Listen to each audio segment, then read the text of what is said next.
Hey, we're live. Hello, Charlotte. Hello. Hello. And hello to the replay crew who might watch this later. We take a look. I don't think we have anybody in chat just yet. It's just I had it scheduled for 10, so people might have said, okay, we're going to set our alarm for 10 o'clock. But no, that's fine. What time is it for you out there at the moment? It's 9 p.m. here. Early for me. Okay.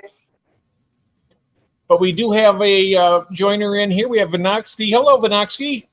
Oh, Anna William. Hello. And William Jansen. Hi, guys.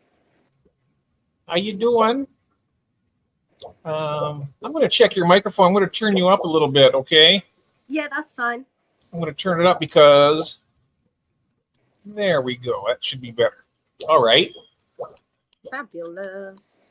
William says he's lurking. Hello, Mike. We have M&C Aquatics here. So good to see you. Hi, guys. I want to introduce you to Charlotte here, Lottie's Nature. I put in the description also her link to her channel, and I also have it in Stream Elements when it comes up. So, Hi. and here she is. Hello, Charlotte. So good to have you join us. We have hello, Craig. Hello. We have Larry D from Chili Head Aquatics. Hello. We have Stubbs Aquatics. Hello, Chris. Got you all up here. I'm so glad you stopped in here. We have a very special guest here. This is Charlotte, and she is new to live streaming. And how long have you been on YouTube? I've been watching other creators on YouTube for a good decade or so plus now, but I've only started posting in the last 6 days. Nice. Well, I'm on a crusade. I'm on a mission, guys. If you haven't subbed her channel, check it out. She's got some really fascinating creatures and fish and all kinds of stuff that she keeps. I'll put you guys back on the fish tank. And give her a little head start. Give her a chance to. She wants to start doing live streaming, but according to YouTube, they won't let her do it until she gets a certain amount of subs for some reason or another. I didn't know that. But she can be a guest, and she can be a guest here anytime she wants. We have Hagen Hill is in the. Hello, Hagen Hill. That's Jake and Katie. So good to see you. We're getting a lot of people saying hello to you, Charlotte. We have Chris from Stubbs Aquatics. M&C Aquatics. He says, Jeff, we should have Charlotte on the Wave Makers sometime. That would be great. That's earlier than this. It's at 7:30, so that'd be 12:30 your time. And we do that. Yeah, that's probably around midnight, 11 o'clock for me. Yeah, we do that every other Sunday. Isn't that right, Mike? That sounds fun. Oh, and I see right here, M&C Aquatics is saying it's 100 subs that it takes. Okay. Oh, okay. Well, that's definitely doable. We'll get there. We can do it. Yeah. I believe. Let's turn you guys, show you a bit more of the tank. I'm going to put you on the big screen there, okay? Because we can take a look at that tank better. I'll put me up to the side. I'll tell you what I can do. If I grab hold of my phone here, I'm going to wobble you a bit quick. I'll pop you on your side. Oh, there it is. Yeah, nice. There we go. I've just got to get it back in the gimbal now. We have Rob is in. Hello, we have Mr. Fishbert. Rob is in the chat. Hello, Rob. Hey,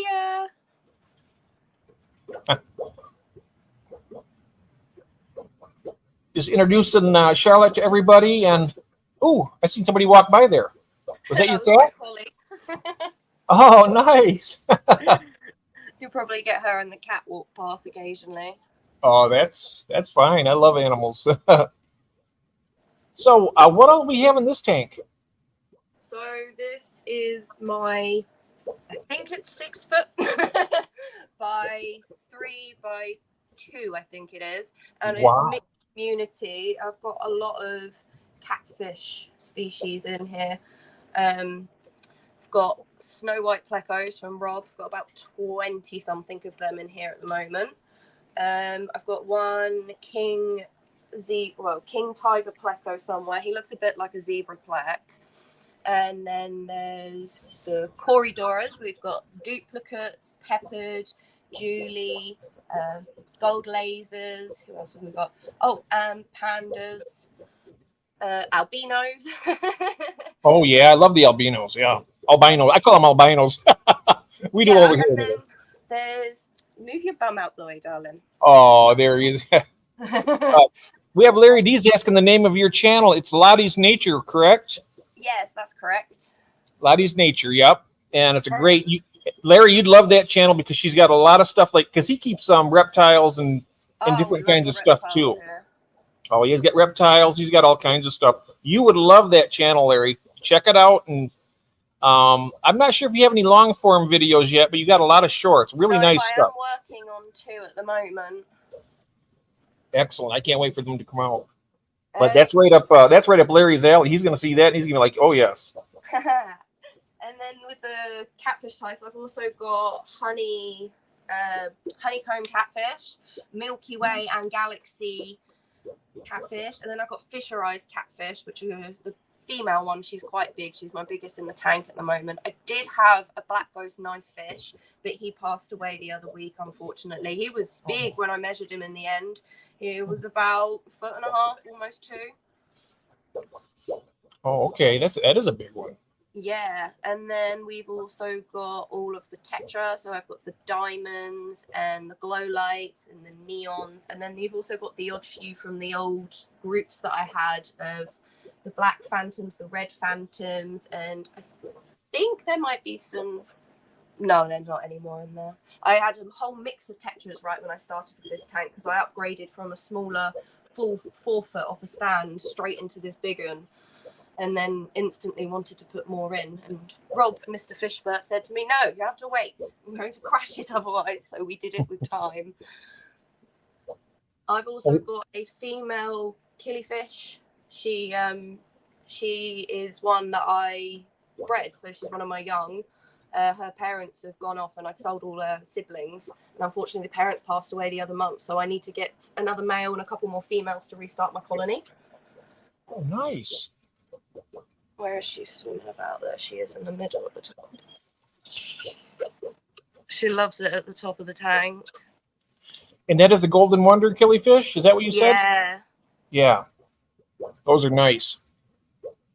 She's really pretty.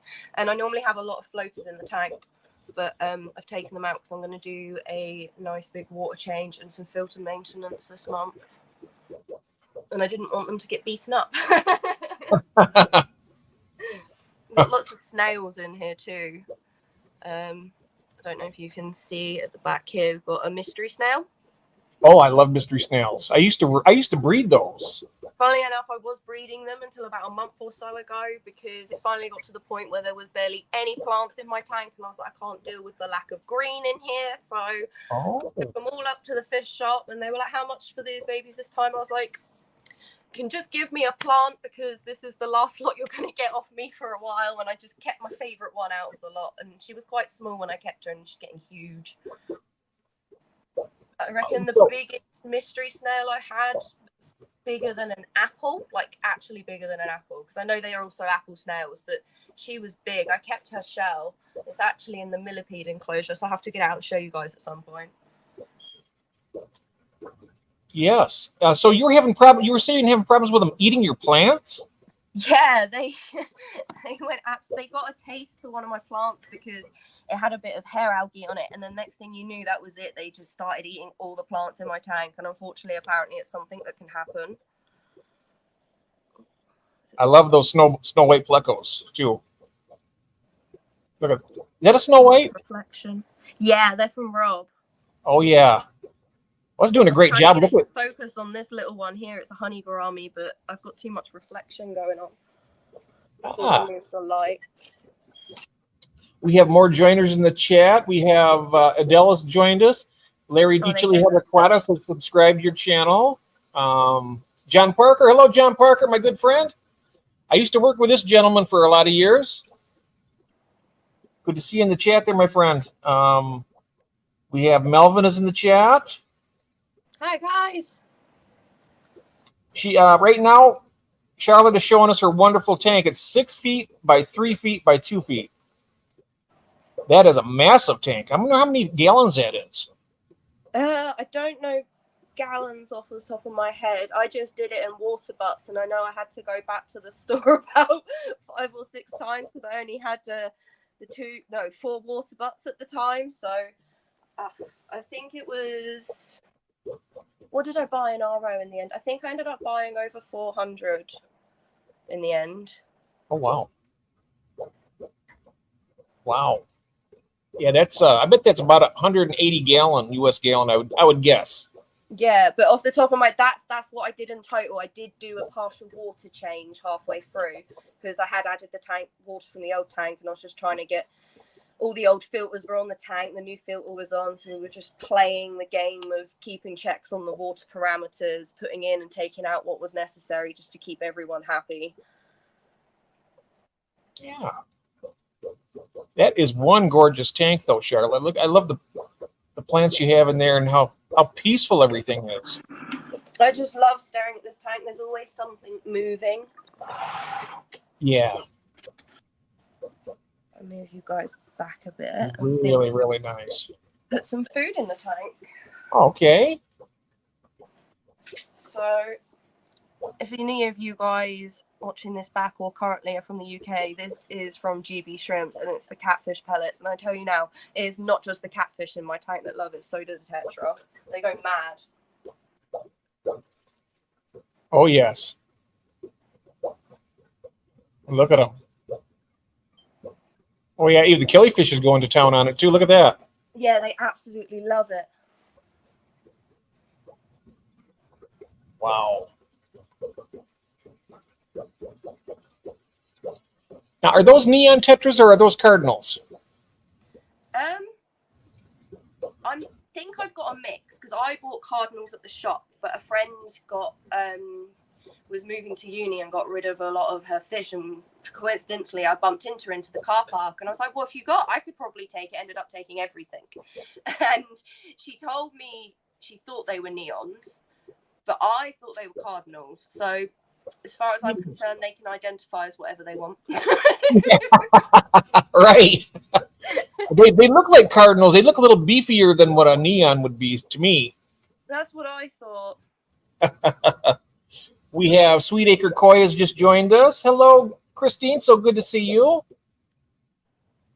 And people saying hello. Great. Luckily, I'm on the bottom floor, so the weight's not too much of a problem. Oh, that's good. That's beautiful, though. And I'm looking now at. You may have told me that really chunky fish there that's swimming on the left. On the left, up here. Yes. This is a tetra. I'm not entirely sure what it was. Mr. Fishbert did tell me at some point. I think it might be. I knew it the other day, and it's gone now. Okay. I don't know why she's so chunky. I don't know if it's because she needs me to get her a boyfriend and she can let some eggs go, or if she's got some form of like dropsy or something going on. Like, I'm not entirely sure. But I once had a female red devil. Yeah, I'm sorry. Go ahead. She swims all right and she seems pretty happy. So I don't really know why she's so bloated. She wasn't when I got her. Yeah. She reminds me, I had a red devil that was egg bound, and she was really. I mean, that's what I'm wondering if that's what it is, and I need to get her a boy so she can pop it all out. Yeah.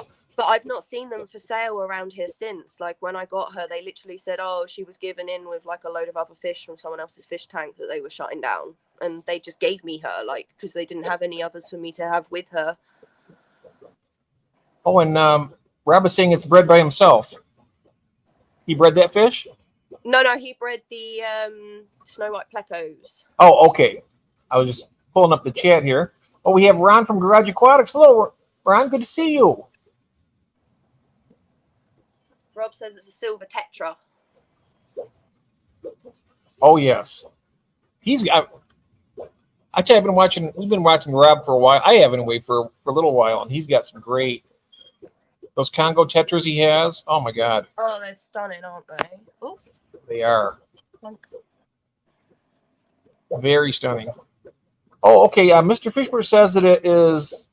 Oh, five. Oh, he did the FFL 500 liters to gallons. So we're gonna see. Oh, about 270 gallon tank you have right there. Wow, that is a Not massive showing tank. up as clear as it normally would, but they're having a little snack fest. Well, that's partially because with the stream area, we only get 720p. Also, I'm sure that if we had Oh, 1080, that makes sense. if we were to do like the vertical stream on YouTube, it'd be crystal clear. I mean, it'd show up a lot better. But the only thing it's the vertical on your phone. You only got so much space on each side for it. Yeah. But for like this, for a tour, that's really nice. I like the black skirt I there. could never fit my whole tank on the screen. Yeah, I know. You'd have to stand back about 20, 30 feet and get like a wide angle lens or something. Have to go right up against the wall. Like, here is the fish tank. Yep. Let's see here. Teams GB Shrimps. I'm not sure if it'll show up, but at the back there is a Colombian ramshorn snail. Oh, the Colombian ramshorn. That's what's eating your plants. Got him right at the back. Colombian ramshorn snails is what's eating your plants. I don't think it's the Oh, I've only got the one, and I got him after the mystery snails. He has behaved himself. I've kept a close eye on him.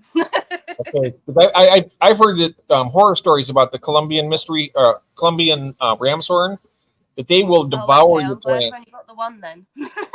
Yeah, they really will. They'll go to town on your plants. Because the reason why I'm saying that is because I've bred the mystery snails for quite a few years, and I didn't have any problem with those with my plants.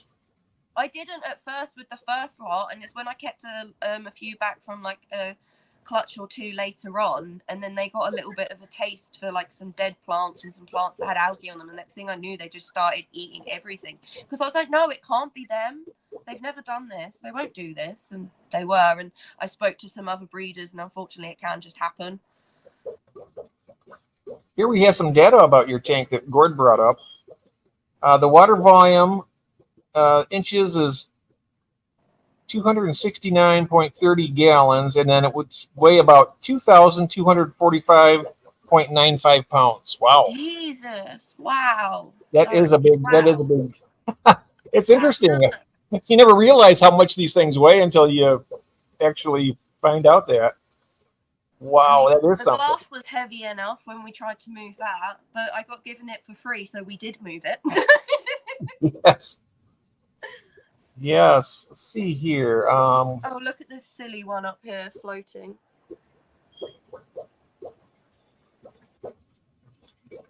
Wow.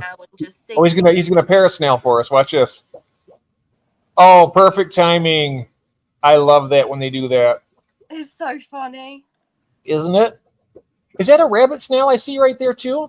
Yeah, we've got rabbit snails as well. Oh, I love rabbit snails. I breed those. I have the orange ones upstairs.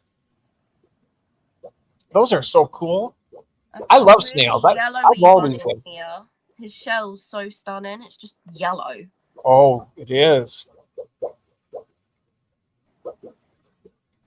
I love snails. I mean, the pest snails like the Malaysian trumpet snails, they don't bother me that much. I've never had the pond snails or what they call the bladder snails. I bought some rabbit snails. I say it like that because you understand in a second. Online and put them in the tank, and I just didn't see them for ages. And next thing I know, I thought I saw them, and I was like, they haven't grown. And then there was loads of them. And I was like, oh, I've been sent trumpets. They sold you trumpet snail. Oh my goodness. Yeah, 10 of them, and they probably turned into about 1,000. But they turned my soil over really well. So. Oh, that's terrible. Terrible they do something like that because they're shaped very similar. Oh, I forget about them because they hide, but I have got 3 coolie loach in here. So they do go after the little snails for me. But the only thing is that when they have their babies, they're quite a bit bigger than what the Malaysian trumpet snails are, even at adult. Yeah, and because they've got a trap door, like they won't bother them, the coolies. So like they'll just go after the Malaysians. And then the good thing is you get like the Malaysian shells. Like I don't know if it'll show up, but there's one here from a Malaysian.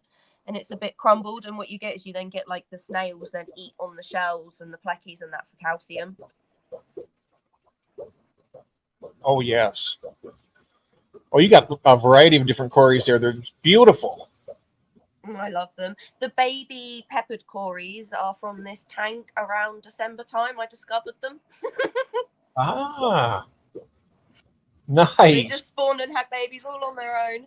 The dad is hiding somewhere, but he's a long fin version of the peppered. So there is one male offspring in here somewhere, and he's starting to get a really long fin as well, which is quite cute. Oh, that is cool. That's one of the best feelings I've ever had, I think, is discovering fry when you didn't even think there was anything there. You know, just discovering them like that, having like cories, and then there's a baby cory, and you didn't even No, I love it. Yeah. Some brine shrimp. Me I've too. only got frozen brine shrimp, but it's better than nothing. Oh, you got some frozen brine shrimp. Okay.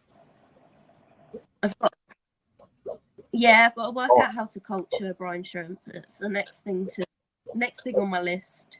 Well, and I'm in agreement with Gord here too about the glow light tetras. I love them. That short you had out with your glow light tetras. What do you mean don't overfeed? Only brine shrimp. Oh no, not overfeed, but she says, is she overeating? I think that's what she's saying. Is she on the tetra? Is she overeating? It looks to me like, if I had to guess, she probably does have this stuff full of eggs. Yeah, that's what I think, because it started quite like, like when Molly's holding, and it started that way, and the way it's developed, the roundness.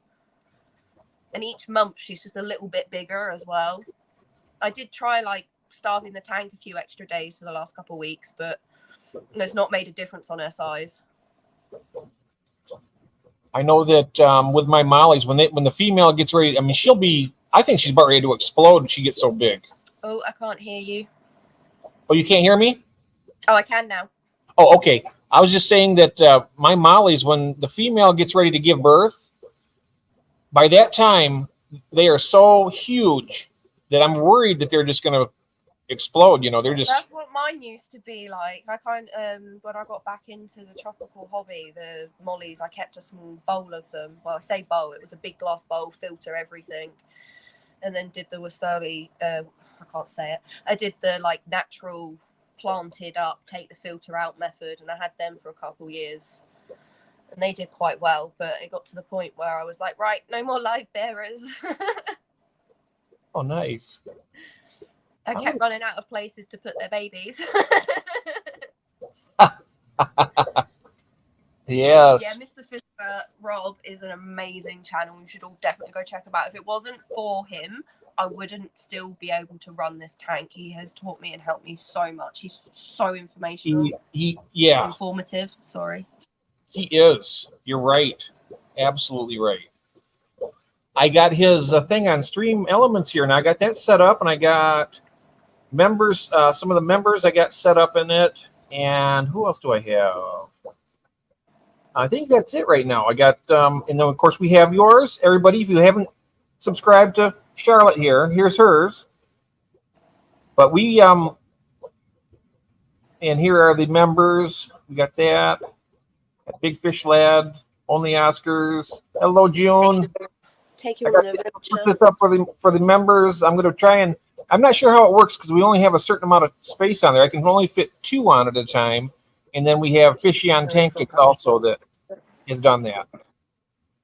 Oh, let's see here. Rob is saying, I'll show you, Charlotte, on doing baby brine.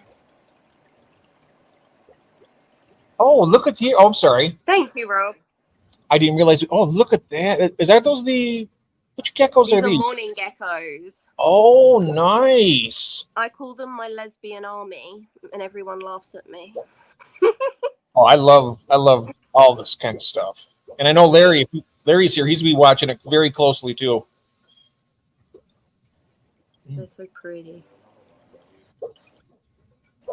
Oh, they are nice. How That's many it. are in there? How many morning geckos are in there? I'd love to tell you. I know there's definitely 10 in there, but they've definitely self-reproduced since then. Oh, have they? Move a couple.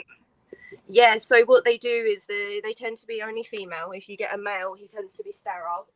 Oh, And that's the girls do what a man and a woman would do together as best as they can. And then they go away and they self-fertilize themselves and they have little clones of themselves. And you end up with a whole tank of a clone. That is so cool. And there's like, I think there's 3 subspecies of them. I could be wrong. Mine are the Hawaiian type. So. And Rob has you on the TV now, Charlotte. He says, I got the tank now on TV. Okay. Oh, you're very welcome, Rob, mate. You're very welcome. Yes, everybody's talking about the reptiles. They are cool.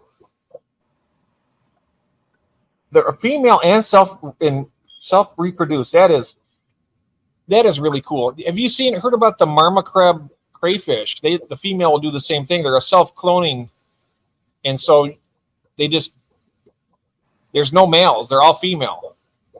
It's so cool, isn't it? It's pretty cool, huh? And you can have unlimited. I mean, if you had some type of fish that would eat something like that, you'd be all set pretty much, because they just keep breeding and breeding and self-breeding, you know. Okay. Oh, and look at these guys. Now, these are the poison dart frogs, correct? Pardon? These are poison dart frogs? Yes, these are bumblebee dart frogs. Oh, bumblebee. Oh, yes. I don't know their Latin name. Glenn always reminds me, GB Shrimp, he is very good at that sort of thing. But I'm very dyslexic, so speaking Latin is not really on the cards for me.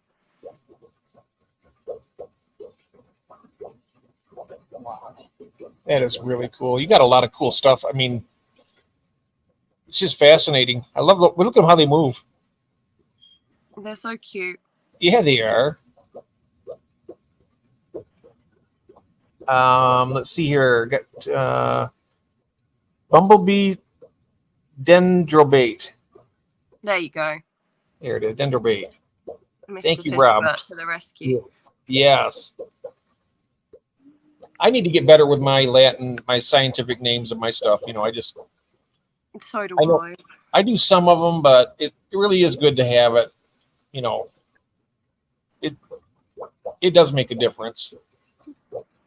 Oh, and he says I kept them in the early 2000s. No, I remember Rob telling me. Rob's had so many interesting things over the years. Oh yeah, I love the isopods too. Do you have those too? Yeah, I've got isopods. They are fascinating. I love those. Mm-hmm. I mean, they're basically a crustacean. I mean, they're a crustacean, aren't they? They're not a bug. Yeah, they're basically land shrimp. Land shrimp, yeah. Oh, look at this. Larry says Lottie has morning geckos. Not jealous, LOL. Well, if anyone's in the UK and willing to travel or pay for the courier, I can always sort some out. Like I said, they self-reproduce and I can't stop them. Yes. We have new local auction here. A request for 2 from one of the local pet shops the other day, so I took some across. Yeah, they are nice. We have a movie theater. It has a tank with different color. They have those type, and they have a green one. Oh, cool.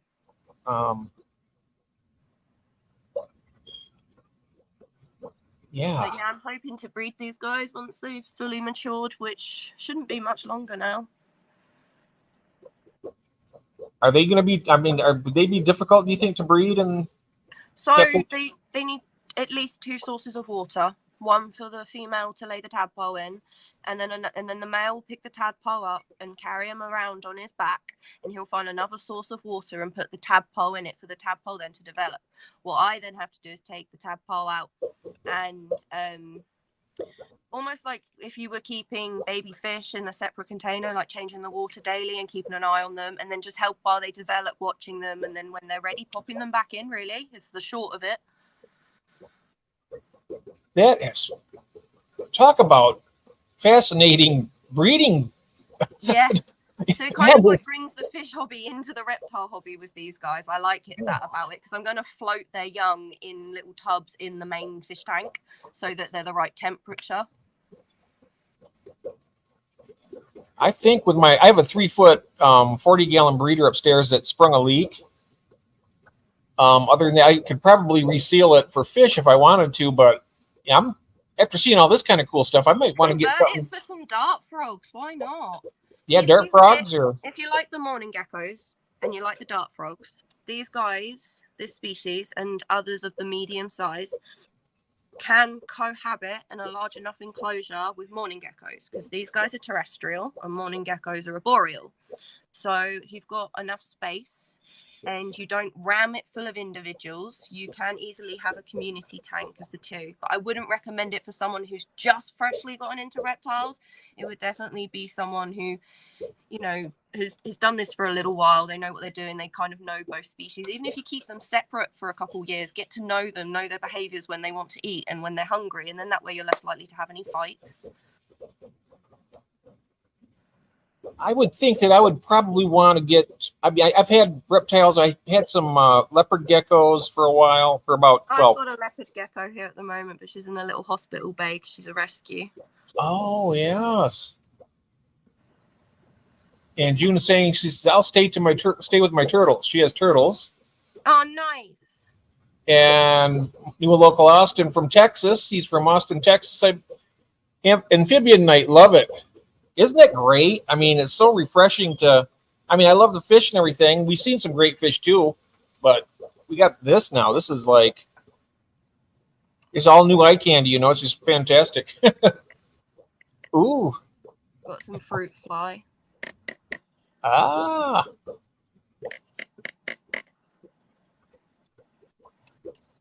Oh, wow.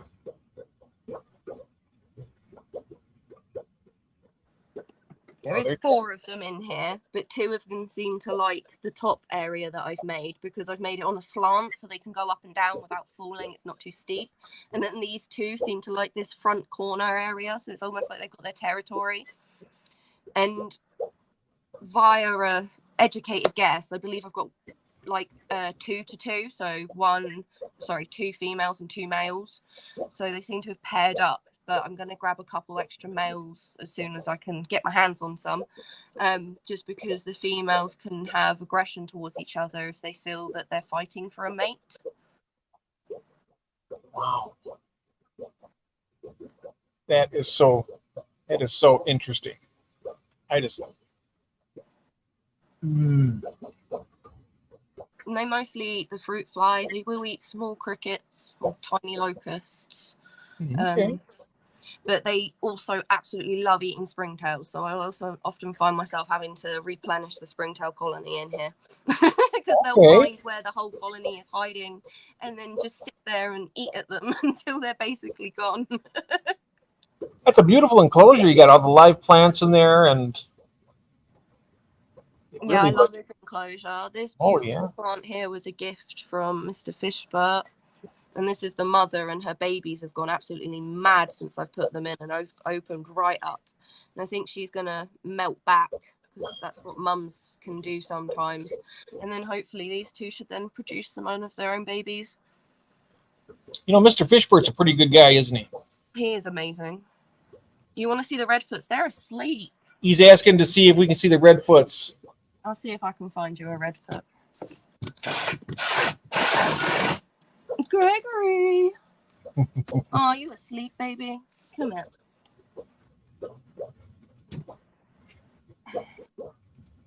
I know, rude awakening. Put you on the floor.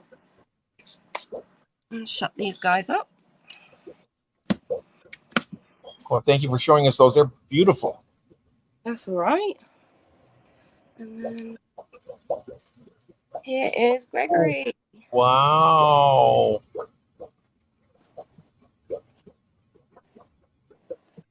That is cool. What a beautiful tortoise. Larry, you have a good night, my friend. Thank you so much for stopping in, and we will see you later.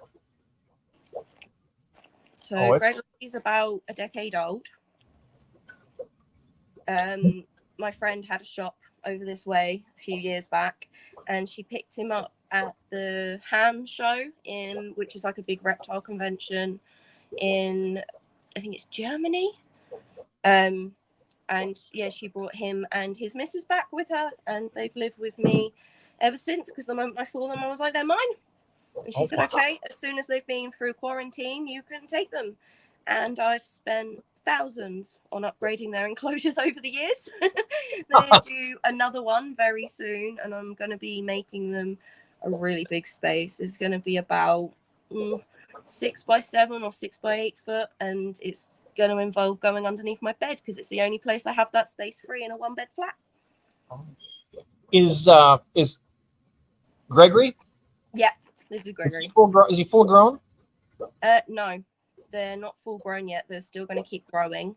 Oh, okay. You know what the maximum size they get? How big they get? Males, probably about. Turn him this way. Males probably not much bigger than he is now, like in length. He'll get a little bit. He'll get more peanut shape. So I don't know if you can see. If I hold him up. Oh, move the camera. Here's a peanut. So his like waist cinches in here.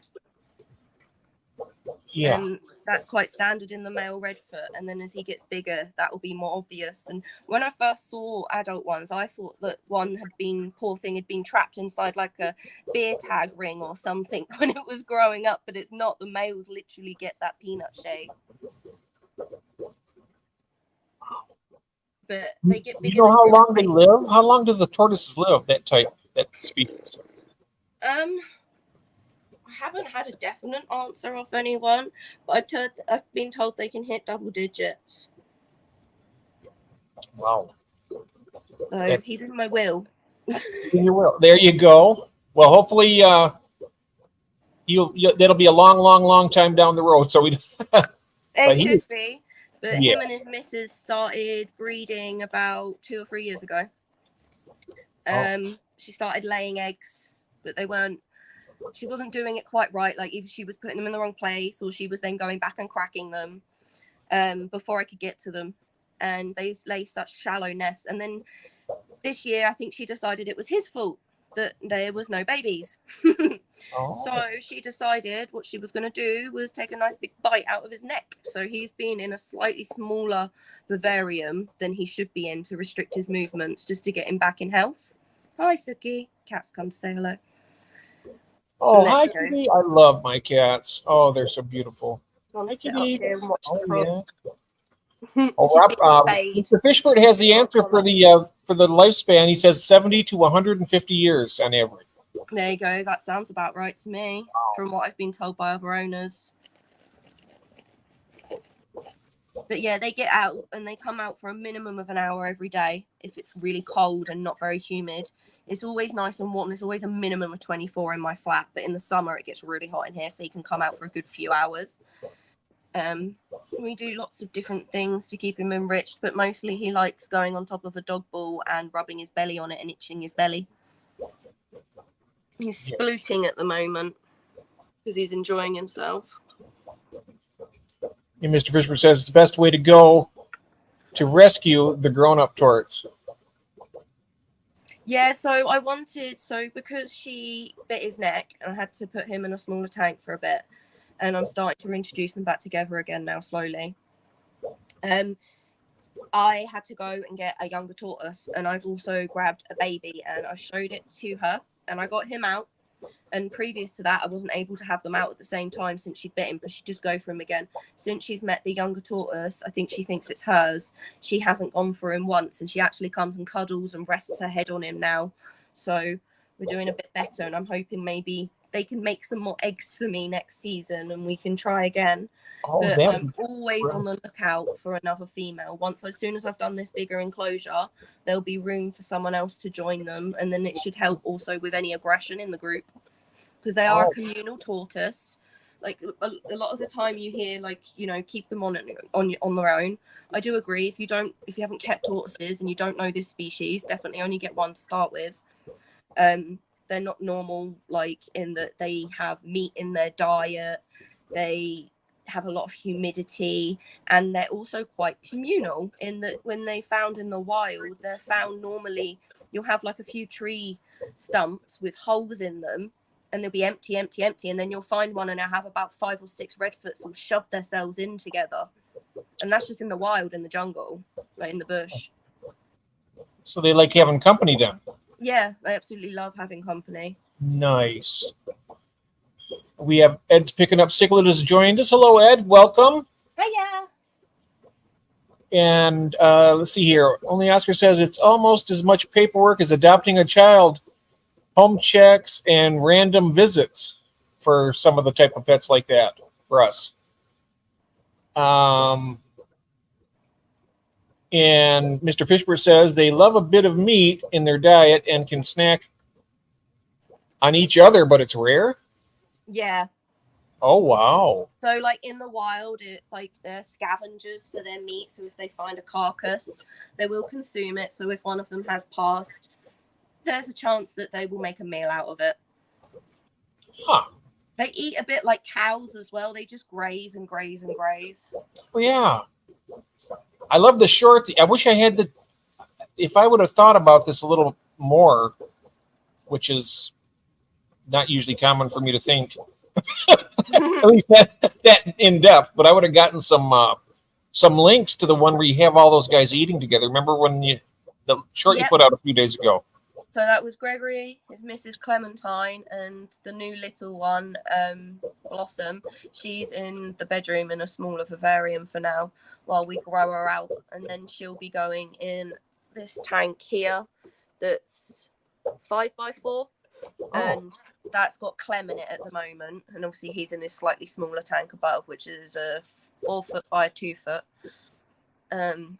But he doesn't mind. He comes out a bit more than Clem during the day anyway. She quite likes basking under a heat bulb, whereas he likes just running amok across the flat. Oh. Is that a smooth carapace? I mean, he absolutely loves cuddles. And he loves that. Oh, yeah. He's just saying, don't stop, don't stop. What a beautiful tortoise. And Rob is saying they love. Oh yeah, I just went to that one. I'm sorry. Communal species. Yeah.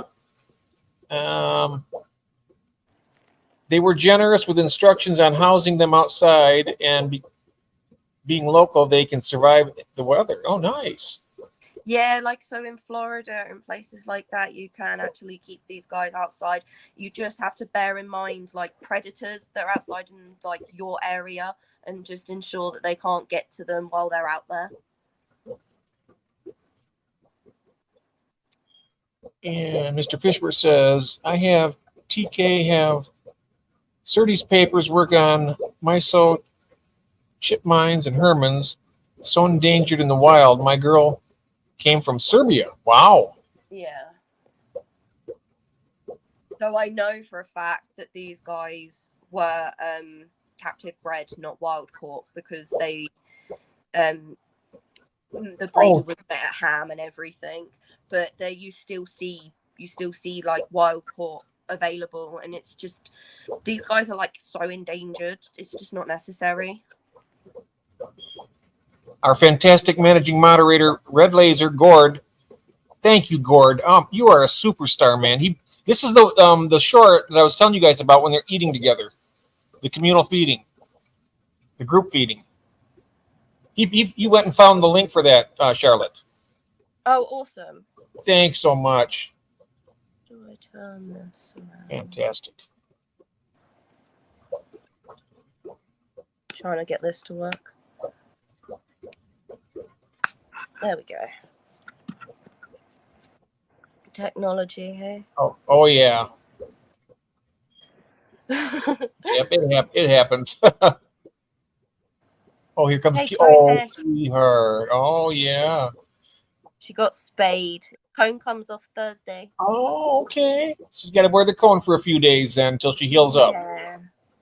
Nice. Very nice. There he is. Yes, absolutely. Everybody check out Lottie's channel, Charlotte's channel, and look at all these beautiful creatures that she has. So I don't know if you can see the like color on his head, like the sort of reddy orange going on. But I can see it. I learned recently that he and his Mrs. Clem, they're both not just straight redfoots, but they're also not cherry heads. They're a mix. So you can get cherry-headed redfoots, and they have really, really red, vibrant heads. And these two have like this sort of orangey red blush going on, and that means they're a hybrid between the two. Look at the red dots on his forearms. On his forearms. Yeah, they're his red feet. Wow. Oh, he's so happy. Look at him. He's got his eyes. Oh, he's so relaxed. He just loves it. Oh, yes. Mr. Fishburne says hybrid cherry redfoot. Yes. Yeah, for sure. Oh, he is really in love. He loves being stroked like that. Look at him. Rubbing his chin. Oh, that's cute. They normally don't like their heads being touched. So when they were really little, I just started by getting them used to just my hand being in front of their face, but near it. And then we slowly got closer until I would just touch. And then we just stay there for a bit. And now he really enjoys a head scratch. And when he really is wide awake and he's loving it, he gets his head all the way out. And I stretch his neck all in his shell. Nice. Well, you build trust with him. You know, he knows you're not going to harm him.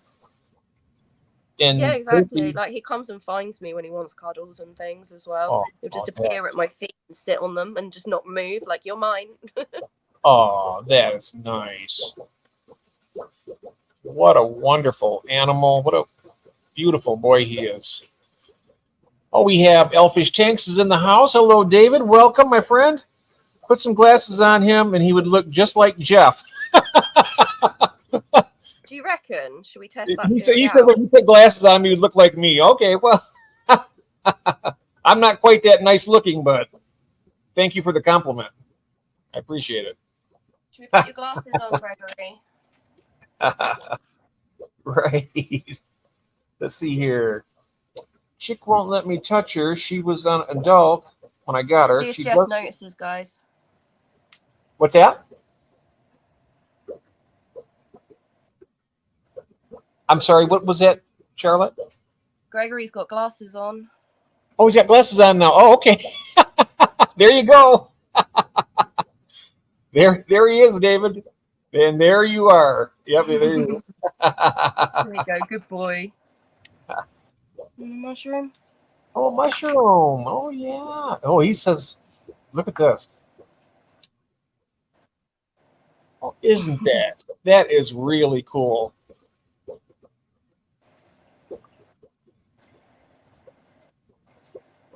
And June's saying, Jeff is more Mr. Limpet than a turtle. Yeah. Is that good? Yep. Oh, Michigan Fishigan is in the chat. Welcome, Michigan Fishigan. Michigan Fishigan. Yes. All right, I'm going to pop you guys back on the fish tank. Oh, look at that. He's chowing down on that mushroom, though. Really neat. I'm going to pop you over here. And I'm going to put Gregory back in bed. All right. And for those of you who have not seen the tank yet, here it is. This is a 6 foot by 3 foot wide by 2 feet deep. I think Gord figured it out at about 270 gallons roughly. And 2245 pounds. That's a lot of weight. That is a lot of weight. Don't tell my mum that. No. It's only 500 pounds. We'll just tell you. No. Yes.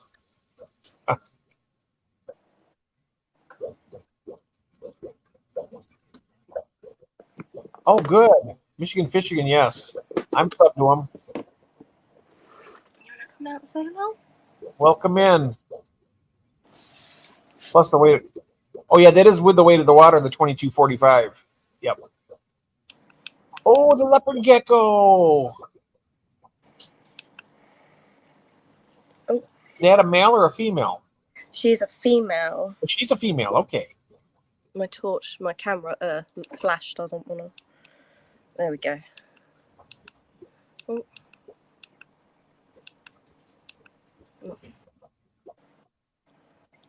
I love leopard geckos. They're so chill, you know? Yeah, she's a rescue, and she'd lost a lot of, well, we thought she was losing a lot of her toes, but we've managed to get a lot of stock shed off.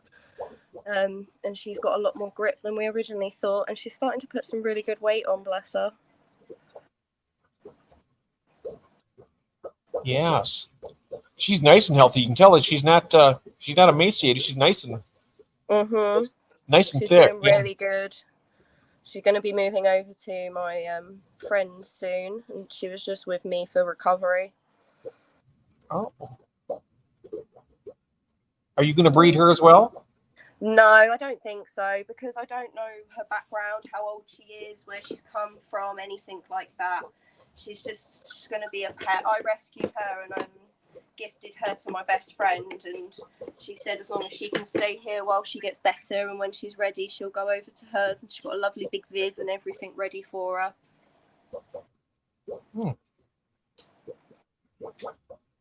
I know they live for up to 25 years from what when I got mine. I did some research and they said up to 25 years in captivity. Yeah, That's really good.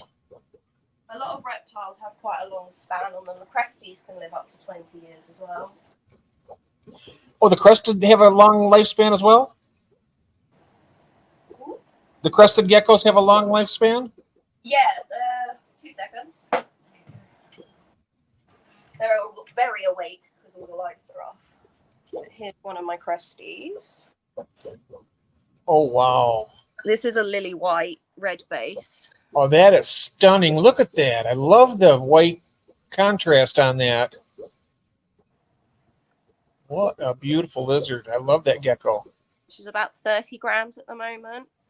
Once I've got her up to breeder weight, I will keep her with my other breeder females.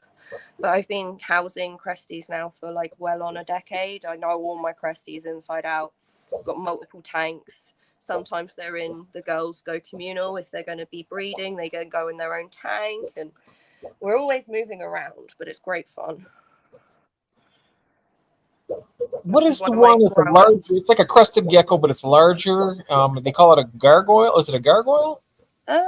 Yeah, the gargoyles can be slightly bigger, but you've also got the New Caledonian geckos. They're like big, cresty looking things. Yeah. That is like you've got leaf tail, you've got satanic geckos. Like there's just so many of them out there. I just kind of got a cresty, got like absolutely in love with them, and was just like a bit like Pokemon. I've got to have them all. I had a tokay gecko once, and he was mean.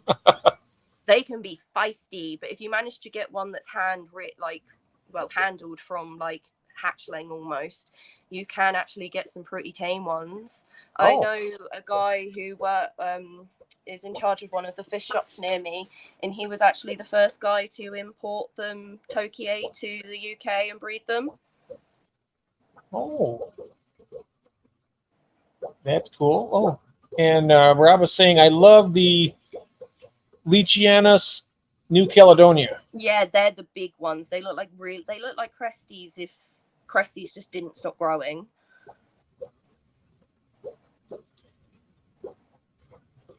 But those are beautiful right there. I love that. Right. And those you can feed the gel. I need to grab my phone charger, Jeff. Oh, okay. All right. I've seen they have like I know that Rapashi has a food that you can mix up for them to eat. That's what I use, yeah. Oh, the Rapashi, yeah.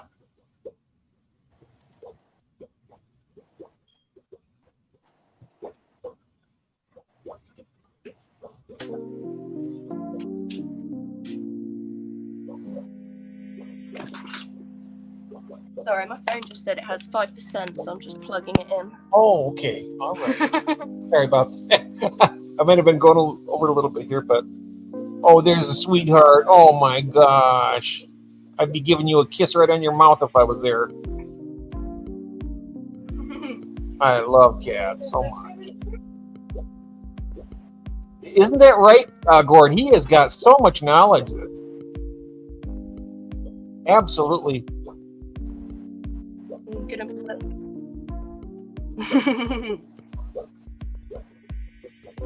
Gross. Elfish Says cat. I'll You put it want a slightly cat? outside. Oh, I kiss my cats all the time. No, well, not on the mouth, but on the on the head or something. Not gross. Not gross. What a sweet baby. Oh, I kiss all my animals on the I top do of the too. head, even the Yeah, reptiles. Yeah, I haven't even the got reptiles. salmonella yet, so I know they're all good.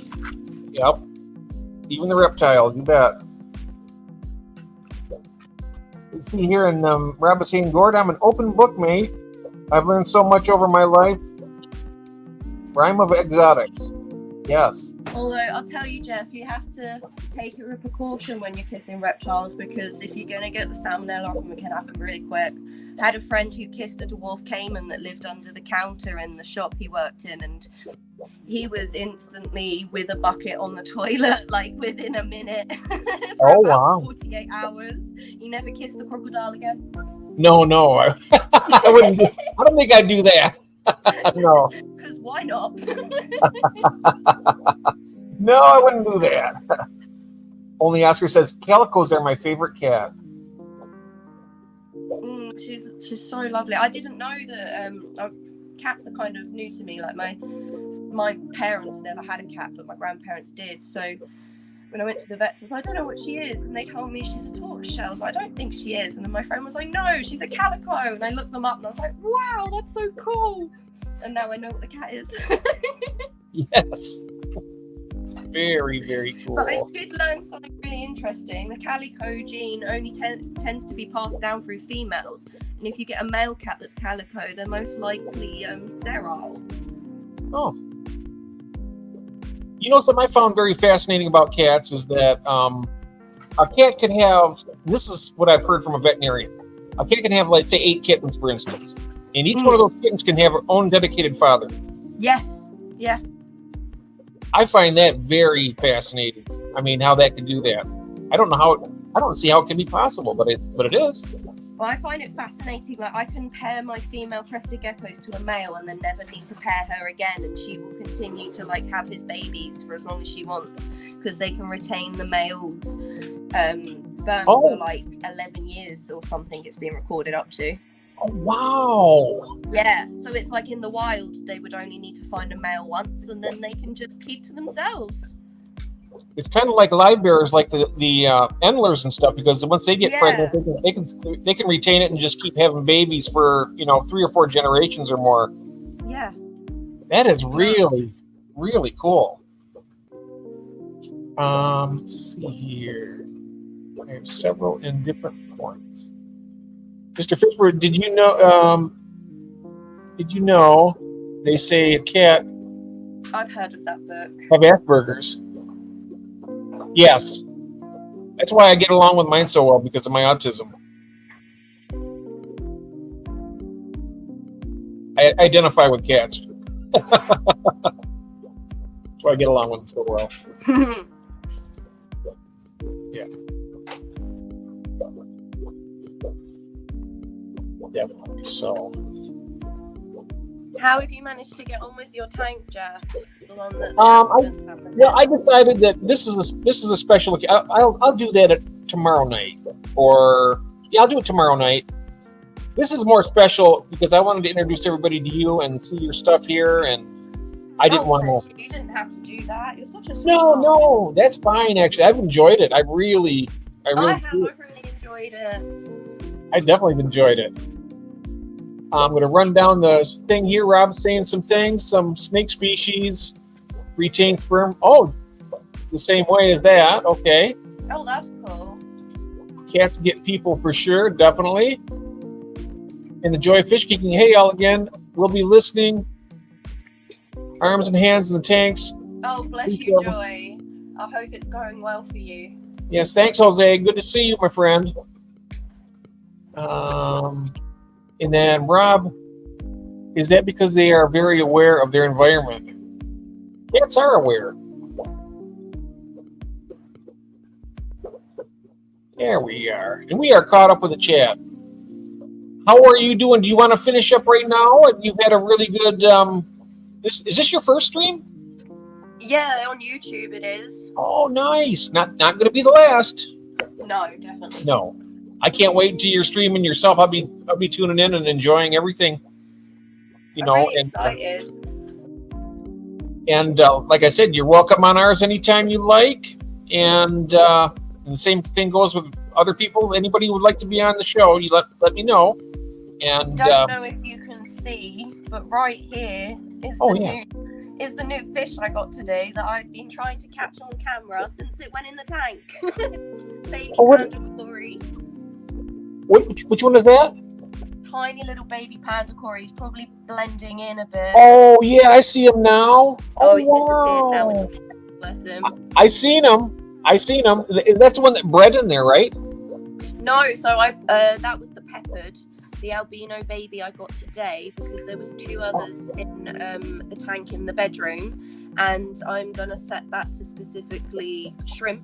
So I took the 2 cories out, and I thought they'd love playing in here with everyone else. And when I was at the shop today, I was like, I just have to get them a friend, a 3rd one. So, you know, I like to keep them in groups of like 3 minimum, and then work my way up into like 6 and 9s until there's like a good group of 12 adults.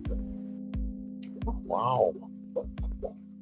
I find the more of a group there is of them, not only do they sort of do like the mixed group activities, but when they're in their own little shoal, they have such different mannerisms and displays. Yes. You know, I've never had a corridor yet. All the time I've had aquariums.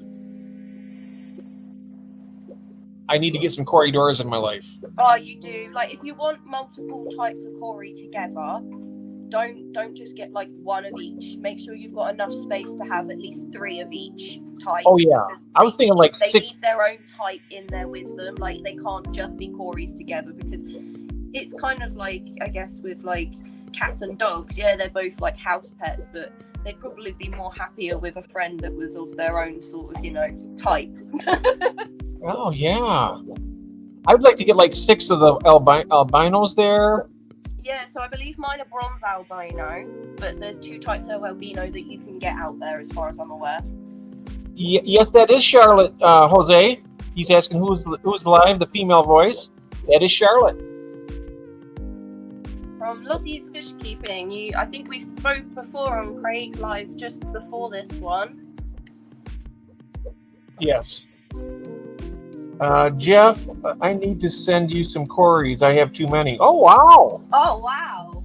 Hey, that's all right.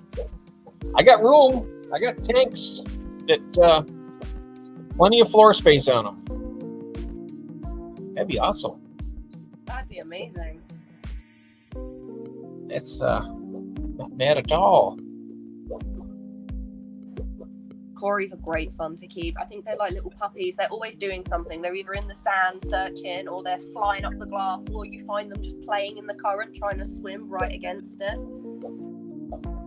Yeah, they are they're so gregarious, gregarious, hanging out together and playing. And when the lights come in the morning, they all like to surf the glass. It's amazing. I'm gonna have to try and catch it. Oh yeah, that would be cool. Mr. Fishbird is calling them sand pigs. Oh yeah. Or sand puppies. You know, I've heard them called that before.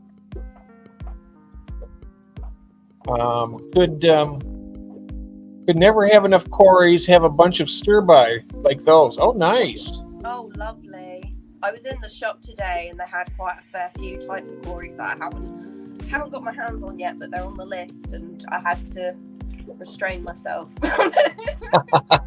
That's not easy, is it? No, it's really not.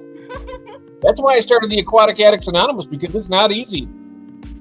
I don't know if you can see on here, just here. I have to move really slow or it'll leg it. Is my king tiger plec. Ooh, yes. Oh wow. I can see it.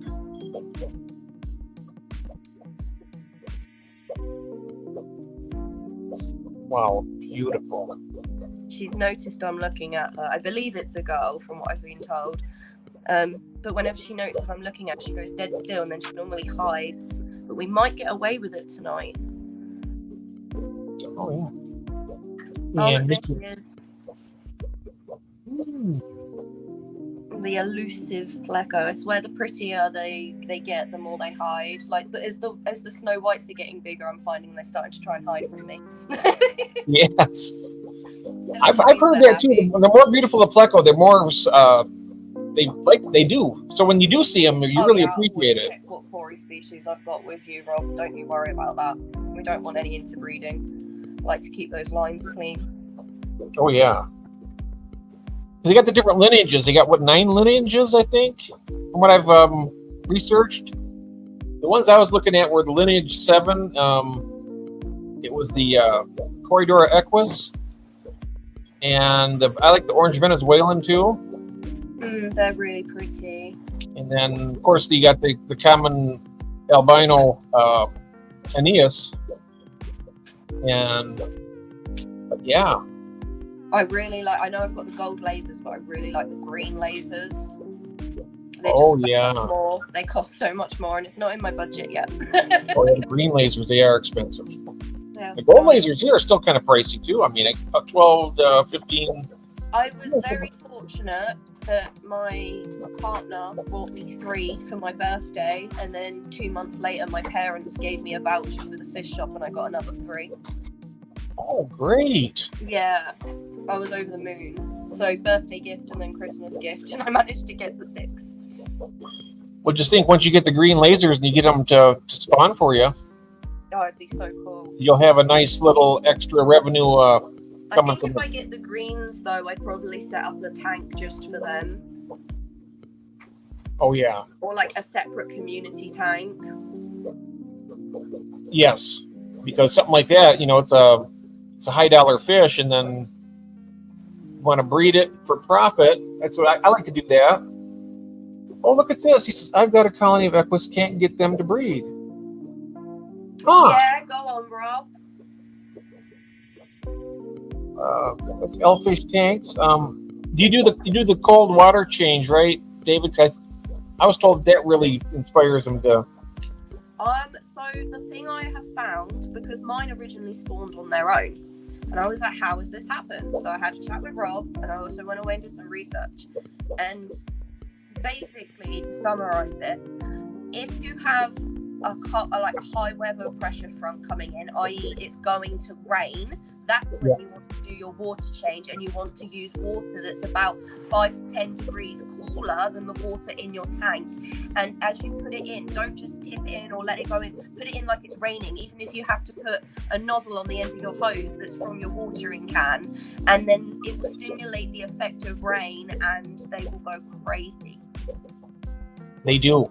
I know that for a fact, because every time we get a storm happening here, this whole fish room starts breeding. Everything in here. Mine tend to do it more in the winter, I found, but we do get a lot heavier like rain and weather in the winter here than we do in the summer. Not that it doesn't rain constantly in the summer anyways. Yeah. There's a lot of green trees in this country for a reason. It's wet. Yes. Yeah, Rob is going to do that. He's going to get the green and breed him, he says. Next challenge is accepted. Wow. Let's see here now. Yeah, you know what? That's the only thing I haven't got in the tank at the moment, and they haven't spawned for me recently, is the capata leaves. That must be what I'm missing. I've probably pronounced that so wrong, but I'm going to get some. I've got some in my box up there. I'm going to shove some of them in later tonight. Could you pronounce that one more time for me? Capata leaves? Capata leaves? Oh, okay. Catapult? I don't know. I've confused myself now. That's all right. That's no problem.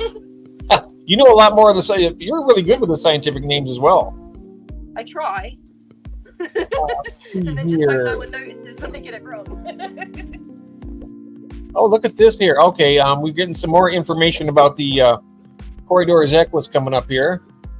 Rob says the big cool water change and lots of catappa leaves. Oh, and it's raining and get that water changed. And same thing here. We have Stephen P. Hello, Stephen P. Welcome.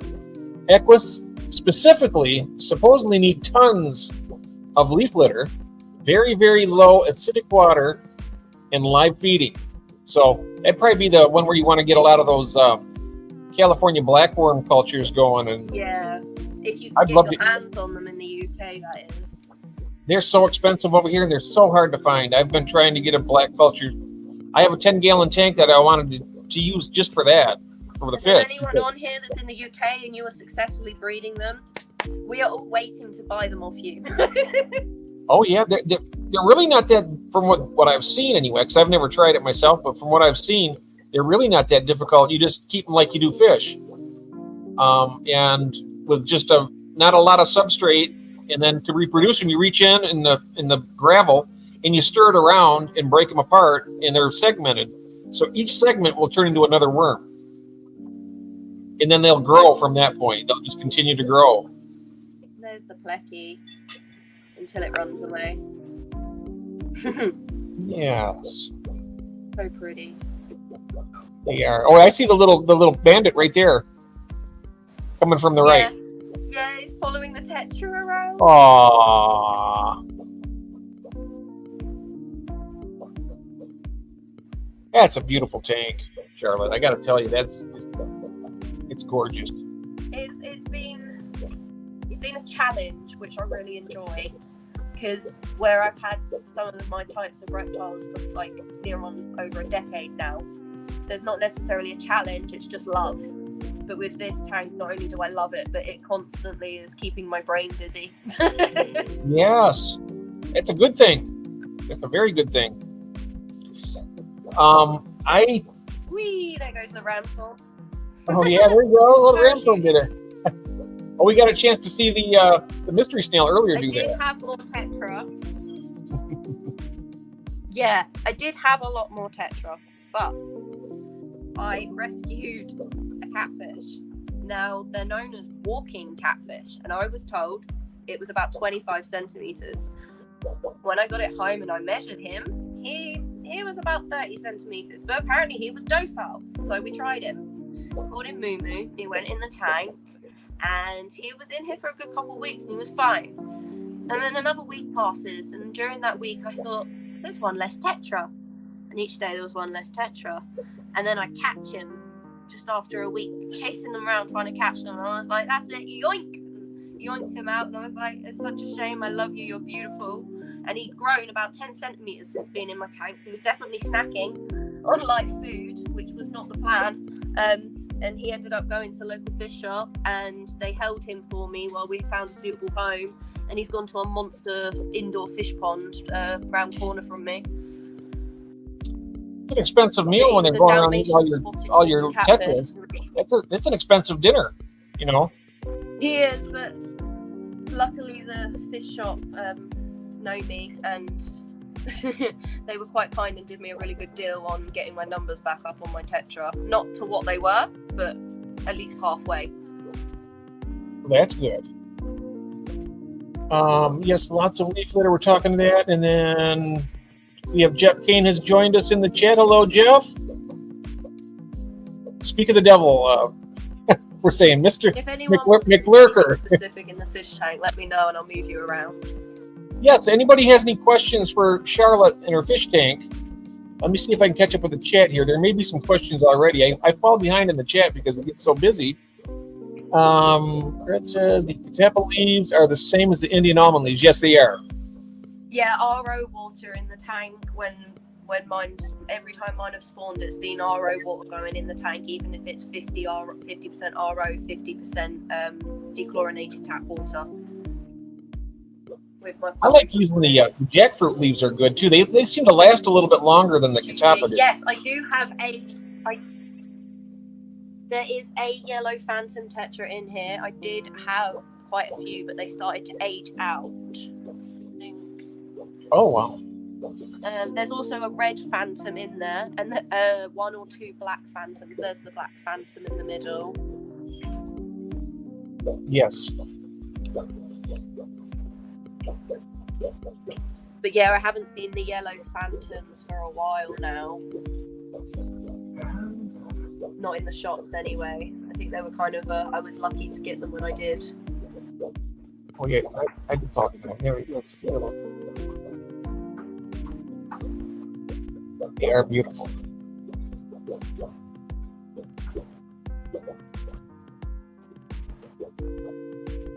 I just can't stop looking at those albinos over there congregating on the right-hand side. Well, that's definitely what you've got to get your hands on then. Yep. They're just, they're grazing on something in the They get a substrate. nice big size as well. Yes.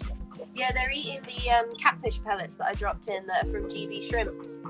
Rock. They're really good price as well. Yeah, they're pretty reasonable here too. I can get them for like I think I've seen some for $4.99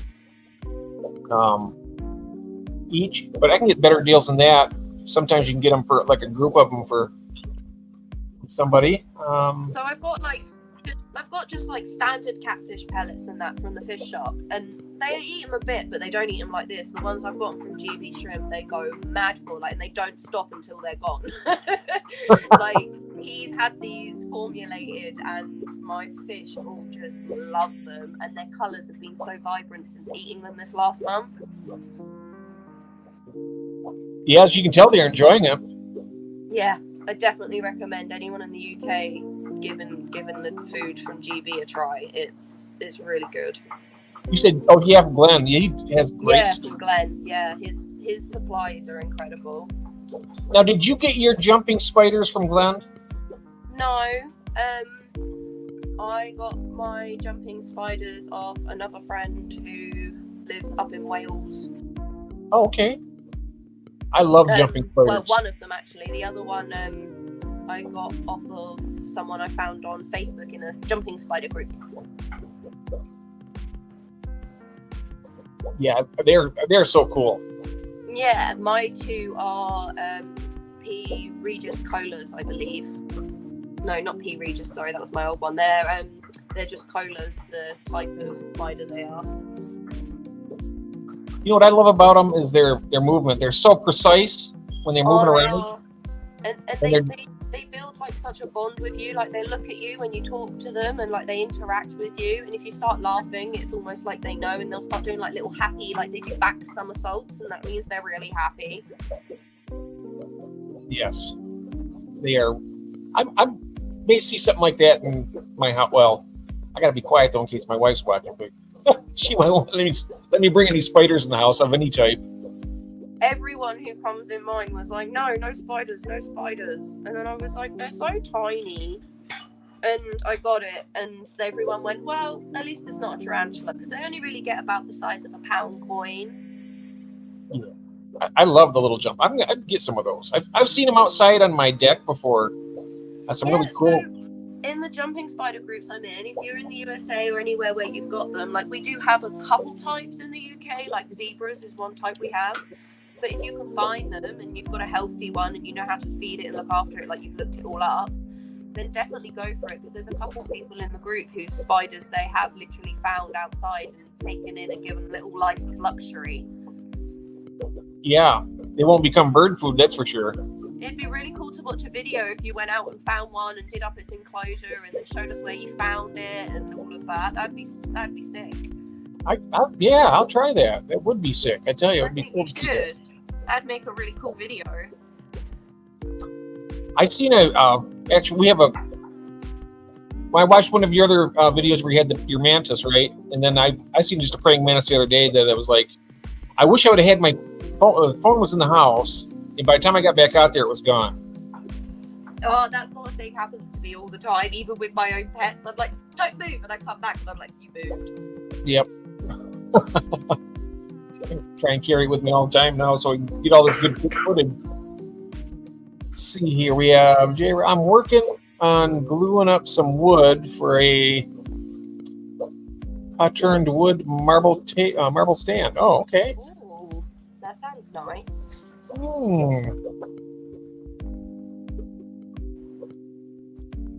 Yes, very nice. Well, I think we're going to go ahead and wrap it up here, Charlotte. I think I enjoyed myself. Do you want to keep going, or I mean, it's totally up to you. I didn't want to make. It's up to you if you want to stay on. I'm awake. Oh, okay. Oh, we get the parrot there. Okay. That is so cool. I see them guys having their meal together. And now you're feeding them eggs, is that right? He's gone. Oh, they were eating eggs earlier. Yes. How did they get along with the cat, if you don't mind me asking? So that one, he's not being castrated yet, so he only gets to hang out with the others when they're eating, because then he's interested in food. Otherwise, he wants to try and mate. But all my others are neutered, or they've got an implant to stop them going into season. But he gets on with the cat. He was hand reared and trained around cats and dogs and children. So even when he does a bite, it's so gentle that you can pull out and there's no graze or anything. So he plays with the cat just fine. Sometimes she gets a bit bored that he's not chasing her, and she'll go over and she'll slap him. So he chases her around the flat. It's quite funny. But the other four, they just see the cat and they just want to chase her. They don't know any different. But when they get hold of her, all they do is they bite on and they don't know what to let go. So she tends not to come in when they're out. But the cat chooses when she comes and goes. I don't force them to be around each other. Okay. Yeah, but I've said to the cat, they're going to get you. And she just looks at me, and then her tail starts wagging really slowly, yeah, I know, I enjoy the thrill. Yeah, I've always wondered about that, because we have our cats, and I mean, I wouldn't get a ferret, but I like them. Ferrets are a lot of work, I'm not going to lie. I bet they're very intelligent. All of mine know their names. They all know to come when I call them. They know certain commands. I can tell them to go to bed and they will get in bed unless they're fast asleep. Then I have to go find them. But they've got quite a high prey drive. So when they're awake, they are just go, go, go, go, go. And a lot of people feed them kibble, like cat food and stuff like that. But in the wild, they literally only eat meat and the bone and the fur from it. They shouldn't really consume anything else. So if you want them to have the longest, fullest, best life and healthiest, raw feeding is definitely the way to go. And it's not cheap. So you also have to consider in your budget, can you afford the feeding and then the vet bills, because you can't get insurance for them like dogs and cats. Oh. But they're it's like having a little kid, because they're not for the casual pet keeper. They're for somebody who's more dedicated. Yeah, 100%. We have a question for you.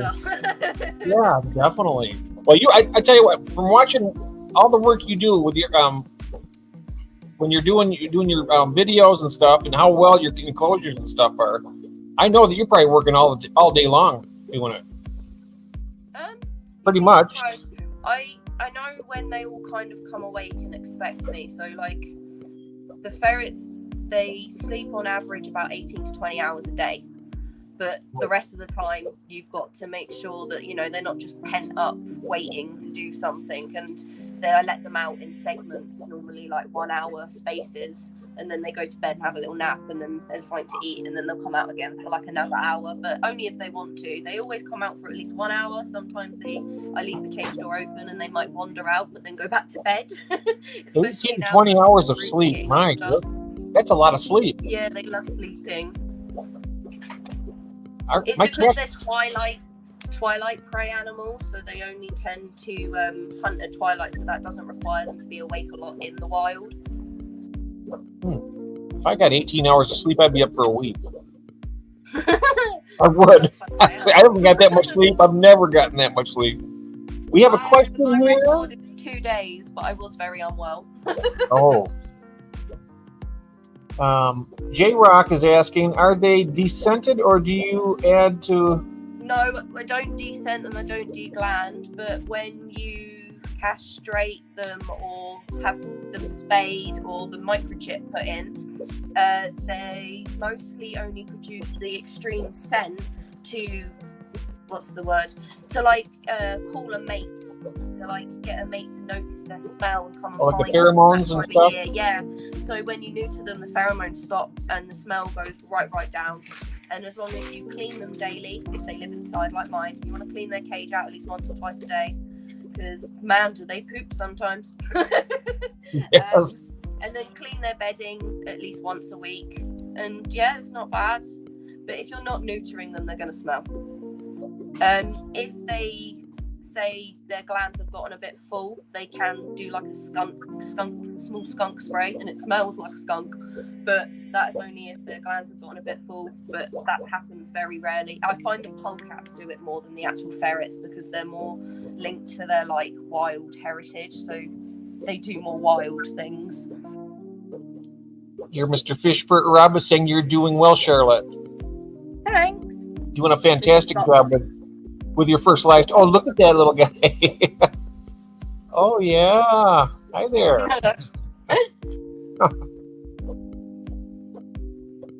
Crazy little man. He's a year old. Oh.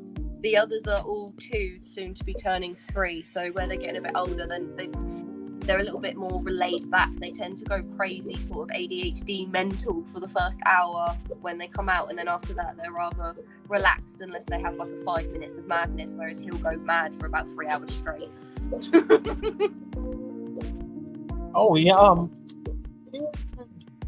Jose says all my ferrets died from cancer. Oh, I'm sorry about that. Oh, I'm sorry to hear that. Yeah, they can get some pretty nasty conditions.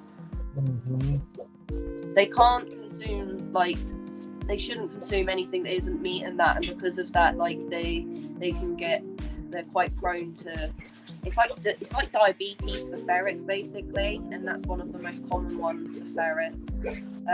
I lost my oldest one at the beginning of the year, and that's quite hard. He was an Angora, so he was super fluffy. The vets weren't entirely sure what was wrong with him. He was a rescue and only had him for 6 months, but he was incredible. He was so tame. He would just cuddle with children, sleep with the dogs and the cat. Like, he just loved life. But he just got really ill and went downhill really quick, and there was nothing we could do. And unfortunately, it happens like that with ferrets because they're prey animals. They hide when they're ill. Yes. Let's see here. I was going to ask you a question also. So, yeah.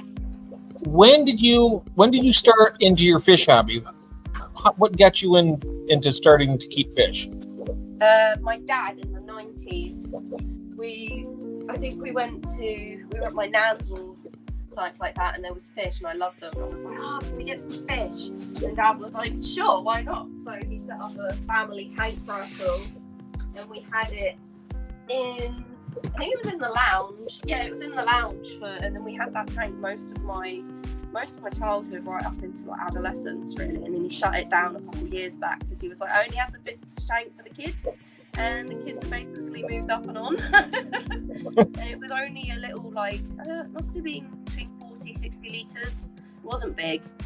And back when he first stocked it in the 90s, it was a real mismatch of fish that shouldn't necessarily go together, but we didn't have the information back then that you do now. That's true. But learned a lot over the years, and then my younger sister and me both wanted a tank at the same time. We shared a room, so we ended up we got a fish tank, and we had 2 goldfish in it. And she had them, and then eventually they got really big, so she rehomed them to someone and they went in a pond. That was cute. But yeah, that was how the fish started. That's how you got started. All right. I know that according to my mother, she passed away back in '98. I'm sorry to hear that. Yeah, she died at early in age too, 66. But yeah. But when I was a little, she says when I was a little toddler, and she'd have me in the cart at the shops. And she said when she'd go by through the pet section, yeah, I'd reach out at the glass. Every time we went through, she said, so that on my 10th birthday, she bought me my first tank. That's really sweet. Yeah, and I've been at it ever since. The same as before. I had all the kind of fish you shouldn't keep together, like What age were you when you started keeping more than one tank? Oh, that was probably about, for more than one tank, it was probably about after the first one. I think I got my second tank about 8 months later. Oh, really? Didn't take long then. It didn't take too long. Nope. I got the 10-gallon, and then I started getting better with it. And then I got, what's that? My mum just said, no more. We've got No more. It was a big jump too. I went from a 10-gallon, which is a 40-liter, up to a 29-gallon. Wow. So about 80, 90, 105-liter, something like that. Yep. And that was my second tank. And then I never really jumped into, more tanks. Once I hit 4 tanks, it was kind of like the magic number. After I hit 4 tanks, it was like you open up the floodgate. Yeah, I've discovered that. That was my magic number. I had up to, for most of my fish keeping time, it was between 1 and 4 tanks. And then, of course, when COVID hit in 2020, that's back when I lost my job, and then I started getting more tanks in here. And then it kind of flew at that point. But I've always had tanks my whole life. Like losing your job, like, I know it's not a nice thing and I'm sorry to hear that, but it was almost like a little blessing in disguise, because now you've got like all these beautiful babies. Oh yeah, I got the tanks in here. It was so nice. And then got this going. And then my wife's doing fine now, but she had gotten cancer, and it was really a tense time. And I'm glad to hear she's doing better. Oh, she is. She is doing better. Thank God. I'm really pleased to hear that. Thank you. Yeah, she's doing better, and I at that point in time is when I started my into YouTube, like in 2021 is when I started. That's cool. So you've managed to come quite a long way in quite a short space of time. It does. I think it took me over a year. It took me over a year to get 100 subs. Your brain must have hurt, the amount of information going into it out of nowhere, like all these tanks, all these people online. Oh yeah. Like I tell Rob and other people, I said, it doesn't matter who it is. I learn something new about the hobby every day. It doesn't matter what. It's always something. Even the smallest tidbit of information, it's something different. Like, for instance, with you, when you're talking about, well, not necessarily all fish, but you're talking about the morning geckos that reproduce by themselves. Yeah. I didn't know that. So I like to think I learn something new every day. Keeps me young. Yes. Oh, we have Big Steve has joined us in the chat. Hello, Big Steve. Glass boxes. Hello. Oh, and Big Steve says he's 3 away from 100 subs. So if you guys aren't subbed to Big Steve, give him a. I think I am already. Oh, I will check afterwards. Let me check here on mine. Where's my iPad? I always like to I help always people. forget multiple devices. Let's take a look here.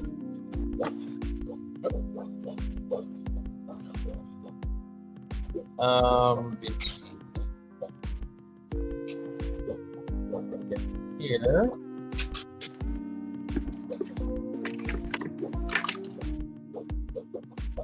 I'm pretty sure. I gotta scroll down here. Yep, I got you, Steve. Big Steve, glass boxes. Yep. And he is at 99 subs now. You're only 1 away. Can we see that? Yay! Oh, nice. You're number 100. We should be there. Yep, you should be there now. How do you like that? In a New York minute. That's great. You're welcome, Big Steve. It's good to have you in here. Oh, he's got bumblebee dart frogs. Yeah.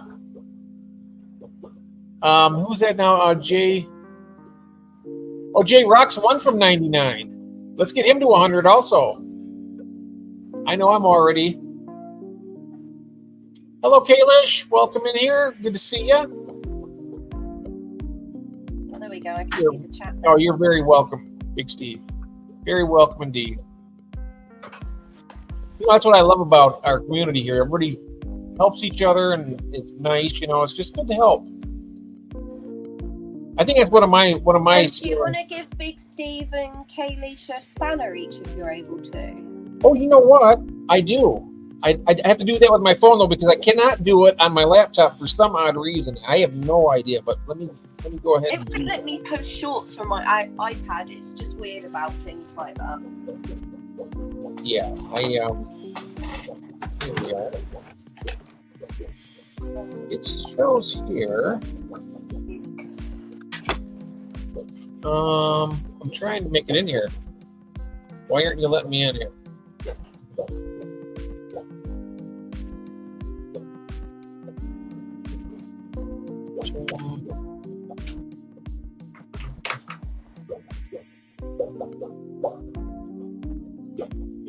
It's very, look at this. It's so odd. It's not letting me get in with my phone to do it. But I tell you what, but rest assured, that's Big Steve, right? Big Steve and Kalish too. Yeah. Okay, guys, what I'm going to do is when this is over with, I'll be able to, for some reason, I'm clicking on this and it's not letting me get into the stream for some reason. That's weird. I have no idea why it does that. It's done this before too. I wonder if I got it set up. Let me check in here.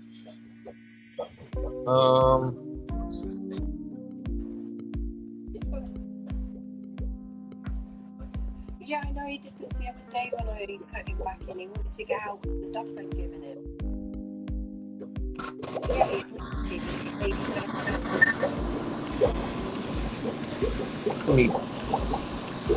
Let me mute myself here for a second. Hey guys! Got chat now too. Can you hear me?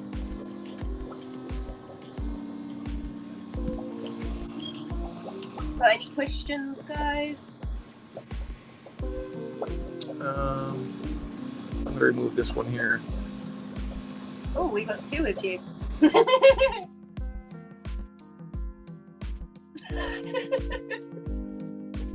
There we go. I was trying to, let me see here. Yes, bro. Well Let's see if I can done. do this.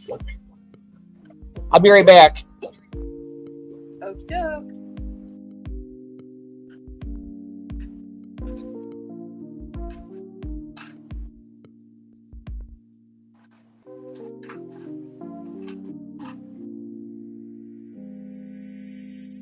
All right. I don't know what I did there, but I was trying to bring my phone up to see if I could do that. Oh, here it is.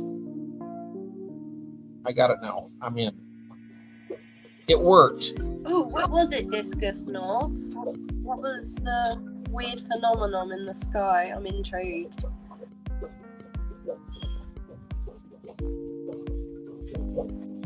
Okay. Oh, you posted it. Well, welcome, Discus North. Yeah, you posted it 36 minutes ago. I have to watch that after this. Hang on. Can I play it quietly? Yeah. Nice.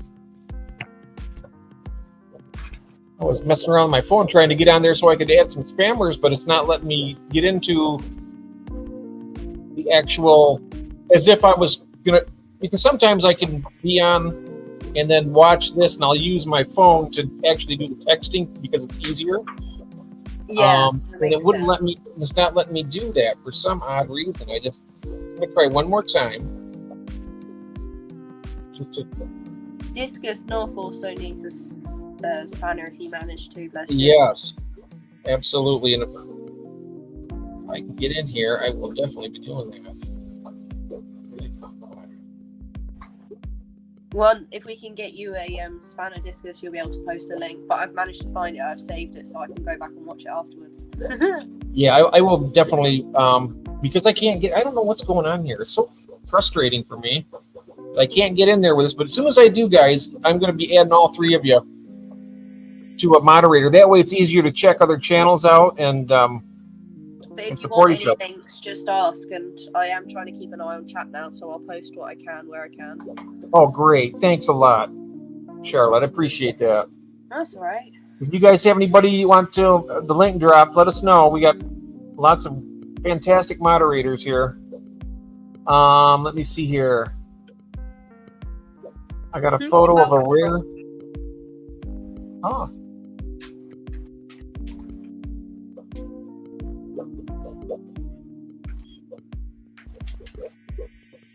No, you can't post a link here yet, but if you let us know, somebody probably can. And once we get it, I'm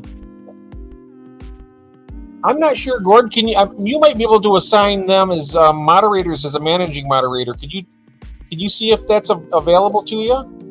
I think a managing moderator can make a standard moderator. And if that's possible, feel free to go ahead and do that for everybody that doesn't have one. I'm not sure if that's possible. It might be. I'm not sure exactly what the managing moderator power is, but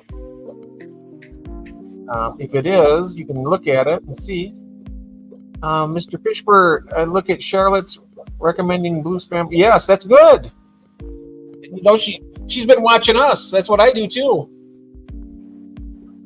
Because as I've always said, Fred, if you click on the profile name, does it come up with options for you to then do things? Yeah, you can click on somebody's name and go to their channel.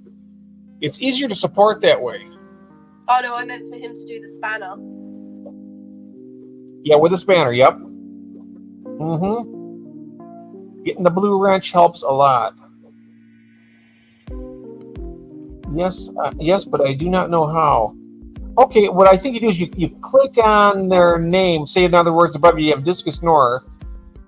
You click on the three dots, and then it'll give you a list of things. And I think you scroll down, and then it'll say Add Moderator, and then you would choose a standard moderator, I believe. If you can try that, but if you have any difficulty with it, I can always add them later. That's for sure. I know how to. I'm a standard mod. That's cool. I thought I made you a managing moderator. I'll get that switched around also. Here we go. All right. I wonder if I'm only allowed to have three because I have Gord, I have Sandy Doty, and I got Monster Fish Gal. I have to look into this. Oh. Well, what did we have here? This is a baby African dormouse. Oh, wow.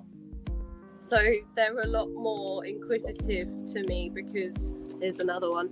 Because they've been raised around me, they're used to seeing me. So unlike the adults who hide during the day mostly, the babies see me and they go, "Ooh, food, water, person." Yeah. They're like, they recognize you. This is where the food and water comes from. Yeah. So that's the good thing about getting ones that have been like bred by a breeder where they're like more personal. It's their pet. It's not like a breeding program because you're going to get babies that are a lot more interested in you. They are adorable compared to normal mice. I'm going to have to find these babies homes in a month or two. Oi, excuse you. No. Oh, what's she eating? No, she's like sitting on top of them. Oh, she's like sitting on top of the cage? Ah. I think they've all gone back to bed. Craig saying very cool. Oh no, there's one at the back. So like Mr. Fishburne says, look at those eyes. They are really adorable. No, there's too much reflection that way. There's a slightly bigger one. I think it might be a mum. Yeah, it's a mama. Oh. So you had babies, I'm taking it, from these guys, right? Yeah, so the baby's in the food bowl at the moment. Gotta wait for them just to stop weaning, and then, yep, out they come. Now, is that something you could take to your pet store to get credit or whatever for? Yeah. Oh, if nice. I need to. I tend to try to find them homes first instead, and then use that as a last resort. Okay. What are you doing?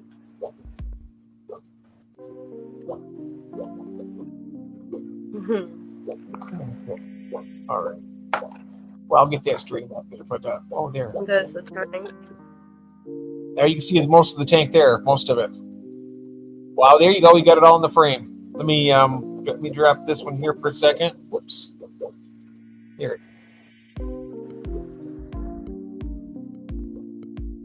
Nice. Just can't really see the fish from that far away. Right. That's one thing I like about the YouTube one too, is you can zoom in with that one, but you can't zoom in with it, unfortunately.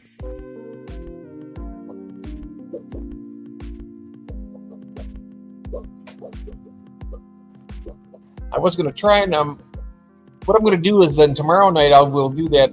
I got it all drained. What I'm going to do is just empty it all out tomorrow on the live, and then I'm going to start up a new tank.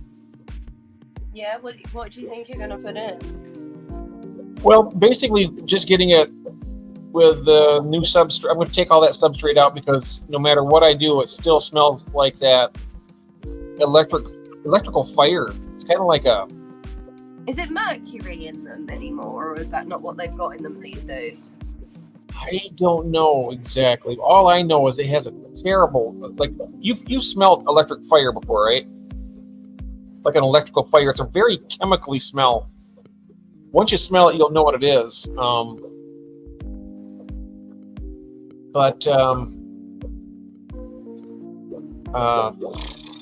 I trying to go with this? I think I have ADHD too, because I lose track of my thoughts too. But it smells very distinctive, and it's terrible. And it killed everything in the tank except for one fish. I've managed to save one. And let's see, we got some other things here. Okay, so YouTube. Yeah, you can't drop a link in there unless you have it. I will get that straightened out for you. I just can't do it at the moment. Sorry about that. How are you feeling right now? Mr. Fishburt's asking you. Yeah, no, I'm really good, thank you. Feeling good? I Great. have commented back to him just in case we ended up chatting. Yeah, it's going to be a full reset of the tank. I'm going to all new filter, all new. You're gonna have to give it a really good polish as well on the inside. I'm gonna, a few water changes in case there's any leaking on the glass. Yes, I'm going to take it all. I'm going to dump all the old substrate out right into the bin, and I'm going to take it over to the sink and then just get some nice, not really hot water, but I'm going to scrub it down a little bit. And were there any plants or like hardcore or wood in there? Is there what? I'm sorry? Was there any what hardscape did you have in the tank, or was it just bare? The only thing I had was a piece of cholla wood in there, and then the plants. All the plants, I threw those because I threw them away because I pulled them out and they had that really strong.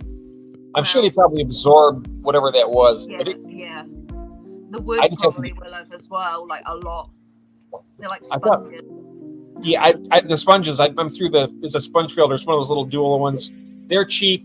I just threw it away because I cleaned it out for like 20 minutes, squeezing them out, and it still had that really strong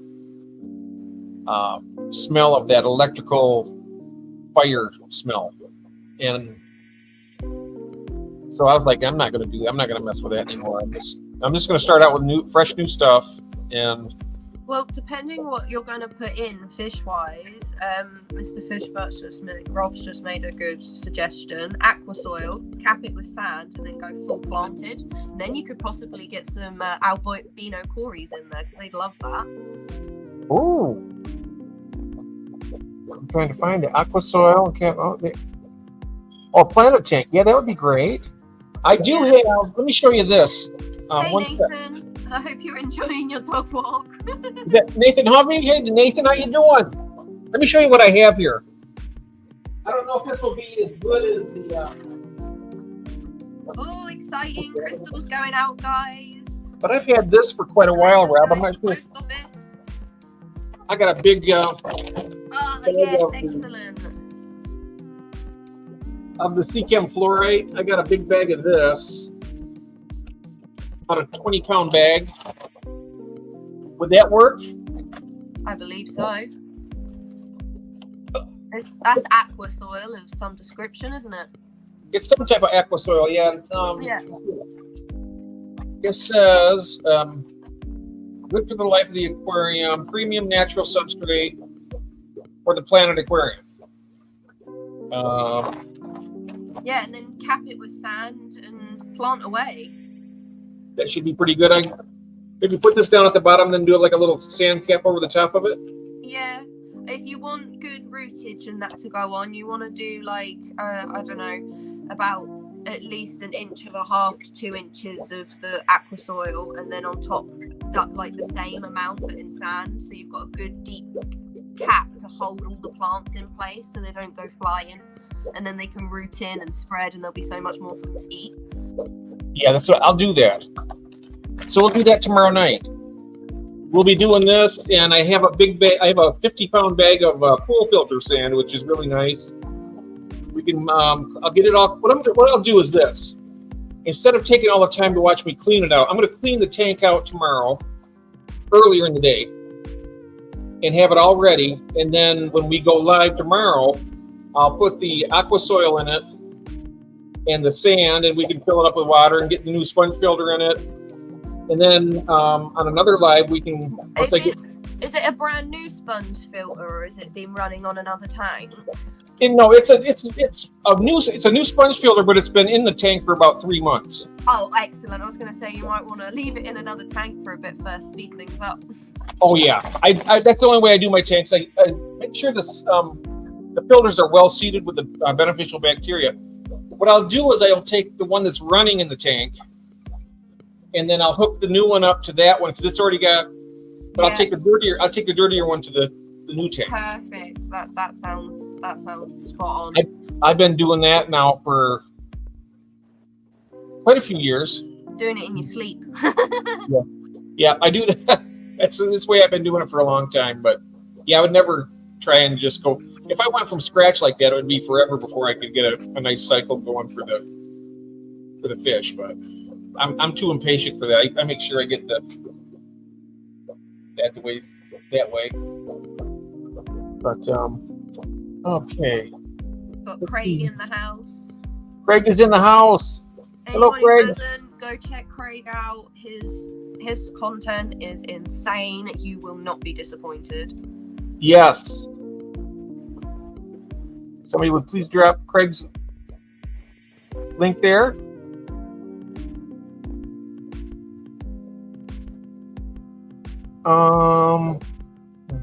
Tank. There's the other one. He's the other member I have right now, which is nice that I'm offering the memberships now. And it's like, it's just, I don't push it too much or anything. I just put it up there and say that I have them. No, that is nice. Like, because I'm not gonna lie, you never know. Like, people might. Oh, you just want to be on camera at this point. That's very close to the tank, that camera. Yes, madam. Sorry, my cat wants to get involved. Aww. I have 2 black cats upstairs. They're pretty old. They're 21 years old, but they're doing good. No, their brothers so sweet. I hope I can have mine that long. She's only 10 months. We had 3 brothers. They're all pure. They were all pure black, and we lost Klaus in Christmas of 21. He was 18, 19, 20, 21. Yeah. Oh, I'm sorry to hear that. It's like losing a child. It was devastating. I recently lost my pug, who I've had now. He would have Oh, been that's right. And I commented. I said I do love pugs, and when you was said that, adorable. you said he was a wonderful. I'm so sorry for that. Oh, he was like my big baby forever. That was Carlo. Oh my God! Let me take a look here. I'm so sorry, Charlotte. What a beautiful baby you had there. Do you know what? He went in his sleep. He was in here. He was surrounded by the animals. Derek wasn't my dog, my collie, and the cat. They weren't in the bedroom that night, so I know they were with him. He waited for me to go to bed because I stayed up with him all night and knew something was up. And when I woke up, he'd gone in his sleep, and he looked so peaceful. And he'd been so unwell for about 6 months, and it was nice to see that he was finally like relaxed and happy. God bless him. Rob Luke recently lost one of his cats, and he's still grieving as well, bless him. Like, we all completely understand. It's just one of those things when you're an animal lover, like, they are your family. They are family. There's no two ways about it. I tell you one thing, I absolutely dread, because you get to a certain point where you know that it's going to happen, but it hasn't yet. I don't. My mind just tortures me continuously about stuff like that. I don't know why I have to look into the future. I can't just concentrate on today. I always have to look ahead. Yeah. I hate it. I absolutely hate it, because they're here with me now and they're still doing all right. But I get tortured all the time by this kind of stuff. I worry about my wife. I worry about them. It's like you said, you've got to just enjoy today, because who's to say that you're not going to get hit by a bus tomorrow? Like, I know do you know it. what I mean? I know Let it. alone what's going to happen to anyone else. That's why it makes it so difficult for me to enjoy. I'm enjoying this time right now and everything. And I'm also thinking about like 19 million things at the same time. So that's the reason why you might see me pause and stuff when I'm talking. I just kind of like. That's okay. Trying to gather my thoughts up. You know what I mean? See here. Let me check this cat out real quick. Check Jenna. Oh, yeah. Yes. There. Hello, Amissa. I'm missing people in here. Kalish. Yes, Jeff. I'm taking my meds. There we are. Stats. Okay, so I shoved a few extra goodies in for them. Oh, that's nice.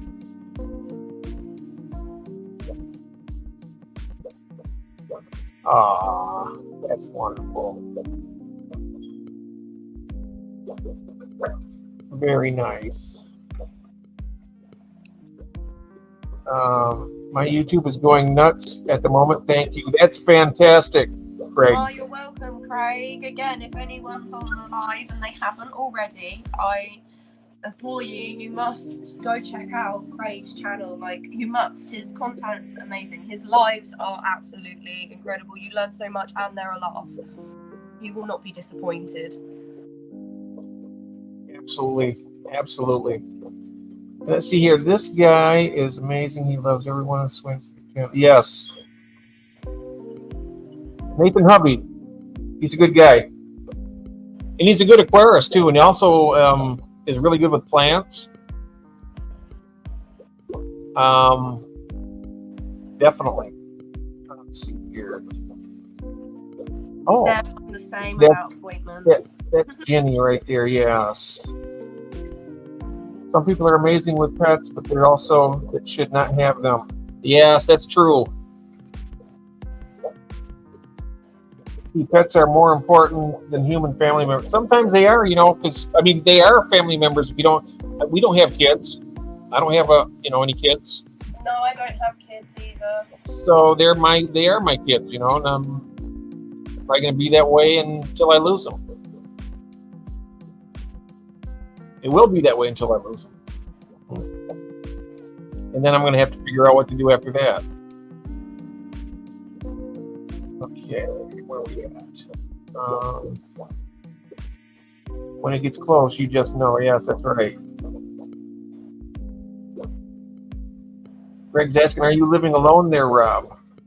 I think he's living at home with his kids. And He's got a wife and his kids stay between him and their mum, and he also has his brother-in-law who stays with them because he's not well. Rob helps with that sometimes. Rob's incredible. Rob's full of so much information, but he's also full of so much love. Like, he's a really genuine person. You're lucky if Rob's a friend of yours. He's a good find. But also, if you haven't subscribed to his channel, you're also missing out because he is full of so much information and his tanks are phenomenal. Stephen P. saying, I'm the type of person, if I have an appointment that day, I can't do anything at all until the appointment is over. I think that's pretty much the way I am too, Stephen. Because I just get too scattered, to be honest with you. That's the reason why I chose not to do that tank at the same time with all this, because I know it would have been it might have been entertaining, but it wouldn't have been pretty, I don't think. It would have probably been, I don't know. We'll see tomorrow. It'll be nicer tomorrow. I can guarantee that. I'll be able to concentrate on it a little more, hopefully. Let's see here. Mr. Fishbird, I care for his every need. That's the kind of person you are, though, Rob. You're very caring and very kind and very supportive. I tell you, he's talked me and helped me out talking to me offline or online, actually, but out of here. Oh, you're very welcome, Craig. Let's see. I hope if I do. Oh yeah. I don't mean to laugh at that, but yeah, don't we all, Rob? Yeah, that's right. That is right. And the muscle slowly breaking down. Oh yeah. Yeah, that's not. It's a slow way to go. Yep. Yeah, when you're there every day and you're seeing it every day declining, that is. I know the same thing when my mom had lung cancer. She just turned out. She was 72 pounds when she passed away. And I had to. Yeah, your microphone's gone a bit like you're in a fish tank. Oh, mine? Is that any better? Can you hear me? Try again. Can you hear me? No, you sound like a robot now. Uh-oh. I'm going to jump out and come back in. I wonder what happened. Sorry.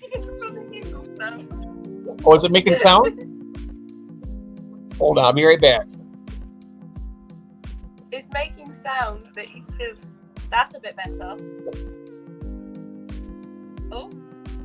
Bye. Oh, that tickled me.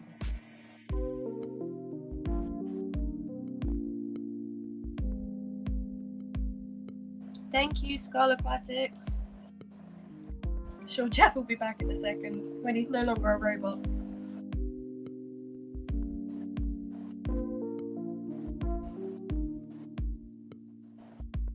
Skull Craig. Couldn't agree more.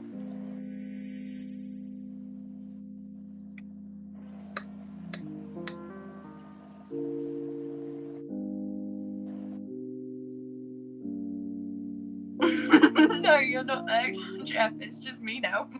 Where'd you go? How are you in chat but not on? What do I do? I guess I'll just sit here.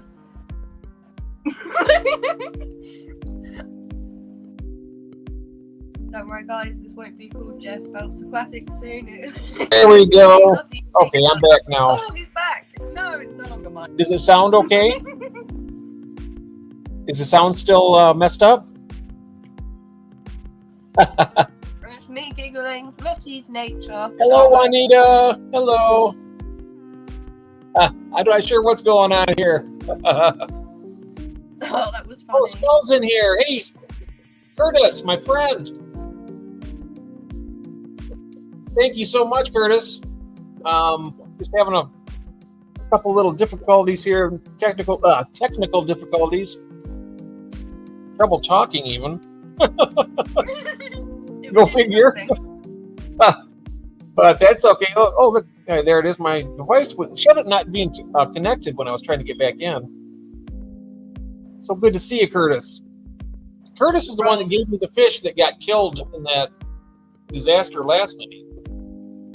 When my heater blew up, they're the Mexican live bears, the Xenotoka dodroi that he sent me.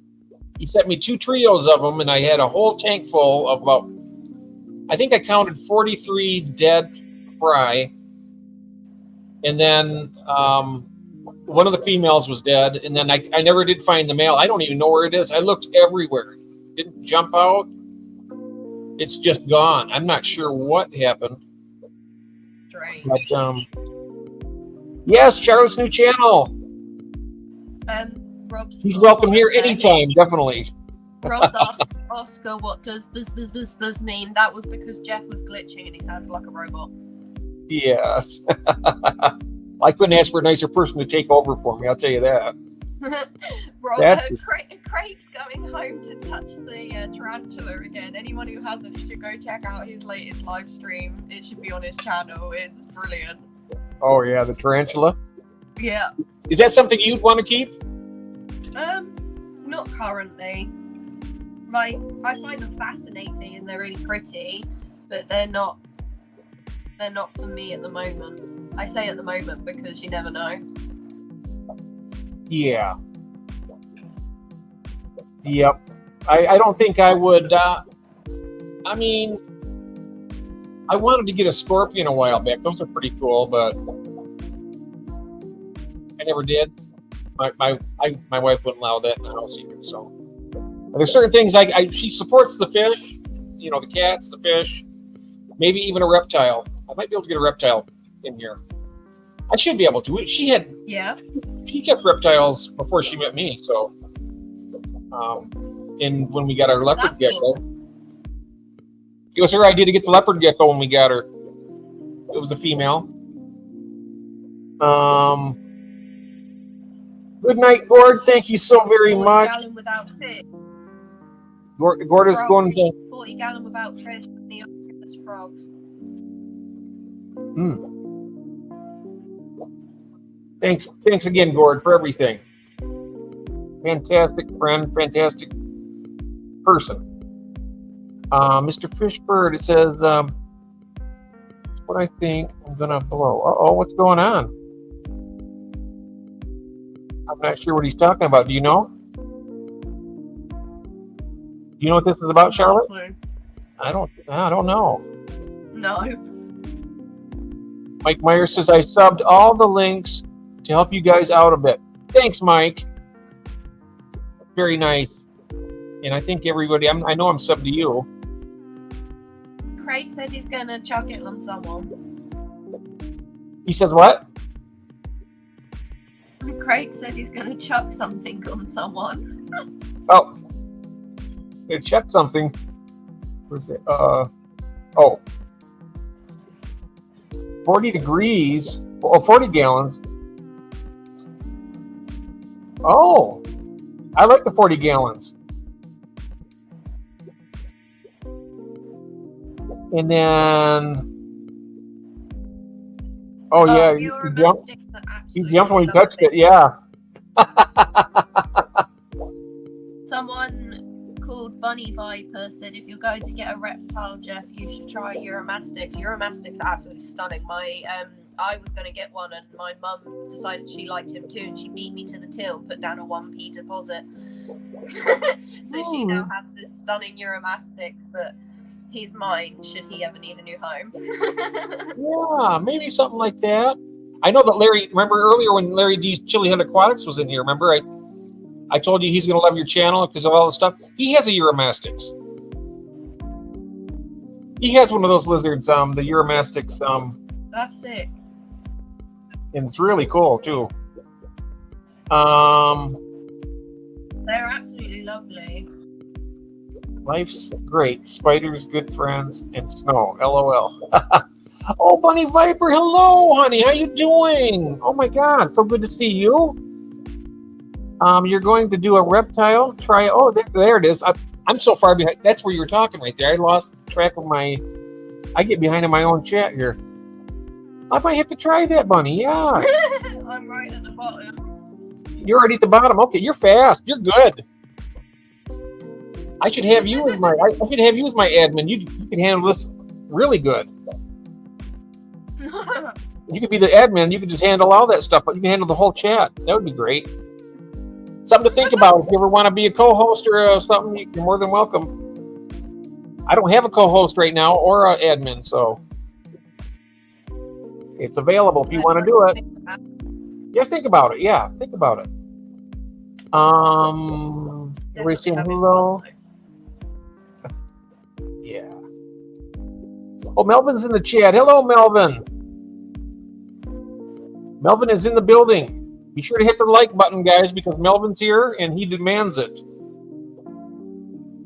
Isn't that right, Melvin? There he is. Saying hello to Juanita. So good to see you, Bunny, in here. I tell you what, I've been thinking about you. I'm lazy with the twice a week. Oh, wow.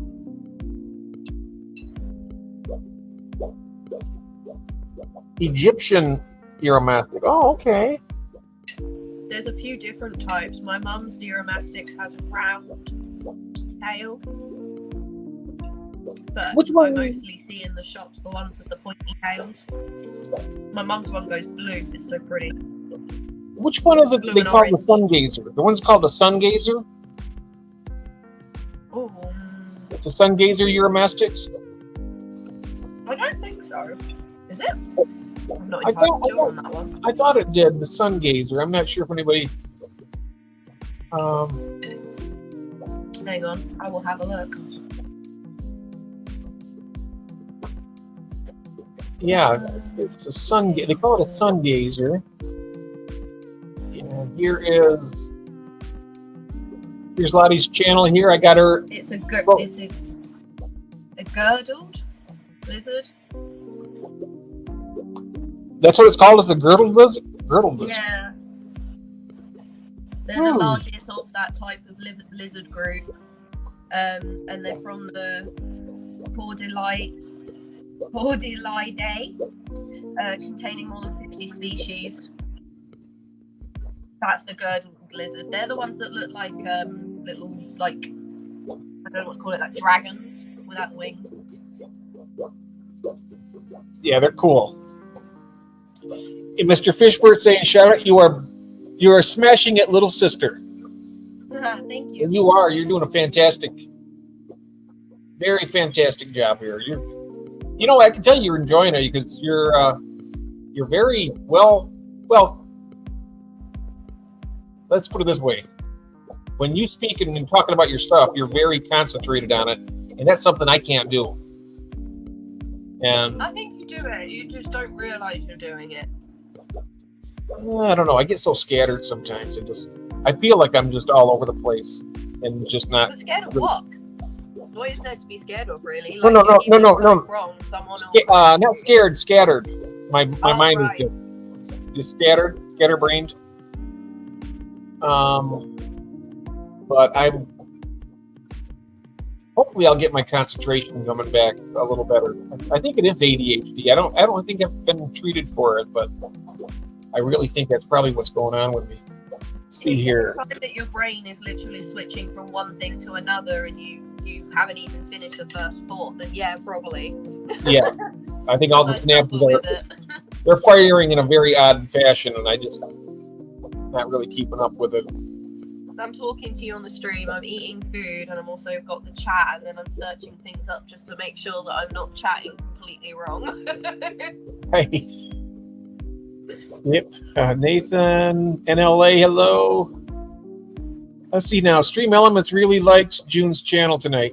Well, I have it programmed in there because that's for my members. I did a little something special for them. I did that. It's one of the things when I got my memberships, YouTube says one of the things you can do is program things in to show the members a little something, just a little extra, because to show appreciation. So that's what I did. I put it into to Stream Elements and did that. Much like I did with Lottie here, and then Rob Fishbert, and I had some others in the past, but I made room for others since then. And so yeah, I mean, I'm not sure. Here, let me see here. Oh, not that one. Let's see. Let me get my eye back here where I can see what I'm actually reading. There's nothing. My daughter posted 2 Roblox. I started out with reptiles, and that led me into fish keeping. That's cool. I started with fish, went to reptiles and fish, and then once I got out of the reptiles, I still had fish, and now I'm about ready to go back into reptiles again. So that's going to be cool. I've always been It'll be around exciting. a mix of them. Yeah, I know it's mainly a fish channel here, but when I get my reptiles, I'll definitely be pointing out what I get, and I'm going to do my research too on everything that I'm going to do. So that's the way I am with my fish too. I'll research my fish. I mean, I read about them, and I know what I'm going to get before I get it. Exactly, but you can only do so much reading, and then you need to talk to people with the experience, because that's where you get the real answers, the real truth of it. The internet with the written form can only tell you so much. Mm-hmm. And that's something we didn't even have back when I started my fish. We didn't even have internet. In fact, we didn't have much information at all, to be honest with you. It was all pretty much trial and error for me anyway. Then I finally learned from other people about the nitrogen cycle. That was the biggie for me. And once I finally figured out seasoning the tank and getting it ready, that's when everything started clicking for me. So it was about within the first year, I had it down by the end of the first year. But I had a lot of fish that came and gone in that year.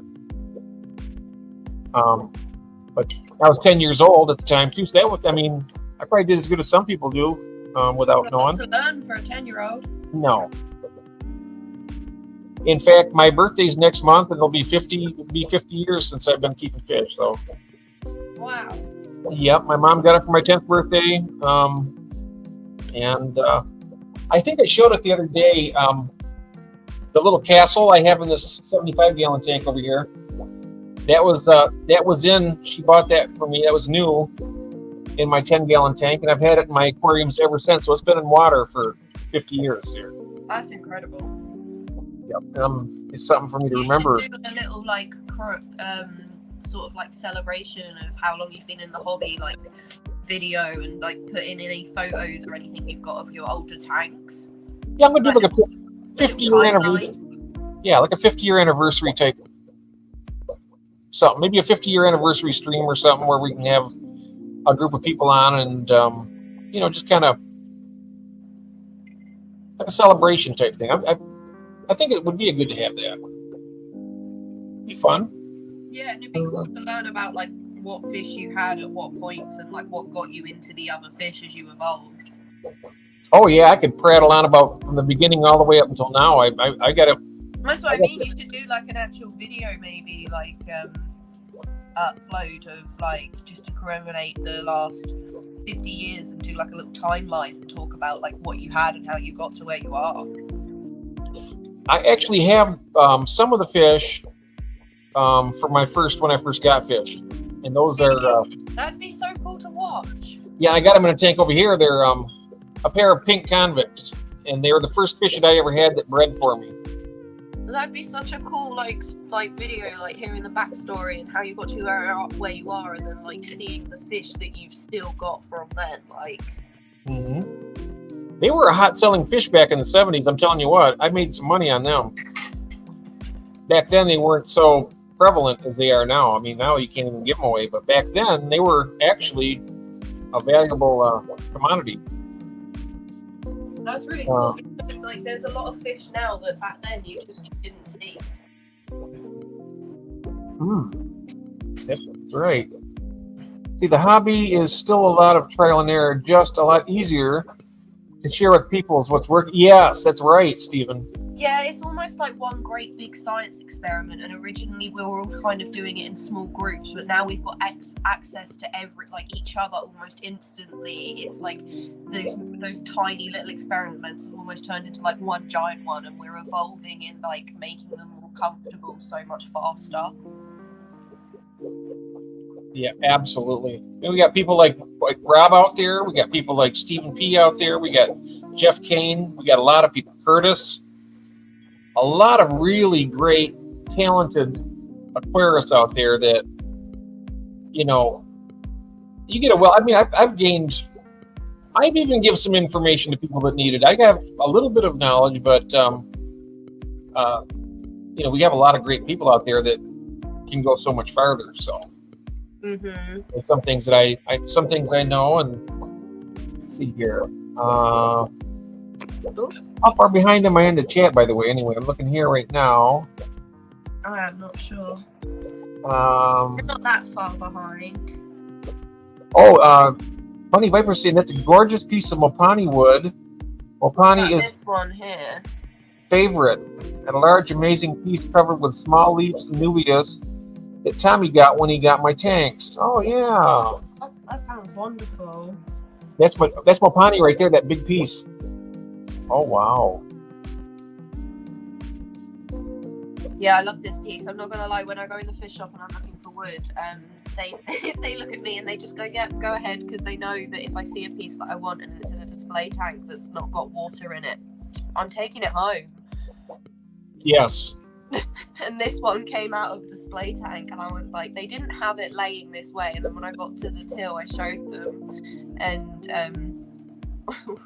they were all like, why did we not think to put it that way? They were like, you're going to have it poking out the top of the tank. And I was like, no, the new tank's too tall for that.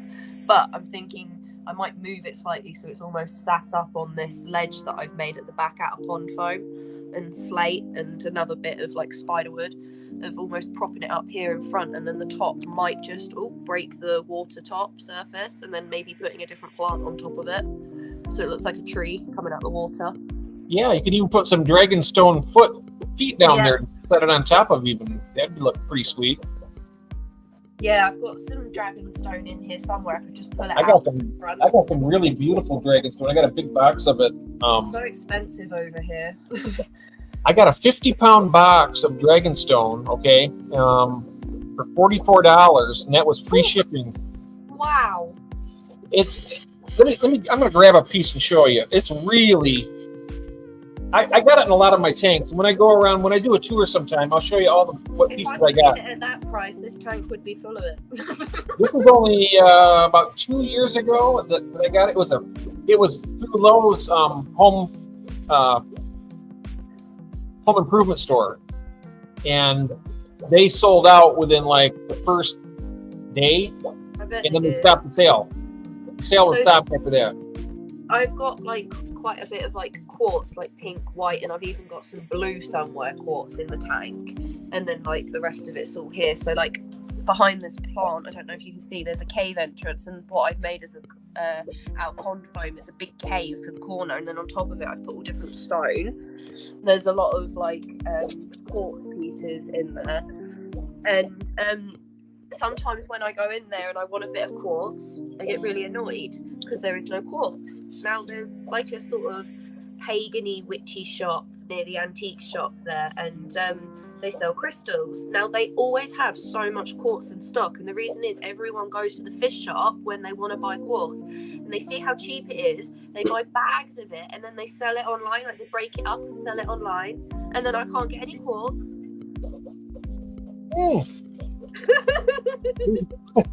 Oh wow, look at that. It's in plastic. It's wrapped in plastic. But yeah, this is a good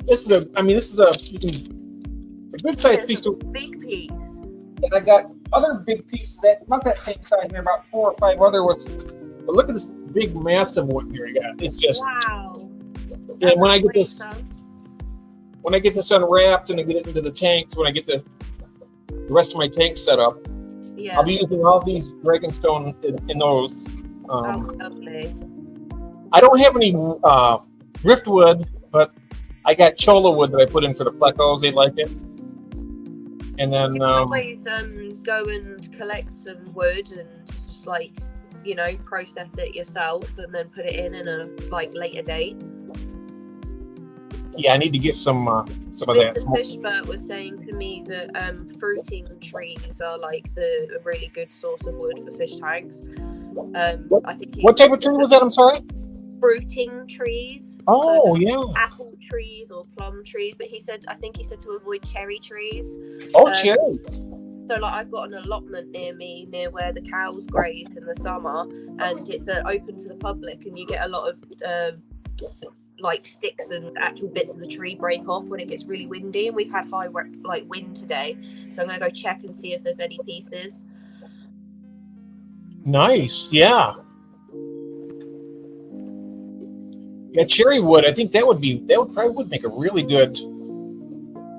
Now, with that, you'd have to just peel the bark off at first, right? And No, he didn't say I needed to peel the bark off, just to soak it and soak for it. like 2 weeks in some like fish tank water out the fish tank, and then give it a good scrub after 2 weeks, and then put it in some like fresh water out the fish tank, and then I think that was it. But I can confirm with him and let you know. Failing that, he can let you know on another live and maybe talk you through doing it if you get some.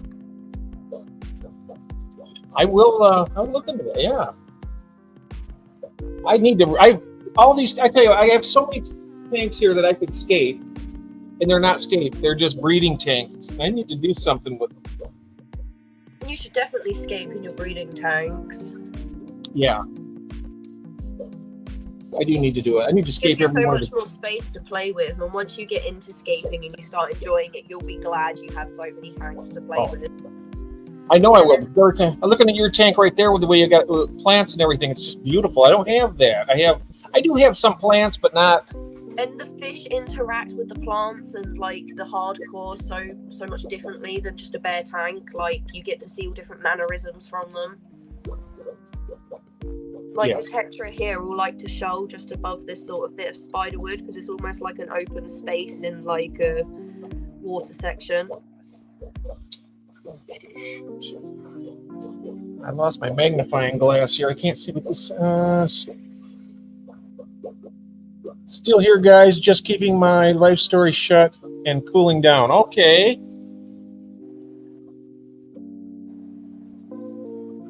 Oh. Let me. There it is. I found it. I had it on my other chair here. It's like this is like my security blanket here. I can't see without it really until I get some new glasses. Awesome. Appreciate you. Escape tanks are hard to sell out of. Destroys it. Yes, that's true. That's one of the reasons. What I think I'm going to do is I'm going to have actual dedicated escape tanks that I'm not going to sell out of. A couple of really nice ones, you know. Yeah. And then I'll have my breeding tanks for my breeding for profit. Let's see here. Daddy Pleco is mad at me. I moved his cave with egg. Oh, yeah, they will. Cooling down is where it's at. I mean, summertime, Texas. So staying cool is. Oh yeah, wow. It does get hot in Texas, doesn't it? And I have made it down to the bottom of the chat yet again. There we go. I just got kicked out of the basement and had trouble finding my way back. Oh, really? That's interesting. Here's one of my favorite ones here. Here at the AAA, we are all about supporting you, so please feel free to support each other. There you go. We found his bachelor apartment. Oh. Nice.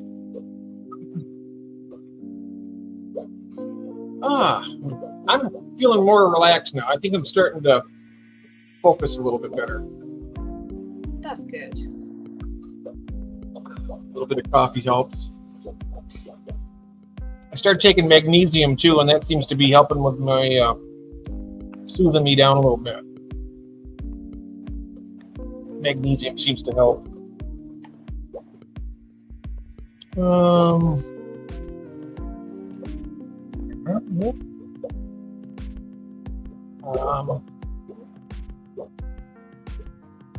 I'm saying, Skull, maybe you could keep a skate tank and showcase what you're selling, but keep the glass bottom. Oh yeah, that's a good idea.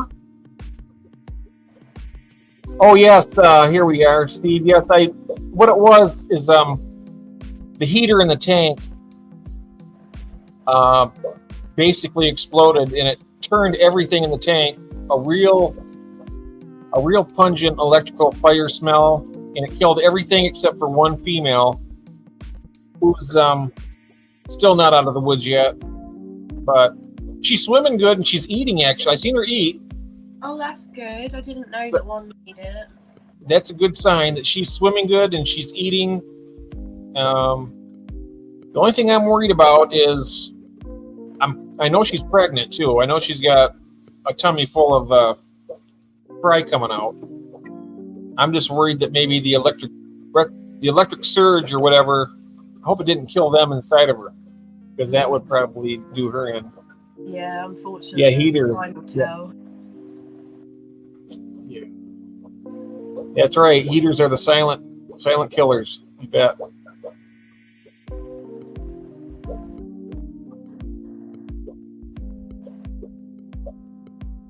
Yeah, that's right.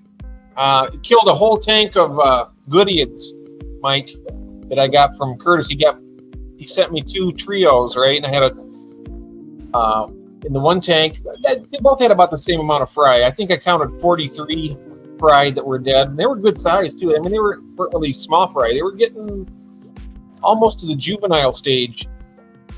And then I lost the male, literally, because I never even seen him in the tank. I looked everywhere. He didn't jump out anywhere that I could see. You don't think he was in the plants when you took them out? What's that? Could he have been in the plants when you took the plants out?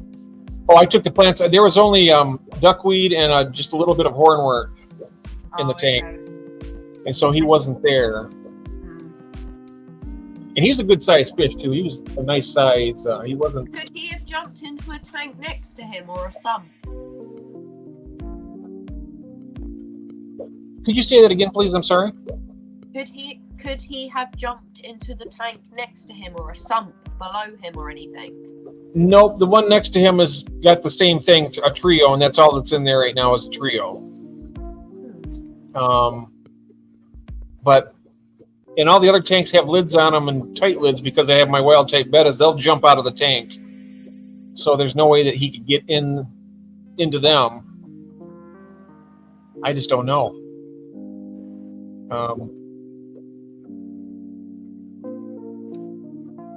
I'm looking over there right now, and I see there's a lot of water on the floor. I'm wondering if that tank is leaking. Actually, give me 1 second. I'll be right back. Okay. 1 second. I'm sorry. You go ahead and be right back.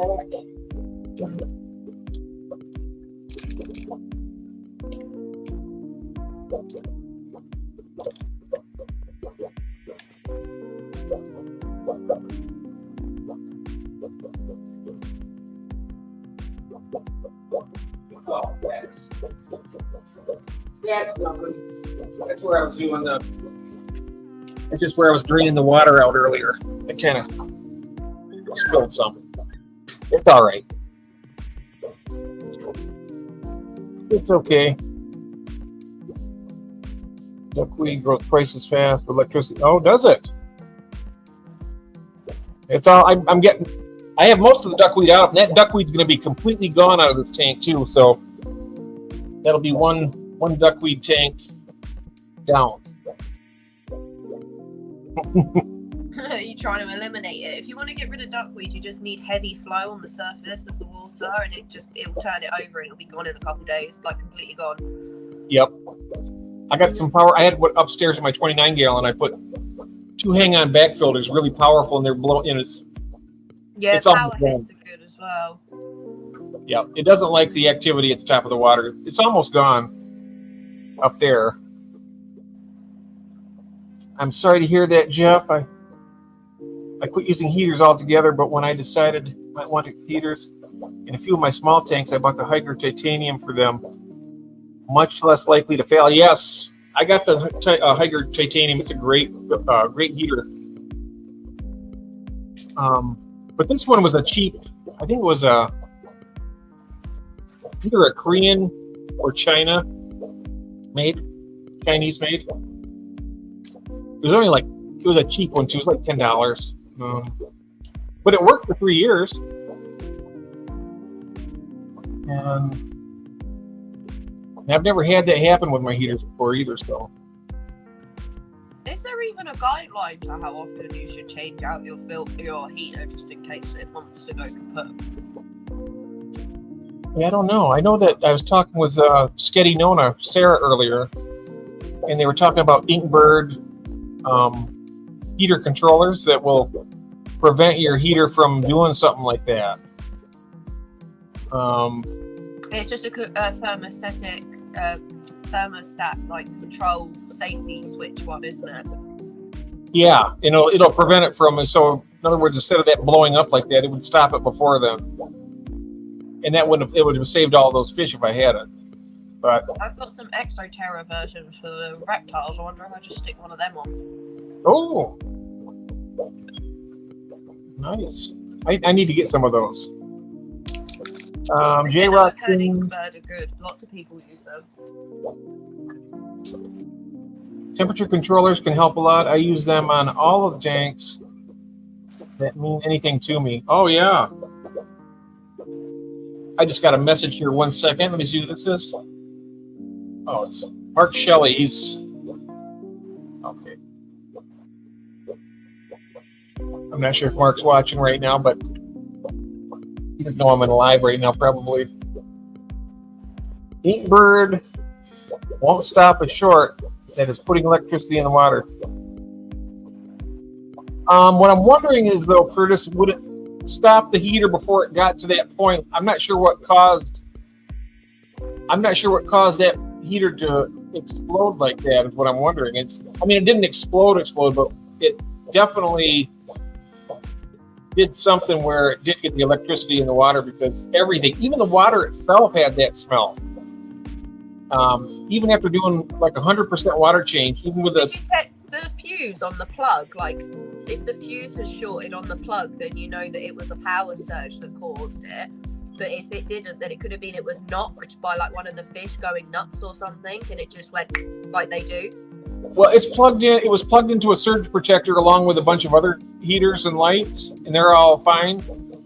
Yeah, but does the surge protector protect everything else from the surge output of the thing that goes out, or does it stop things actually receiving a surge? Yeah, I'm not sure about that. I don't know. I wonder if you can test the fuse. How to test it?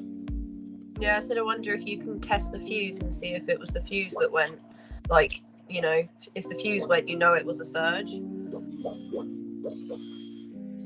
Is there a fuse in the surge protector? Is that what you're saying? So there should be a fuse in the plug head to the heater.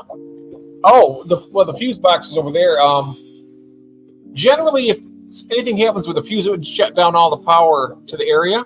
No, so like in like a normal plug head. So like like your plug to plug your heater in. Oh, you're talking like a GPS or a G. Yeah.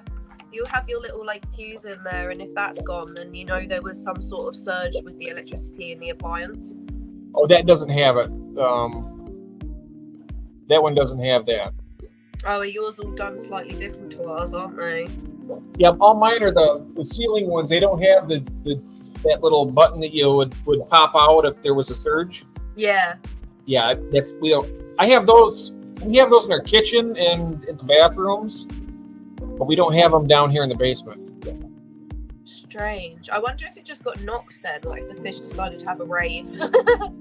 Yeah, I don't know. What I'm thinking is it was just something with the heater itself, and it just Maybe it was just too, the cheapness of it. Maybe it was just wore out. No telling. No telling on that. True J Rock. What do we have this stuff here? But it might buy you for clicks. Huh? Okay. Catching up here. No, they weren't wearing masks, Steve. He says your fish weren't wearing masks. No, they weren't. But I lost a lot of good fish, though. They were really a nice, rare live bearer, too. Luckily, I got a whole nother colony. Then I have a starting of another colony in another tank. So I guess that's a really good. I split them up like that. Yeah. So that way, something happens to one of them, I can always have. I split my black mollies. I got them in several different colonies because if something happens to one of them, I mean, you got backups to rebuild it. And, yep. Let's see here. Well, there's Alan. Hello, Alan, from New Zealand. How you doing tonight?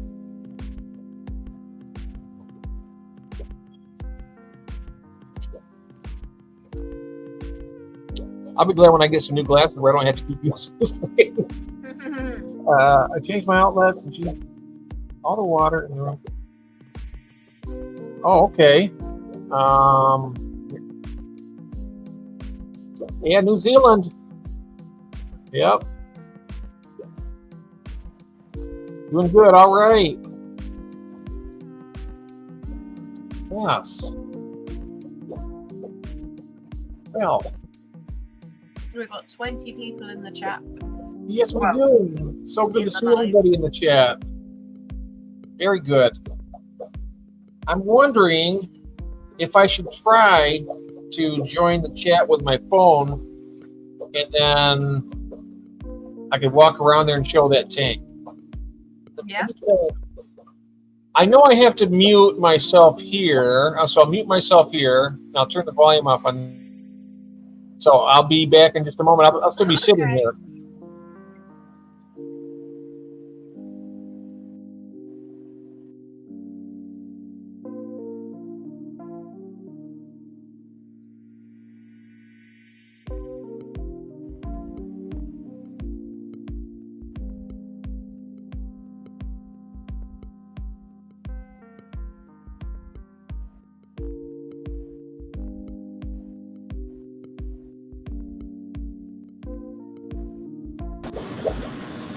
Aquarium animals of the we've been on for the last 2 hours, I think.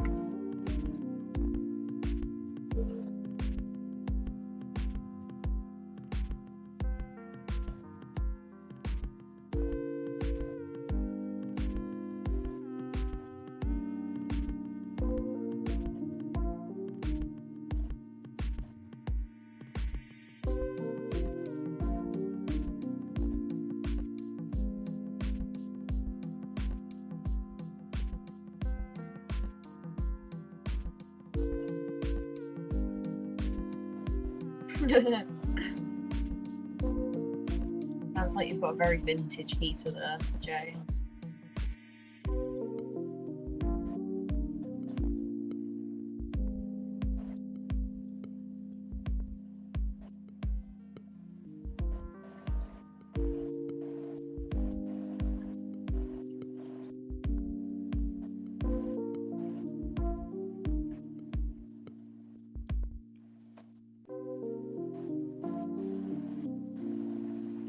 I wonder if Joe, where Jeff's going to reappear. Is he going to reappear on that screen, or is he going to reappear on another screen?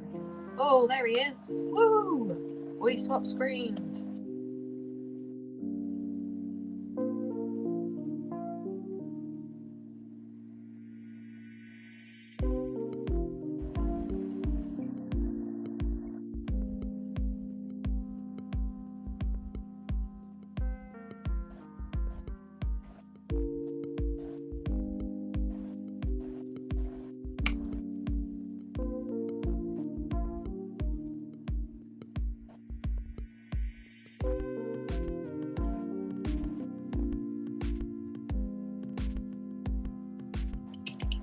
not working. No. There was a note. There was a note at the top of my phone saying that they're having some technical for some reason or another. I can't go on with my phone at the same time tonight. That's the reason why I couldn't go into the chat. You managed to get on your phone earlier. Is it because you came off on here and just left me on? Yep. Yeah.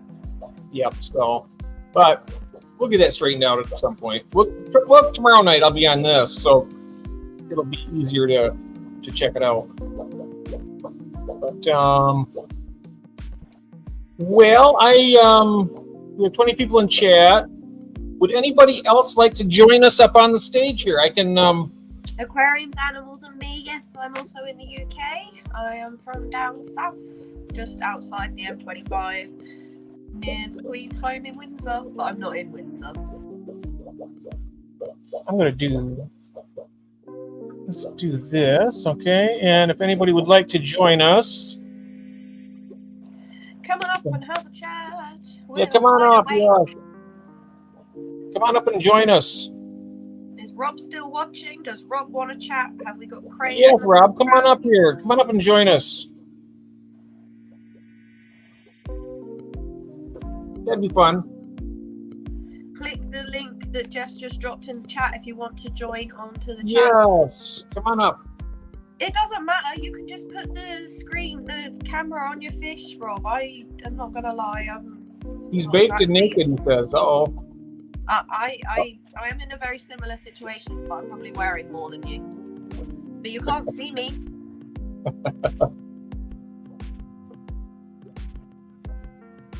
Let me see here. Some of the new benefits from doing a quick Google and pollutants given off burnt wire. Yeah, it was the actual heater itself had that really strong smell too, Steve, and it was bad, really bad.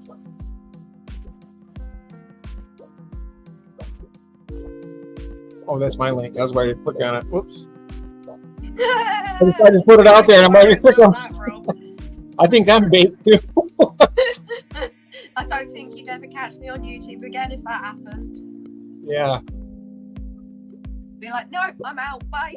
Craig can jump up. Come on up here, Craig. Anybody would like to? Curtis, would you like to stop up for a few minutes? Craig, and join us? That would be nice. Craig, click the link. Yeah, come on up and join us. The Stream Elements link. Yeah, come and talk with us. I mean, I'm not. I love sitting here and just talking. You know, it's just really relaxing to me. And of course, fish and everything. And at some point, when I get my find out what's going on with my phone here, I'll be able to go around and show like a tour of something, but it's just not. I'm going to try and see if I can join in the chat with this one now. Hey, it worked. Woo! Guess what? I can. There it is. I just said hi. Oh, here we go. Hello there. Hello, Craig. Hello, Jen. How you doing, buddy? Hello, everyone. You know what? This is the first time we've been on screen together, I think, isn't it? Yeah. Yes, because I ever come up.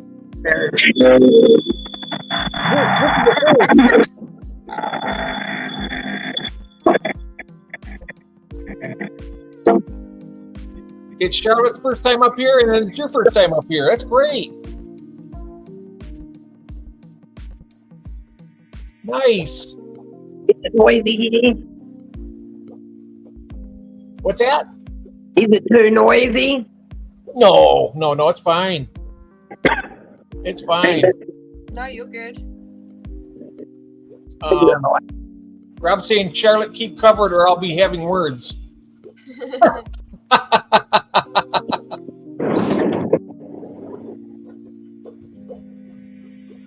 Oh, yeah. I want to see Craig on. He's on. Yep, he made it.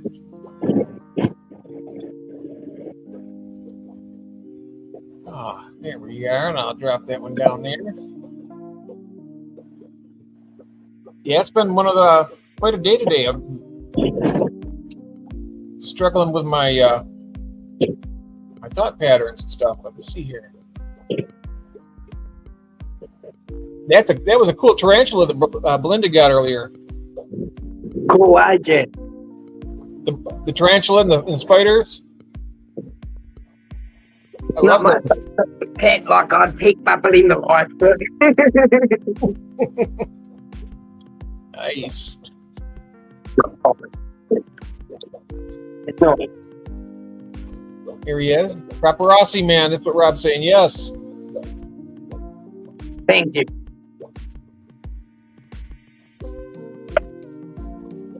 Oh, here goes. Pound fish keepers with a mustache. Yeah. Yep.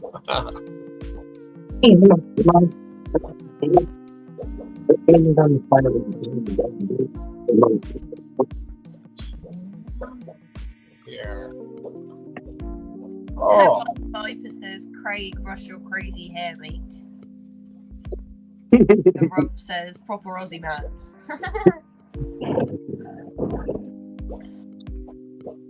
I'm going to run upstairs for a moment. I'm going to grab a coffee. Okay, guys? Is that all right? Yeah, that's fine. I'll do that. You guys just enjoy yourselves. I'll be back in a couple minutes. Oh, we lost him. Oh, no. Oh, no. Well, in the meantime, I'm going to put you on the big, this like this. There we go. I'll be back. I'll be back. You can watch your beautiful, watch your tank until I get there, and I'll be back in a moment. Jeff, Rob wants a coffee as Yeah. well. What's that? Rob wants a coffee as well. I'm sorry? Oh, you want a coffee? Rob Oh, wants you to get him a coffee. Oh, yes, I will. I'll do that. Yes, sir. How far would I have got? Oh, you made me snort, Rob. Oh, that was funny.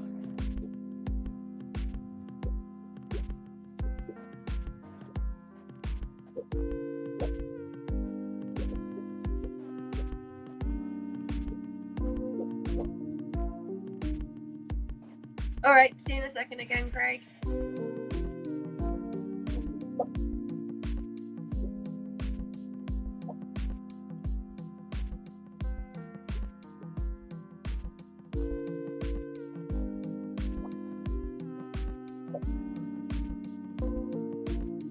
What do you want the link for, Dixon? And I will see if I can sort it. If it's the link to get on the stream, though, we'll have to wait for Jeff because I can't access that. Yeah, grow your hair, Craig.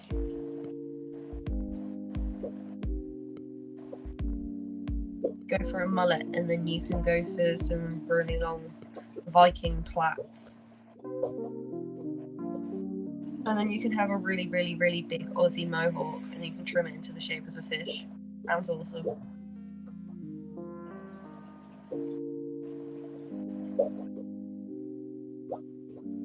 Yeah, link is higher in the chat if you can find it. If it's still working, that is. I don't know if it's a one-use only link or not. This is my first time.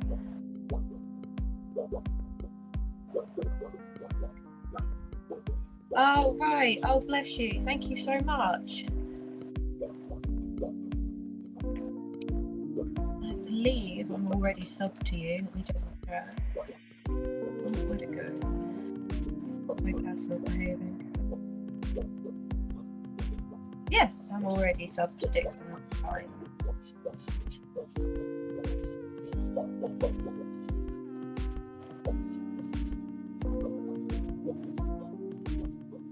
Yeah, mine would normally be dark, but I turn off one of my lights with my phone and that's currently in use. So it can stay on for now. Rob, your fish room's in your bed. You're always in bed. It doesn't count. You're not asleep, you're awake.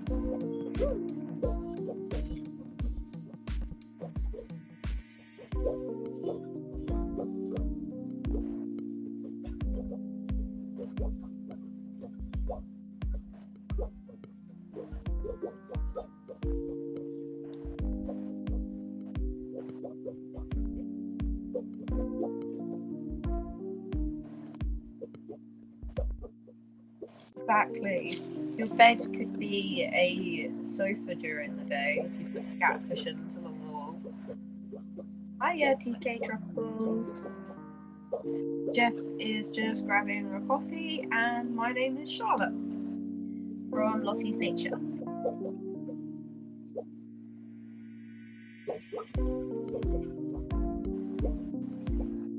I don't know if you can see the fish very well from that far away, but there's a wider viewpoint. That's the middle of the tank. We've got the other end over there, and the other end over there. So I have the middle.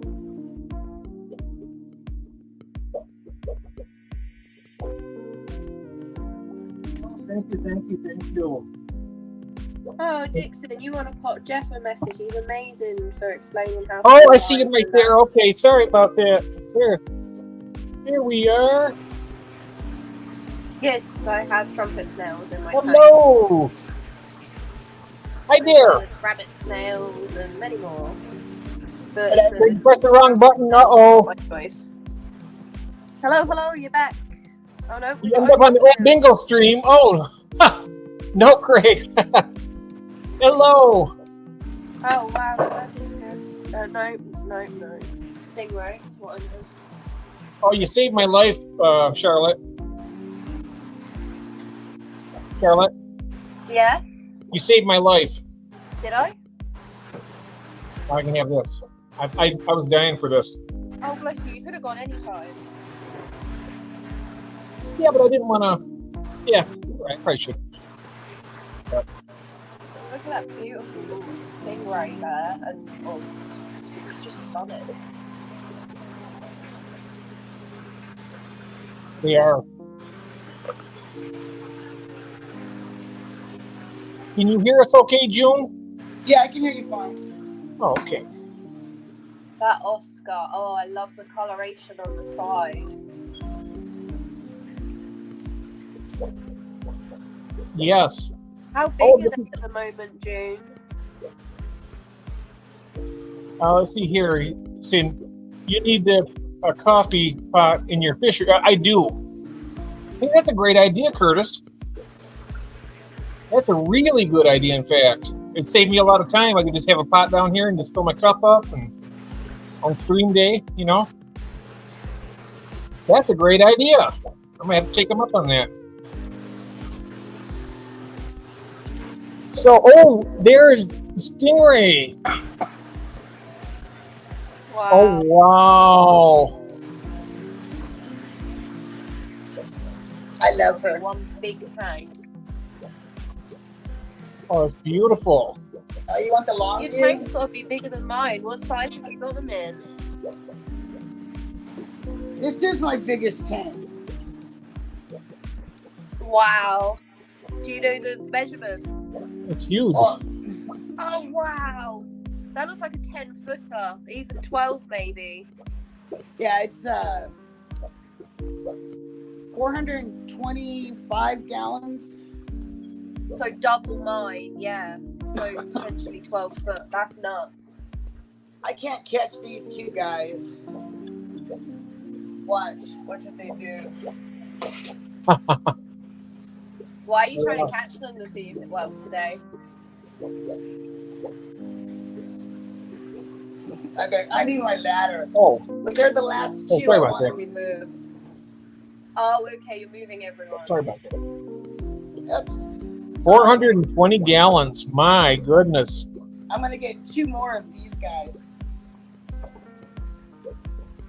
Yeah, it's going to need a much bigger tank when the stingray's growing, but that's so exciting. And I told Jay that I'm getting them, and he goes, "Do we need a bigger tank?" I go, "Maybe next year." Is that one full grown or is it going to amazing. get bigger? And they say She's yes, only and then 9 you get them and you go, inches. yeah, we need an upgrade. Oh, baby. She's just a baby. Oh, wow. How long ago did you get her? She's been here 2 weeks.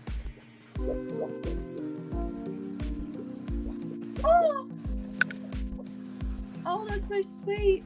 Has she settled in all right? Like, Is she interacting with you already? Like, Oh yeah. coming up. This is the first. Well, no, she's had the camera on her before, but I added more plants, so she's kind of touching them and seeing what's going on. She seems to like them. I haven't fed her today. That's could be. Maybe she'll come over. Here she comes. She's so sweet. My her name is in the dots in her back. Aww. Oh wow. Yep. And I saw that and I went, oh my gosh! Now I know the names of the other two fish. Oh, I've always been saying this. It would be sweet if they had a dwarf version of that where they only got about like this. there is They a smaller do. one. They're not. It's They're like like 18 inches. you can get freshwater hill stream loaches, and they look like tiny diddy Yeah. micro stingrays. Oh yeah, the hill stream The hill loaches. streams, yeah, those Yeah. are not. Yeah, I was thinking about getting some hill stream, some reticulated hill stream loaches.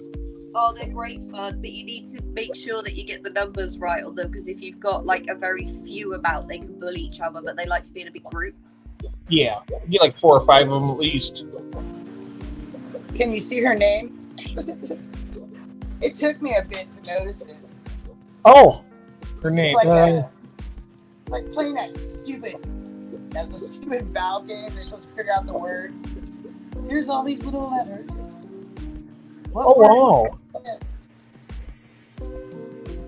But What's your name? I didn't catch your name. Oh, I didn't tell you what it was. Oh, okay. We're gonna try and guess it. Okay.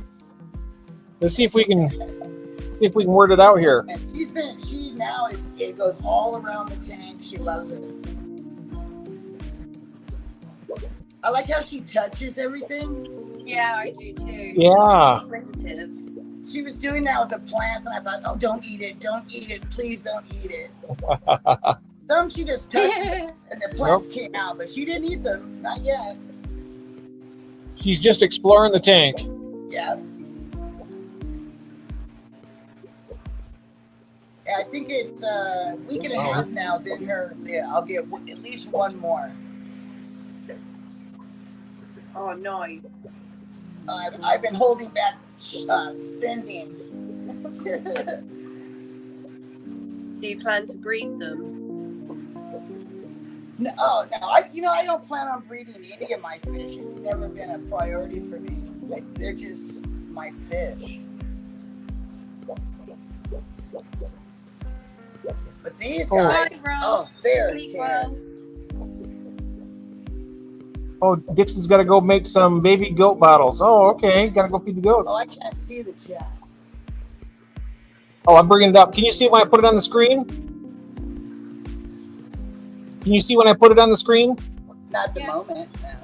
Oh, I don't okay. know if I can or not. I'm putting it up on the television now. I have it on the television. Oh, okay. Are the Oscars nice to the Ray? No. Oscars are not nice to anybody. Oh, they're not. Oh. Where are you going to move the Oscars to when you catch them? Oh, do you want to see where they're going to go? Yeah, sure. Oops. Well, let me check your. It's a good point. I'm gonna check that out. I'm gonna find your edit. Oh, that's why. Oh, the lights out. I'll bring you up.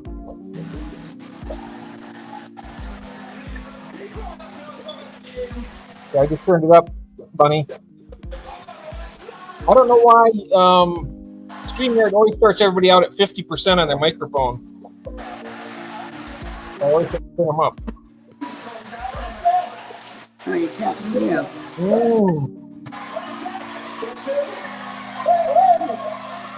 Oh boy.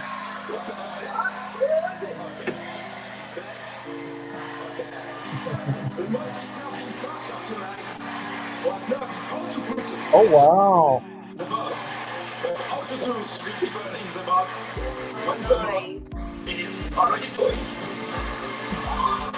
I'm gonna mute you because he's got the TV on. Will the Oscars not eat the angels? Or are you going to move the angels out? Oh, there's a nice pleco right there. Oh, I see him. Oh, like little pleco huts. Oh, so pretty.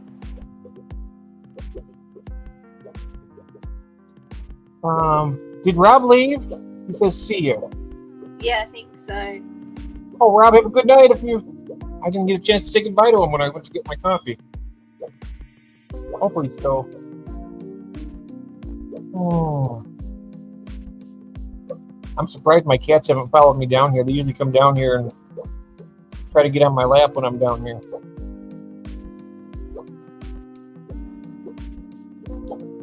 So, June, I know what you're up to. You bought a tiny fish knowing you'd have to have a huge tank for her later. It's all about that new tank. It's called being stealthy. Yes. It's called being clever. Yes. Okay, I turned down his TV. I gotta be quiet. Don't want to wake him up. Oh, okay. That's a lot of pleco caves there. I've seen the. There are a lot of plecos in there. Oh, These are all beautiful. the albinos and longfin albinos and albinos, Yes, and of course the angels. they're beautiful. What size tank is that, June? This is a 220 gallon. 220 gallon. Oh my God. It used to be a saltwater tank. Did you say you're going to put the Oscars in that tank? I got the angelfish from Ross, Baltimore. Oh, you get them from Ross. Okay.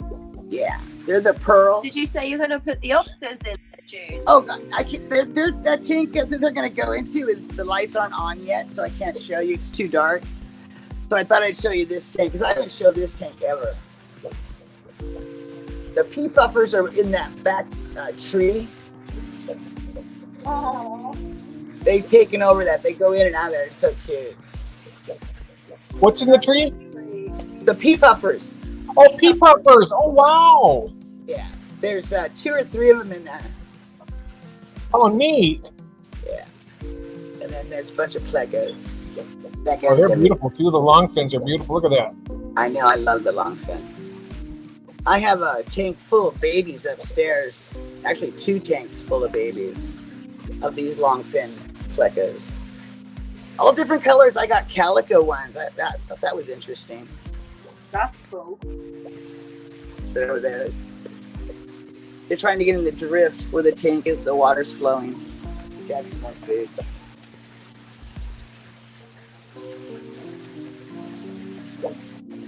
I won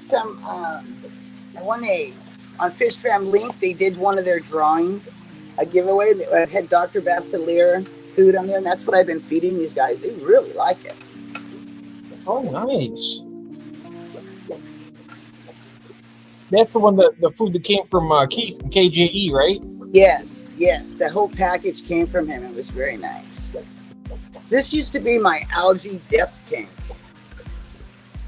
Until I put the plecos in here, you couldn't see in the tank. There was so much algae. That's so cool. Yes. Let's go back and look at the Ray. I just love her. I love it all. I watch it, all of it. One of the lights came on. This tank is filthy because I have not done nothing to it. I'll show you.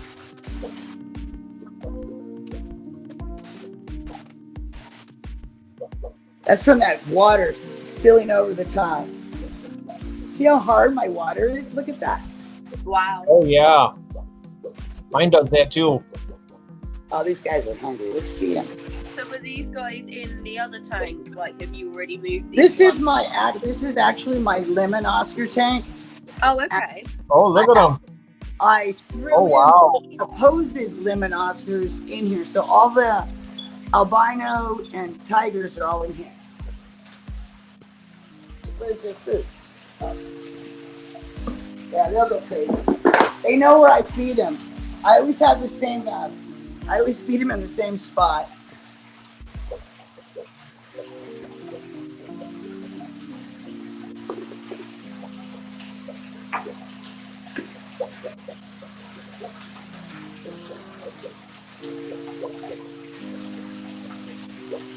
Wow. How many Oscars are in there? It's a Hiya. Besides the 2 that are in that other tank that are supposed to be in here, there should be 22. This also is a 450 gallon tank. Wow. Let me show you. They're beautiful. That's the tank. See, I built the bottom piece to keep the cats out. Yep. So far, it's working. But there's no fish over here. All the fish are gone. Like, where's everything at? Oh, we have Saren is in the chat. Hello, Saren. Welcome, my friend. Kill your quarry. Welcome. Let me show you the killers. My killer fish. The killer Oscars. Oh, they see me. Here they come.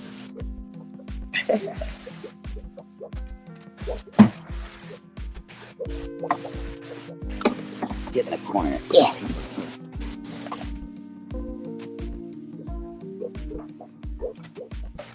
These are the bumblebee Oscars.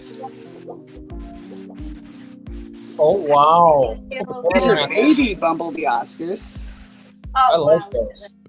And then the teenagers. All from the same predatory fins. Oh, look at that little guy there. I love that. Look at them. Yeah. These are the guys that killed my star sapphires. Oh. Those guys right there. Oh, wow. So we had a trial. They're convicted. This is their life sentences right here. So you had star sapphires too in there? Yep. I'll go in the other room. Oh, I just woke somebody up.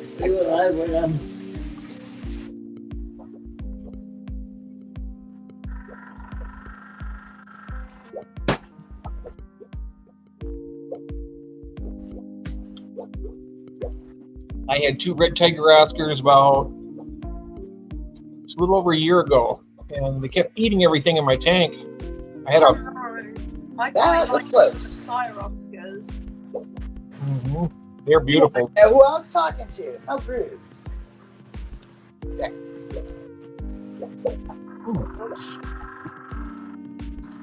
No, don't do that. Cancel. Oh, look, he's looking. Oh, he just bit him by the tail. Oh, don't do that, guy. That one right there, the tiger, is a punk. He's a bully, huh? Yeah, these 2 are actually the top fish in the tank, the alphas. Yeah. And I'm gonna have to drain this thing down to about her height to get them out of here. Because she can be real flat. But they're terrible to try to catch. When you get down, when there's a bunch of them, I can catch them. Boom, boom, boom. But these guys. Oh, yeah. This guy's giving me an evil look. He says, I know you're after me. Like, I hate you, woman. This is my home. No, no more. Leave me alone. It's her home. I love her. I had a red devil that just. Oh, I'd walk up to the glass and it would just slam into the glass, send water over the edge. You wanted to tear me. But they know I'm looking at her. Here they come, these little bitches. Look at this guy. Now over there. Like, what are you doing? We're over here. We're your faves, remember? No. Got a new fish in town, dude. Get it. And there they go. I like the way she swims. I like everything about him. I've always loved these fish.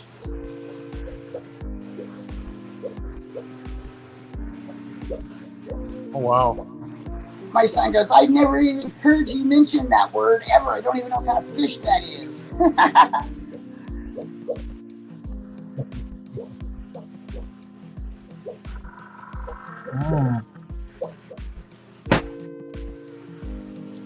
If anybody could have been thinking I was going to work on my 10 gallon, that's going to be tomorrow night.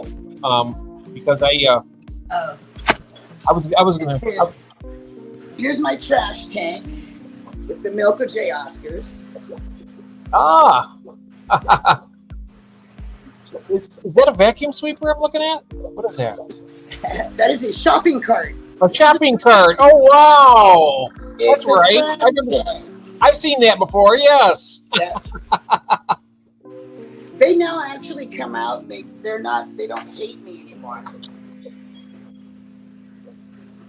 Huh, you don't hate me, do you? That's the boss right there. This is boss. Ah. Yeah. The big one. He's a big guy. Look at that. Yeah, I think it's a male too. Let me get them some food. I don't put their lights on very bright because they are from the wild and it's dark where they come from. Yeah, they feel more at home that way. Yeah. Plus, it saves on the light bill. But they do love their bugs. Where they count.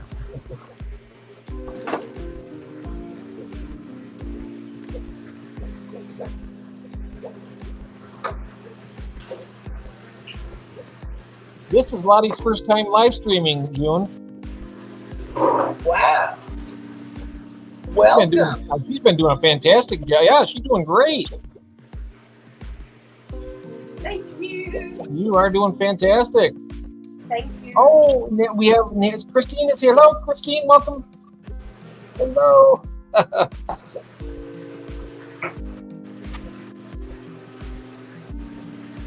It's really, wow, look at them.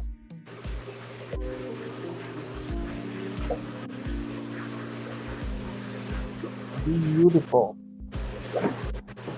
Yeah, I've gotten these fish from 3 different vendors, so there's 3 different sizes.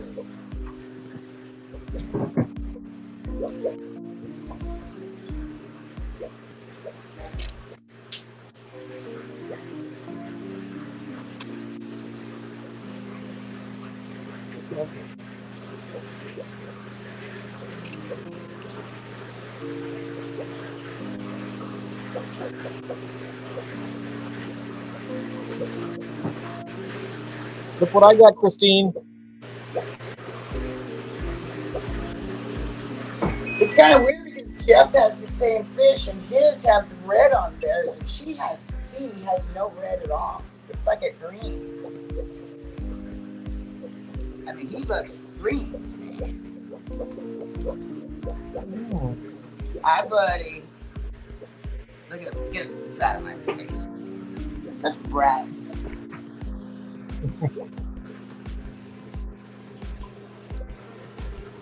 But they are friendly when you put your fingers in the tank. You can always get that. So. Oh, yeah.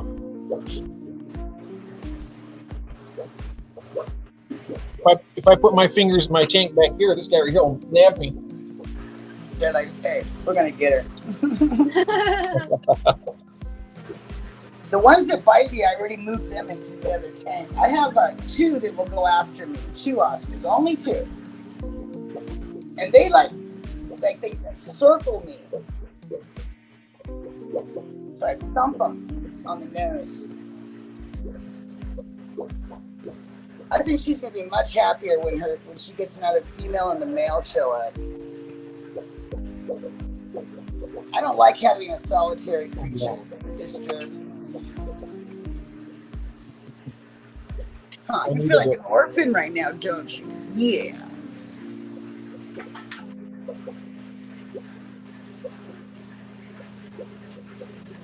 It was so nice having my guests here. I was able to go up and get a coffee. I'm like, oh my God, it's so nice. There it is. Mm.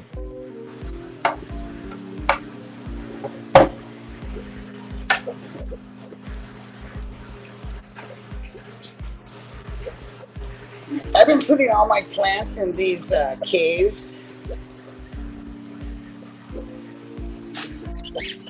Oscars still move them all over the place. It's their house. But now it's her house. Here she comes, she's so cute. Oh, let's feed them. And then I'll feed her her shrimp.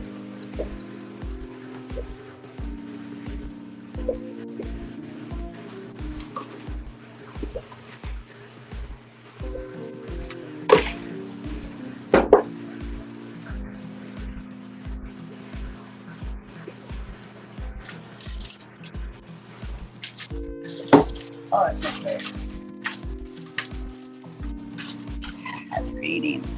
I'm tricking them.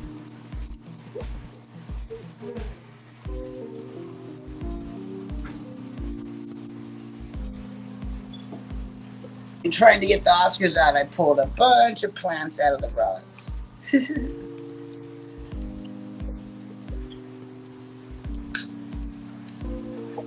This fish made me break my golden roll, Jeff. Broke What it. was that? This fish, it made me break my golden rule. Oh. Yep. No impulse shopping. Well, you are part of the AAA, so Yeah. you're just like the rest of us. Well, I never thought I'd ever get one of these, nor have someone say, hey, I can give you 3 of them right now. I mean, I thought I was going to die right then and there. Yep. That's the way it goes. Well, because they're illegal in California. They're illegal? Yep.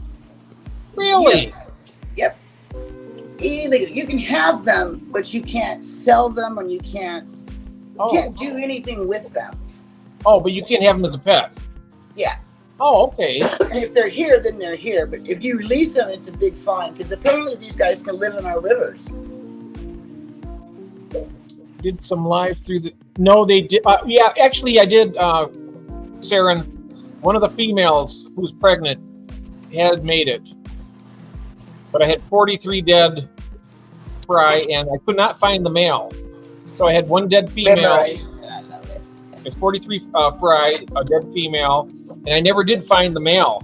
I checked the tank out. It's only a 40-liter tank, 10 gallon. And I looked all over for it, and I could not find the male. I looked all over around the area because it's all cement floor, so there's no place for it to go. Unless it happened to jump out and one of my cats got it, but they don't usually come down here because they're old. They don't like going up and down the stairs. So Everything jumps.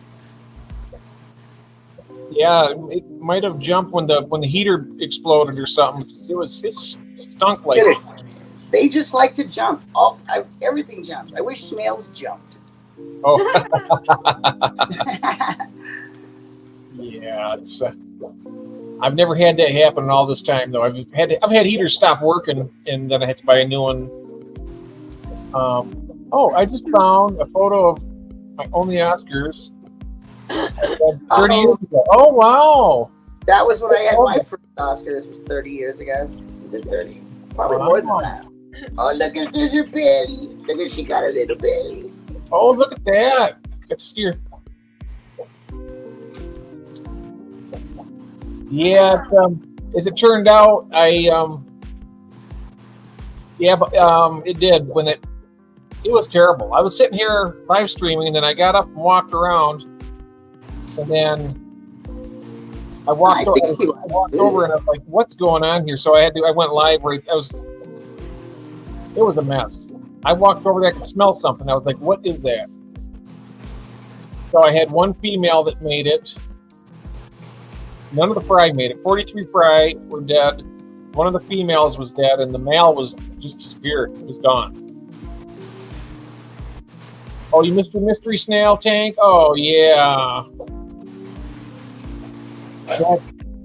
I love mystery snails. I'm going to start breeding them again. So I'm doing a complete reset of the tank, Gil. So what I'm going to do is tomorrow night, I'm going to do a live. I'm not going to do the complete clean out on live. Nobody wants to see that. But I'm going to empty it out. I'm throwing away all the substrate because it's still, no matter how much I clean it, it still has that electrical fire smell to it. Even the water itself has that smell to it. It's so weird. And those fish, when you see them, they were just spinning when they were trying to swim. They're just spinning around. They were suffering something terrible. It must have been.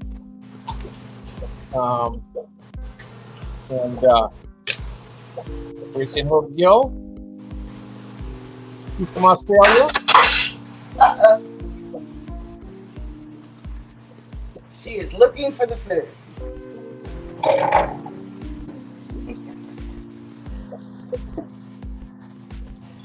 Oh, she found it right there.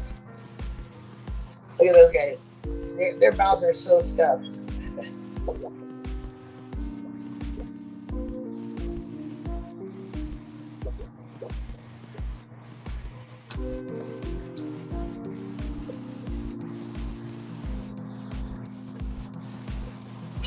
I think she keeps touching everything because the Oscars move everything around. Yep. She's like, oh, something's different over here. This is in a different spot now. Just got that. Stuck that right up. Oh, I don't know, Sarah, and I might give you a good run for your money. I drink a lot of coffee. And so does my friend right above you there, Sweet Acre Koi. She goes through 4 pots a day. I drink a 6-pack a day Oh, yeah. of Dr. Pepper. Easy. Oh, I go through, well, about, I don't know how many cups of coffee, probably, well, not that many, maybe 6 a day.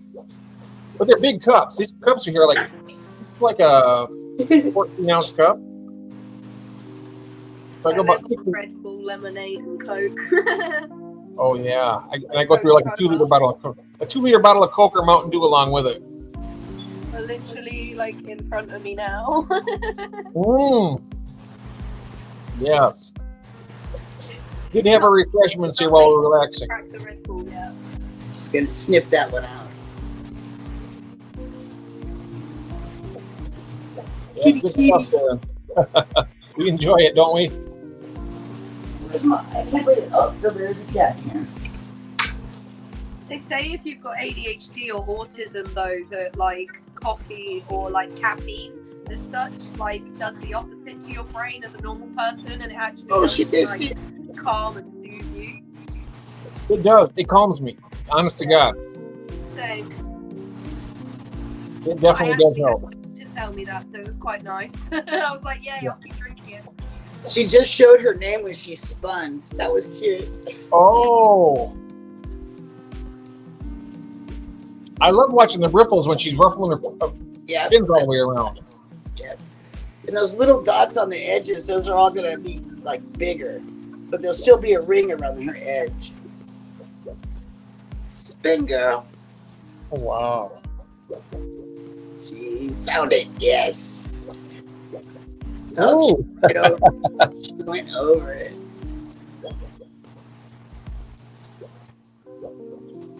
Maybe she got a brain freeze because it was frozen. Oh. I don't know. Maybe. Because the Oscars look really happy. They're stuffed. Maybe they'll stop picking on her for a moment then. I know. I've been feeding them extra. I feed them every day now instead of every other day, so they'll leave her alone. Are you just going to keep them heavily fed until she's grown out into the next Oh, no. phase? I'm going to lower the water in this tank probably later on tonight down to about maybe 2 inches when they're on their side, and then I'm going to scoop them right out. Oh, okay, that makes sense. What tank were you going to put them in with? Like, what other Oscars? Yeah, they're going to go in the kitchen in the second biggest tank I have with all the other, because those are supposed to be lemon Oscars. Yeah. So they should get on, theoretically. So they're going to be in the lemon Oscar tank. And that tank will be completely stocked. It's crazy in there. Well, they're going to have lots more people to push around. They should love it. That tank is really good with plants, though. It's nice. I'm hoping that they don't pair up. I only want the lemons to breed, not these guys. You're in for a treat. I got my old boy. It did come down. Hold on a second. Here, Tiki. Come here. Oh, we're having some thunder out here. No wonder he came down. He's scared. Come over there. We had wigglers about 2 weeks ago, but the other Oscars ate them, or the parents did. Somebody ate them. Okay, honey. Aww. There he is. I love that kitty. She only stays upstairs. I have upstairs cats and I have downstairs cats. My old boy, he's 21 years old. Aww. He'll stay on my lap. He'll lay down here and fall asleep. Yes, he come down here. When it starts thundering, he gets scared and he comes to me. Did you pick it up? And it just started thundering. His rock is still there, girl. Oh, look at your beautiful baby laying there. Oh my God, she's sweet. He's playing with a lid from a test tube for testing the chemicals in my tank. Oh yeah, Clean. it rolls nice. Yeah, I want to play with it. I want to bite it and get it lost under the couch. She's only 10 months, bless her. She loves to hide everything from me. And my cats love it when I move the furniture because they know all their toys are back there. My ferrets tend to drag it all back out if they want it back out, and Yeah. then she gets it back.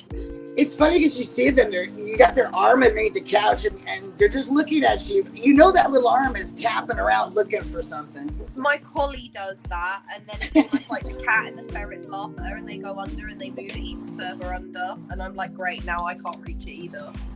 You know, collies are super smart. Oh, I see. I missed this part. My name is Nathan, and I'm addicted to Mountain Dew. Yeah, that's right. I am too. I love it too. My husband had that, and I think that's what causes him to get his kidney stones. Oh yeah. So he don't get that no more. And he hasn't had any kidney stones. He doesn't see a correlation. He says it's just coincidental. Interesting that. Hmm. It's just coincidental, he said. Oh yeah, completely coincidental. Yeah. All those energy drinks and all that stuff had nothing to do with it. Mm-hmm. Catches up with you eventually, everything. Oh, yeah. Oddly, none of that was why he had a stroke. He just had high blood pressure. Yeah, and his high blood pressure was just down to genetics, you know? It's not like anything Yep. else can cause that. Yep, exactly. Exactly. Yep, no, I get you. Yeah. I have the opposite. I have low blood pressure. So do I. Yeah, it's a totally different thing, but it's a thing. And you stand up too quick and you go, whoa. Yes. Yep. Holding my hand here. Look at this. Oh. See this? He's holding my hand. He's got his nails. He's holding my hand. He doesn't want me to move it. Aw. Oh, poor little guy. So misbehaved. Yeah, such a good boy. I've had him since he was about 10 weeks old. Wow. We got all three of them. We got one adopted. Okay, we got him on a Saturday. And then they said, well, we did, just to let you know, they're in the same litter. We have two more, his brothers here, just in case. So I was there bright and early Monday morning when they opened up. I brought them home. I opened the box up. They popped their little heads out. And Klondike, Klondike is the cat that hangs with Kathy so much. And when those little guys popped their little heads up over the cardboard box, he ran like lightning and jumped right in the box with them. That's so sweet. You should have seen it. It was like a reunion. It was like, I'm so glad we got all three of them. We were able to keep them all together. So we got two of them left. We lost one of them, but I had 3 boys for 20 years. It was special. yes, it is. And they were brothers too. No. Oh, yep. Yep, these They guys were are brothers. found in a dumpster, abandoned by their mom. I used to take them to my work, and we would rotate feeding the babies.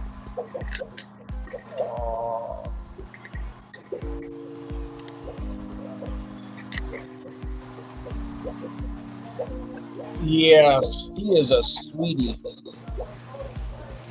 He's down here rubbing his face against my hand. It was like, it's so weird. He likes me to push in on his eyes a little bit with my, like this, on his eyes. He just like pushes his face into it. It must feel good to him. I don't know what's. Okay. Must be chewing it.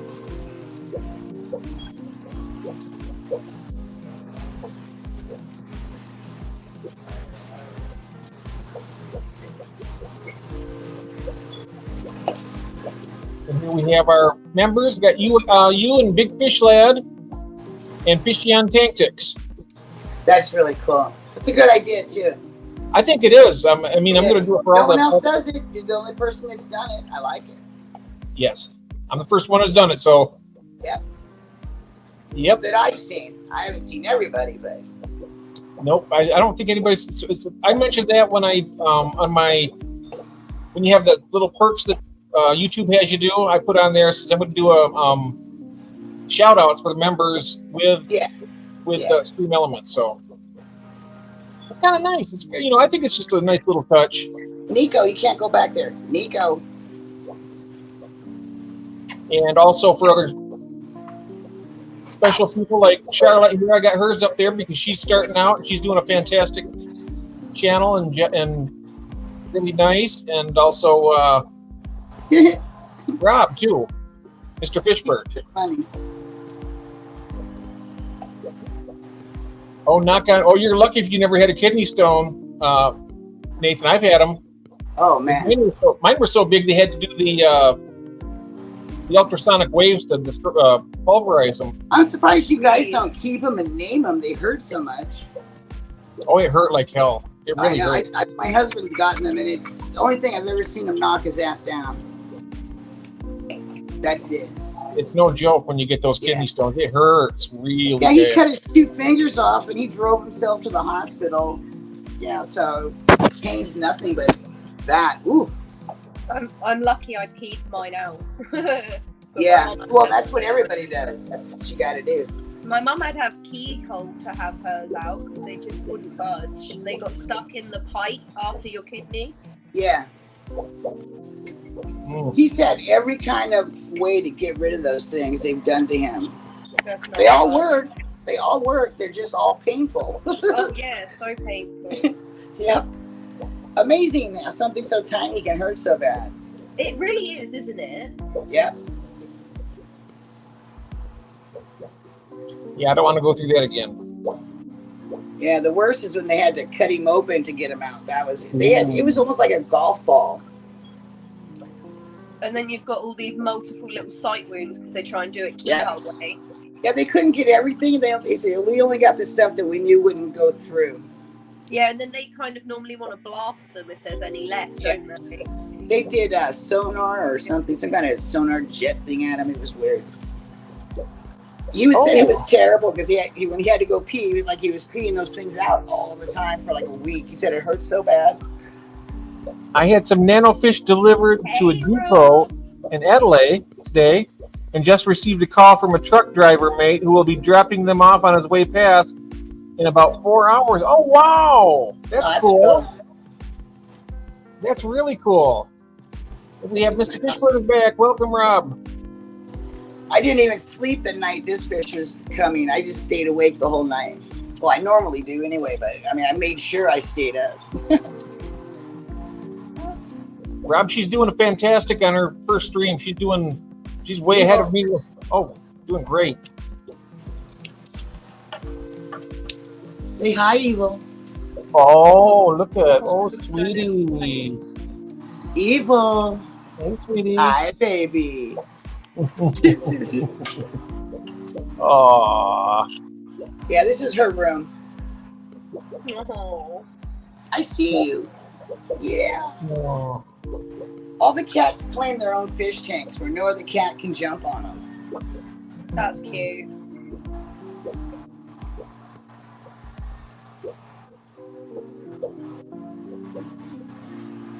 Oh no. But not Bunny.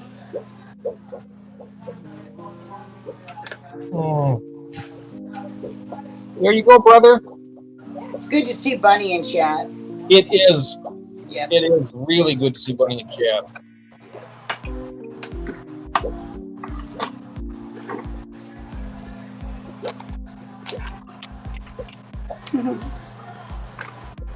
It might be a surprise, but we'll find out and see what he says.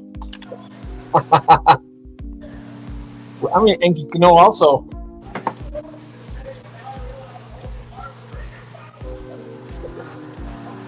yeah, I figure out what I'm going to do with this tank after I do the reset. I could either do another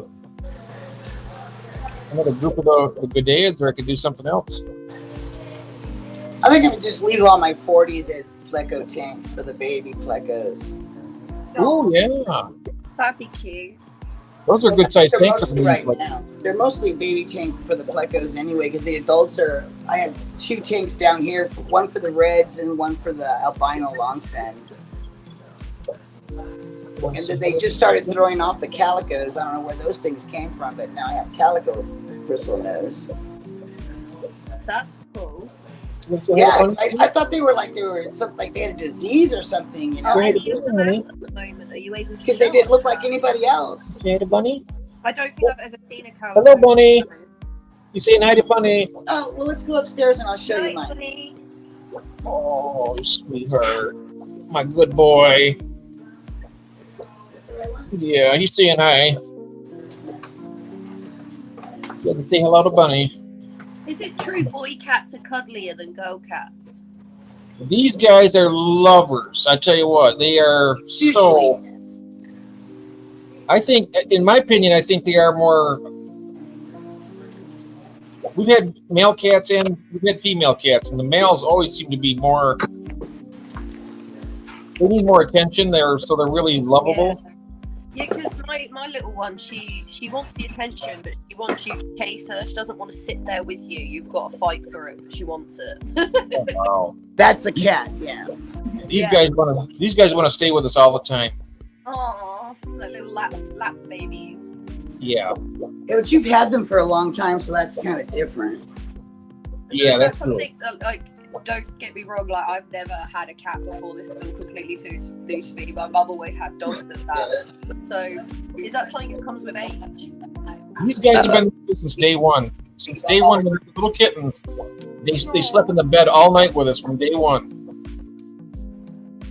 They get it right between us and curl up together, and they're like lying down the bed.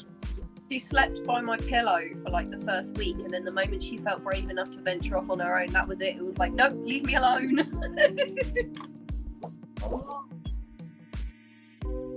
I love you guys so much. I love seeing you.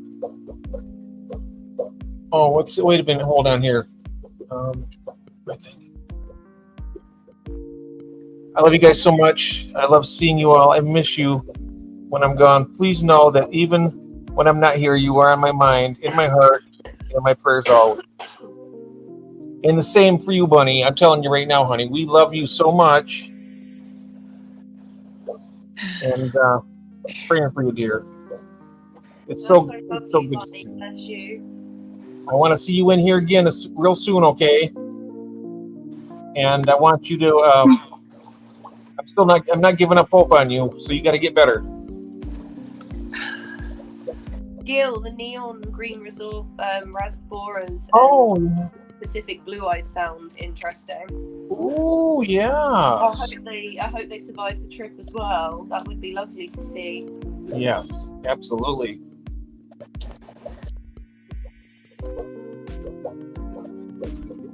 And there's some blotchy ones right there.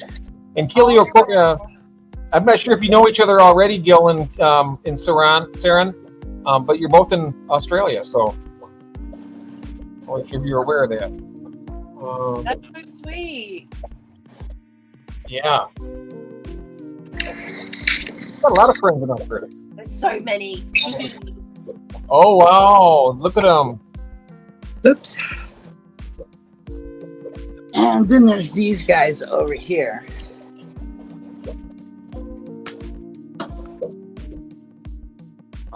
Oh, there's a calico one right there. It's a calico. Those are calicos, yeah.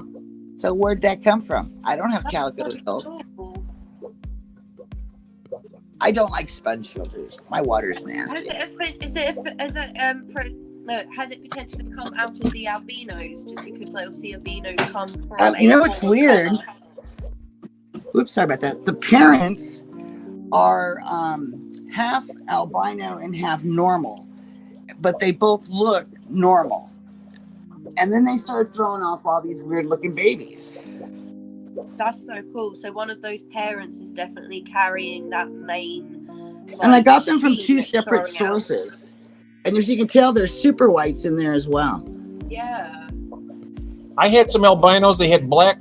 They were bred with a calico, but they were albino bodies, but the tails were black on them. And I don't know what happened, but I lost that. Because there's an albino. And then can you imagine having an albino with a black tail? They look beautiful.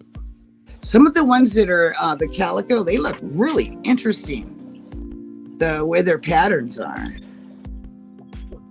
And that's where most of the babies come from is that cave right there. That's so cool. There's eggs in there now. Let me turn off the lights and see if we can see them. He's gonna get mad at me again. This is the fish that was mad at me earlier. Oh, yeah. Where's my Oh, flashlight? there. They're happy little plecos. You can tell. Look at their little mouths going. Mm.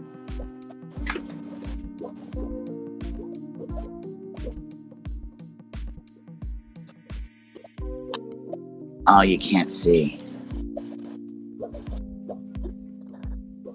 Ah, it's a bummer. Thank you for trying, though. Yeah, I like the way they look when they have babies in there. All right, just reset my lights. Cool. Yeah. There was little albinos that still had their yolk sacs. They were like 5 of them swimming around. It looked so cute. Aww, These little yellow yolk sacs. that's so cute. I hope they didn't get eaten. I feed these guys every day. They were like, we don't need our yolk sacs. There's enough food here that's yummy And and that tastes better. And then I pull the snails and feed them to the Oscars. Come on, Demon, no. Let's get the fish some food. New local often is saying that's a baby maker cave flashlight. PetSmart wants me to sell them these guys. Oh, really? Yeah. Nice. They sell the common pleca. I don't understand why they would do that. Is that Rapashi? Yeah, I make this. Oh, I love the Rapashi. Yeah, I love making that for mine. I feed it to the Oscars too. I just break it up in pieces and they just chomp it down. Oh, the African cichlids here, I save it for the plecos because they just gobble, they just hog it. Yeah. It's too expensive. Rapashi the gecko diet. Oh, Is yeah. what? She has the Rapashi for the reptiles, for the geckos. Yeah. I have Rapashi for the tortoises that I had, and I have it for the red-eared sliders. And what else? I think that's it. That's cool. I also use Pangea as well. I saw someone coating it on a piece of like a cave or something, and then they put it in the tank. I did that, and it all just floated right off. Yeah, I was gonna say, what? It mixes water like.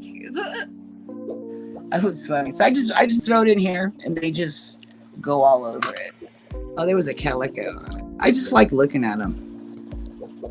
They are messy though. Mike, you dirty lurker. I've probably moved maybe 100 of these downstairs already. Yeah.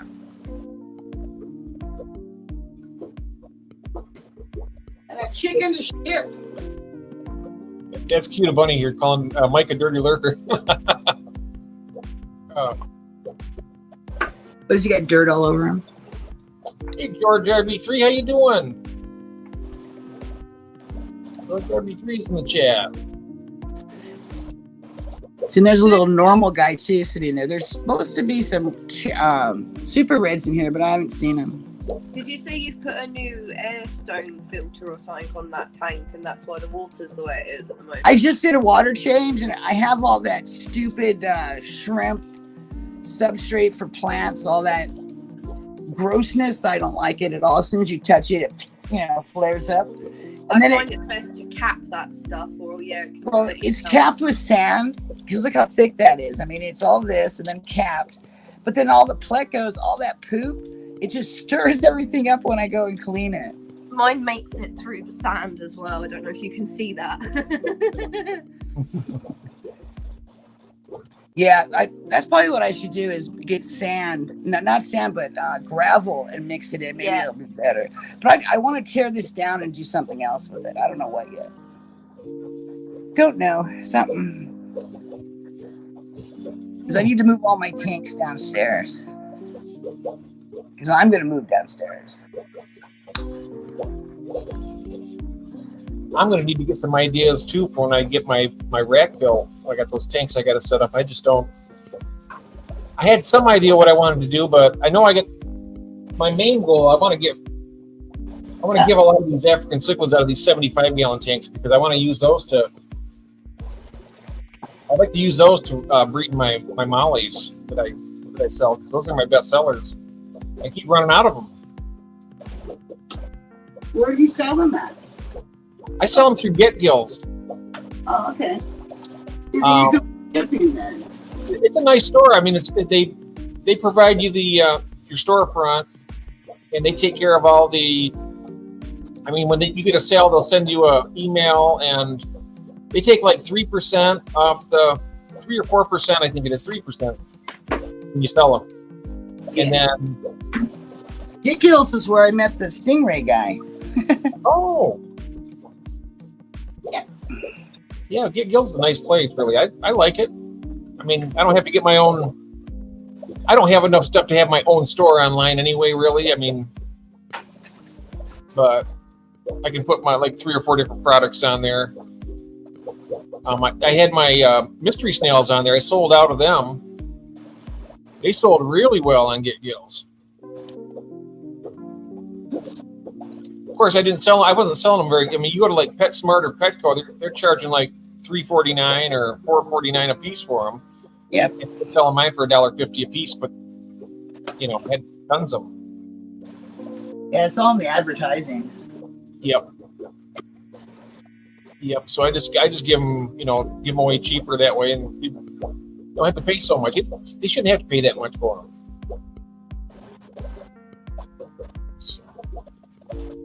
Oh, I know what I could do. Tank. I could turn it into a Cory tank. Yeah, that'd be a better idea. Anybody joining in here hasn't seen? This is Lottie's Nature channel. Check that channel out. And then we have our members. We have Only Oscars, Fish Northwest, and then Fish Beyond Tank Tanks. Oh, that filter. Have I been pronouncing? I think I've been pronouncing your. There's the regulars. That's a normal bristlenose pleca right there. Charlotte, are you okay? Yeah. Grab this. I'm just watching and listening at the moment. All right.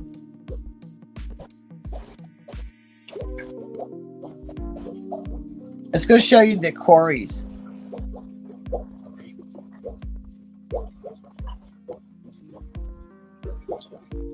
Come on, move. You guys are so annoying. I always want to rest wherever I want to walk.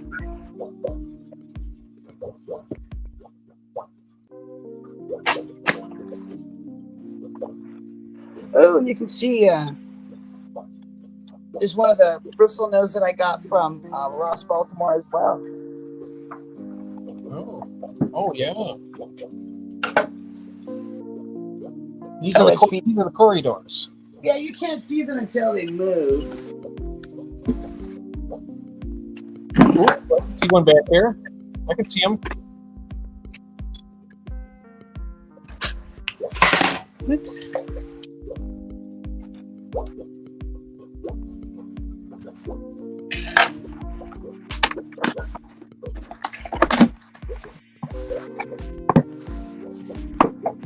It doesn't matter how many times a day you feed these guys, they're always willing to.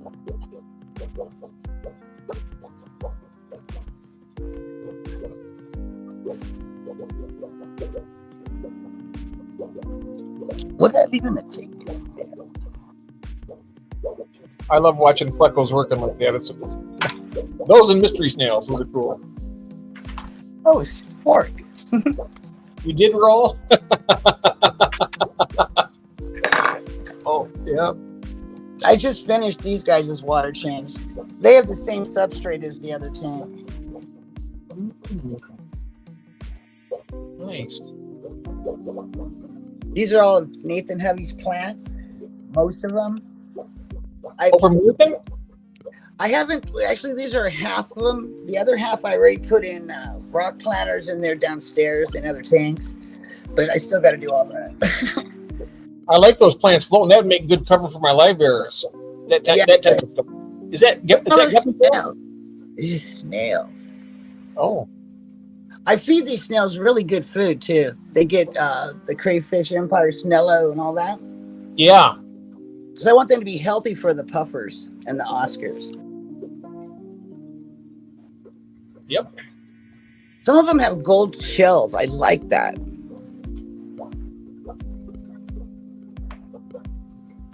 I was always thinking I would have so many, excess snails. I could get like pea puffers or something. Maybe, I don't know. Yes, that's why I got the pea puffers in the first place, was because of the snails from the plants. Oh. Yep. That's a good idea. Yep. Oh, my old boy wants me to let him down. Here you go, Chief. Ready? Okay. I got two right next to me. I'm surprised they're not on the tank. Usually they're on the tank. This is Demon's tank. And that's one of my babies right there. I couldn't catch it. That's why she's in there. I couldn't catch it.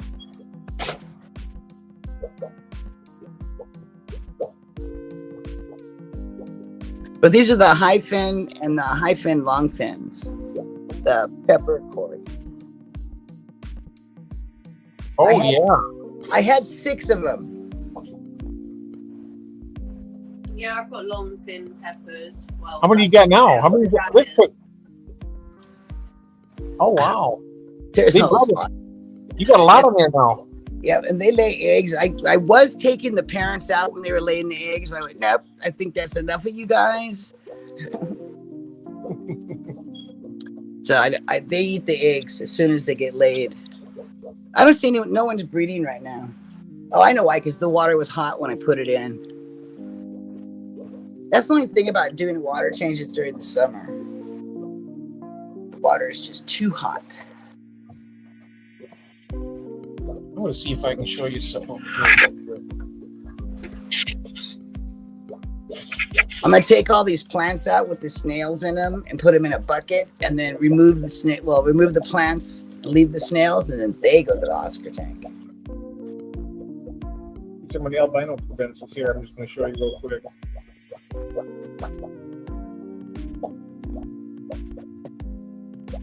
One thing I do like about the bristlenose is they keep the glass fairly clean.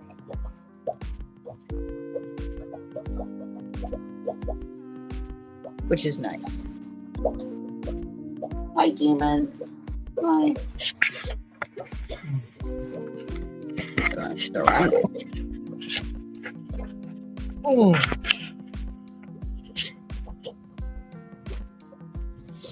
I like how the tank reflects into the ceiling. It makes it shimmer. I think that looks neat.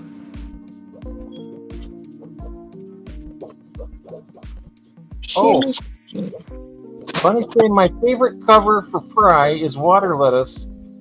The root system, such as fine hairy. Oh, nice. Always the best luck. Is that for all fry or just some fry? I don't have fry, so I don't know. I don't do fry. Like live bearer fry, I would imagine. I'm not really. But I've never had water lettuce. I should try and get some of that. If it grows as good as duckweed does, it'll be a success. You know, the whole time I had my first set of Oscars for 15 years, I never once thought of them having babies. Not once. Never even crossed my mind. Never saw eggs. Okay. Nothing. I must have been a terrible fish keeper. But then as soon as I get these guys, those freaking eliminate tank, they start pairing up, and now they're dropping eggs everywhere. And that's too many eggs, guys. That's too many eggs. That's a lot of eggs, yeah. Gee. And they only get more eggs as the older they get. Wow. It's not good either. And you start out with how many again with that? 6. Oh. I got these from Pepin. Oh. Yeah, it's been almost 2 years. They didn't do nothing for almost the first year and a half, and then about 6 months ago, bammo. Wow. Because the females are huge in here. And so, did you just leave the eggs? Did you take them out and raise them separately, or how did you do it? What happened was when I realized that they were actually their eggs and not just snail eggs, I only had 6. So I took the parents out and put them in a 10-gallon. As soon as I did that, they laid eggs in that tank. But I left them in there. And then these guys hatched. And then I switched the parents back after a while. That after a certain size, they're not going to eat them. So I put the parents back, and then babies hatched in the 10-gallon. So then I threw them back in here, and I've not moved the parents since. Now I can't tell who's parents. Demon, move. Demon. Oh, look at this sweetie. This is my tank. He's a demon. Demon. Hi, baby. That's where he sits all the time. He's right there. His spot. And they all come and drink from this tank because there's a banister behind it, and they can step on the banister and then step on the tank and then drink. Want to go to bed? Is that what you want? Uh-oh. I'll be done in a minute. What water do you use on your changes? Do you use RO or do you remineralize? No, I just use tap water. What Just do you tap use water. to soften your, like, what do you use to get the chemicals out of your water? I use, well, for these guys, I started using the stuff that I got from Fish Farm Link, but I usually use Safe or Prime. Oh, okay. Yeah. And these guys have adjusted to my water, so it doesn't matter. You know, when I do my water changes, it doesn't affect them. Is it quite hard water then, or if you say they've adjusted? Yeah, it's really hard water. I got a high GH, everything's high in this tank, except for my TDS, which is very low.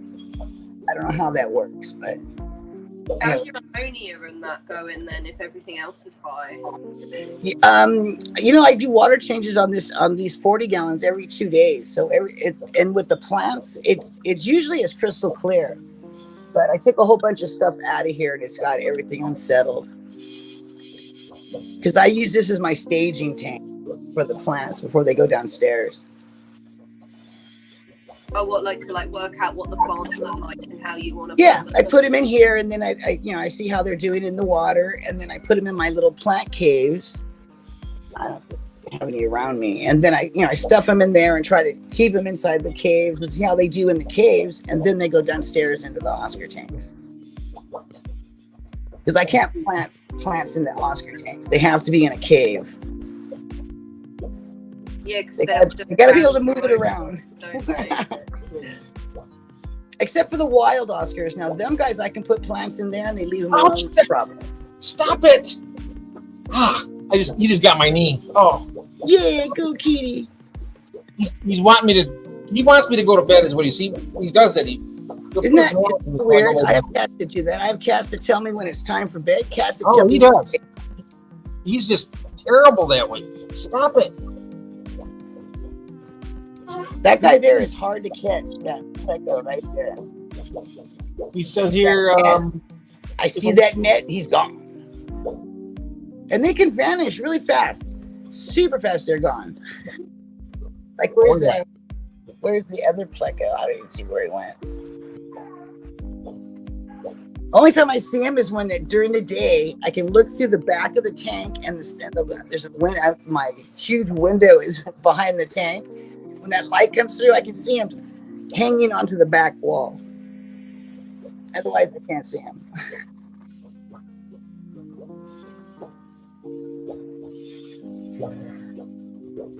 So, like, if your Cory in that tank are breeding like mad, like, what parameters are they at that they're like doing that, like breeding that heavily? Like, that's crazy. Isn't that crazy?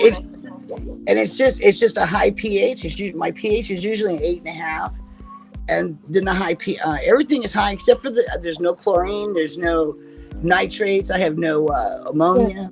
Stop what it. about nitrite? I don't think so because it pretty much, this tank is usually my nicest tank because I have so many plants in here normally. It's not. It doesn't usually look like the water looks like this.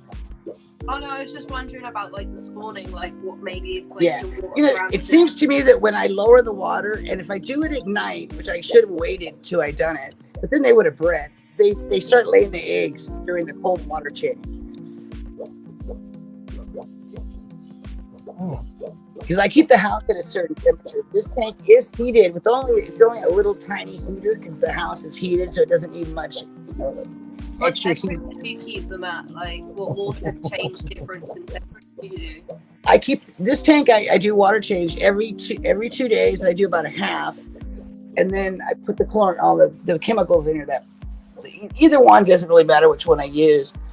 And So like does your tank sit at like 25 and you do like a 20-degree water input to make it colder, or?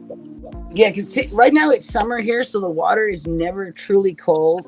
When I say cold, it's maybe 74 degrees, and that's normally what the tanks are. So only because it's summer, so I think that's why they're probably not going to breed right now. But as soon as it gets colder and that water is colder from outside, they'll start breeding. Because it's like a good 10-20 degree water change difference. And then I'll see eggs all along they go up and down. Yeah, that's what I find, but I only find it works in the winter. It's just too hot in here. It doesn't cool down enough. Yeah, I think so too. It's too hot. Yes, they like it colder. But then they eat the eggs. How are you finding the long fin developing amongst generations? Is it getting longer, or are you getting? It does seem that it seems like I'm getting more of the long fins on the sides, whereas the first parents only had that top fin that was really long. Yeah. But now the babies are starting to get the long fins on the sides, and it's funny because when I do the water change, they'll be in the water and like they're on a cross or something. They're just in the water, vertical. It looks very odd. But they don't do it during the summer because the water's too. Yeah, the cat is performing knee surgery on me. You better believe it. Oh, man. It's called acupuncture. He was like, yeah, acupuncture. Trying to climb my leg up here. It's like, come on, boy. He has all of his nails too. He's not declawed at all. So, and I feed these guys a bunch of shrimp food that I have left over, and they devour it. The shrimp envy. So I mixed it with bug bites, and that's what they're eating right now. They just absolutely love that stuff.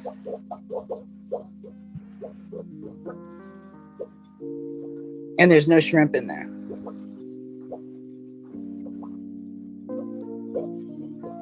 Well, my friends, I think I'm gonna need to wrap it up here. I'm really getting a little bit.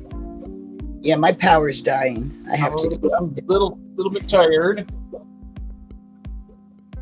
Thank you for letting me come up and show my fish. Oh, thank you so much. We'll do this again very soon also. Okay. And I'm not sure what your schedule. I'm not sure what like on Wednesday we have our AAA. It'd be nice to do this again very soon. Yes. Here we are. Yeah. Oh, look at this. Cat acupuncture. That's what it was. It was cat acupuncture. Thank you. Oh, June left out. Oh, thank you so much, June, for showing your fish. That was great. That beautiful gray and the Oscars, everything. Nice. Was very nice. Feed them good fish food, and then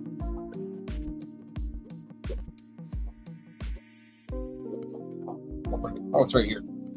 I almost lost it again. Didn't go with you. The cat box for catfish bait. Yeah. Oh, are you tired, Charlotte? Honestly, no. No? Oh, good. Nice. So what do you think about live streaming? I think it's amazing. Nice. I think you're a natural at it. Honestly, you're built it from the very beginning. It's been lots of fun, so it's made it easy. Yeah. Like I say, you're a natural at it. You're showing and explaining what you have and everything, and It's really, it seems like it's coming very easy for you. I guess it's just easier when it's something that you already have like an obsession with, and like I haven't really got that many people that around me that I can share it with, other than like Rob and Glenn and my best mate. And sometimes, you know, you just want to scream and shout and be like, look at this, and it's just nice to be able to have other people be like, do you know what, yeah. Oh yeah, having like-minded people around where you can just share everything, you know, it's like gives you an outlet from all your stuff you're doing. You got so many fantastic things going on, you know, and then you're able to share it with everybody, and so everybody else can enjoy it, you know. That is important to have that community. Really is. It's Really nice. is. Let's see here. We got another comment here. Thanks for the wonderful stream as always. Enjoyed it immensely. Hope to see you soon. Rest well, Jeff. Much love and sweetest dreams. We love you, Bunny, and you have a good night, Ivy, okay? And want to see you soon, honey. I want you to take care of yourself. Because I said so, okay? All right. Charlotte is learning from the live stream king. Well, I don't know about that. That's true. Take care, Bunny. Thank you so much, June. That was wonderful. Enjoyed it so much. Let's see here. Yeah, there we are. You have a wonderful night, my dear, and we'll see you soon. I don't feel like. Yeah, that's right. Here's the live stream king right here, Mike. He is much better at. I'm serious when I say that he's better at talking to people. I don't think I've seen that channel before. I'm gonna give it a sub. He does Wednesday night, Charlotte. The day I do my stream, he does it at midnight. Oh wow, those angelfish, that's nuts. Yeah, he does midnight at his. He calls it the witching hour. That sounds amazing. So if it's midnight for you guys, it'll probably be like 2 for me. It is. So that's fine. It's a fun stream. I tend to get a little bit with my, I don't know if it's ADHD or whatever it is, but I get kind of, at a certain point, I just, I run out of stuff to talk about, and then I'm kind of like a deer in headlights. Yeah. I usually have I can usually, but that happens sometimes. And there's other times that I can't. I just talk and talk and talk and talk and have everything to say. So I like to think of it as like the people we're talking to, like I consider you all friends. And if we were all sat in a room together, I'm just talking with you as if you were in front of me. Like I would feel naturally if I could see you in person. And I find that takes a lot of the sort of pressure off of it. Oh yeah, it does. It does, honestly. Jeff, can you give Dixon Designs some pointers about doing live streams? They've asked a couple times in this. Oh, some pointers about doing a live stream. Okay. Yeah. Yeah. I guess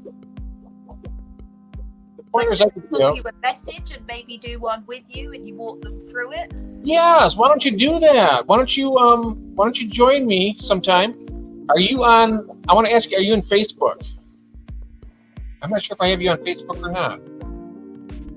But if you are on Facebook, my name, Jeff Pelham, just how it's spelled on my channel there. You send me a message over, and I can send you the link into either email or.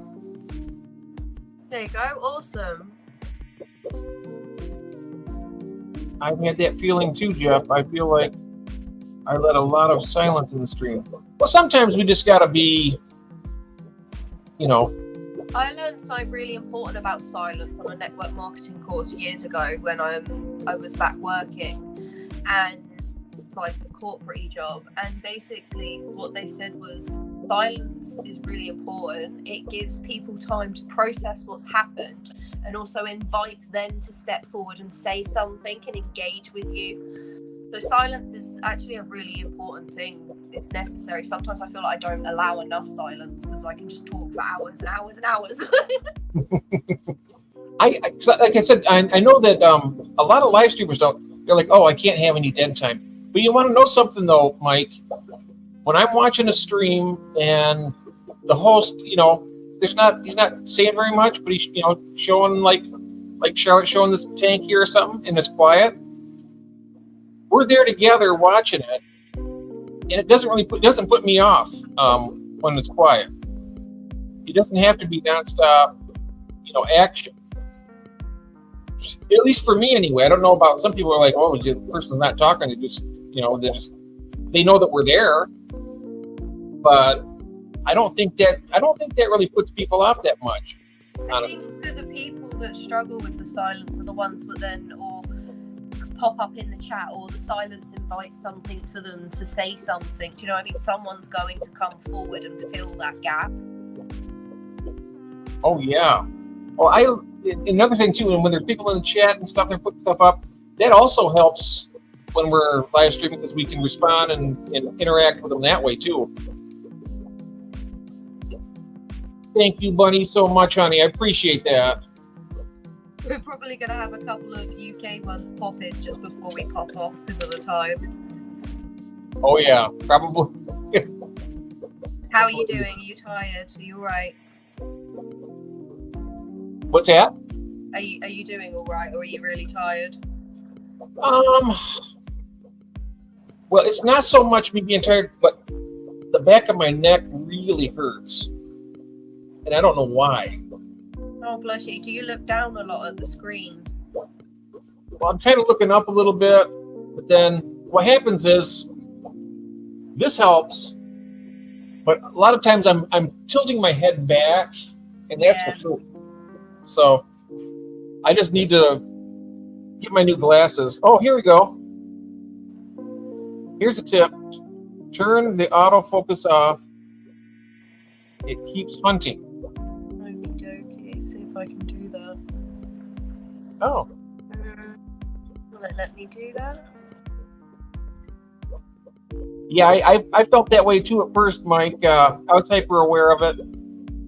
Yeah, the silence, but you know what? It's not a bad thing, really. Like Charlotte said, sometimes the silence is really golden. I mean, it gives people the chance to. Yeah, no, it won't let me do anything to do with the camera on here. Oh, it doesn't. I haven't noticed anything myself. It's trying to focus, and I don't know why. Oh, Really struggling.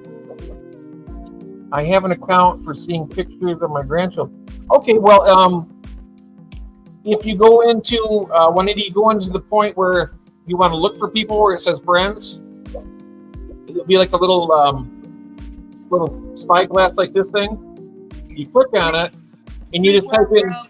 Take care.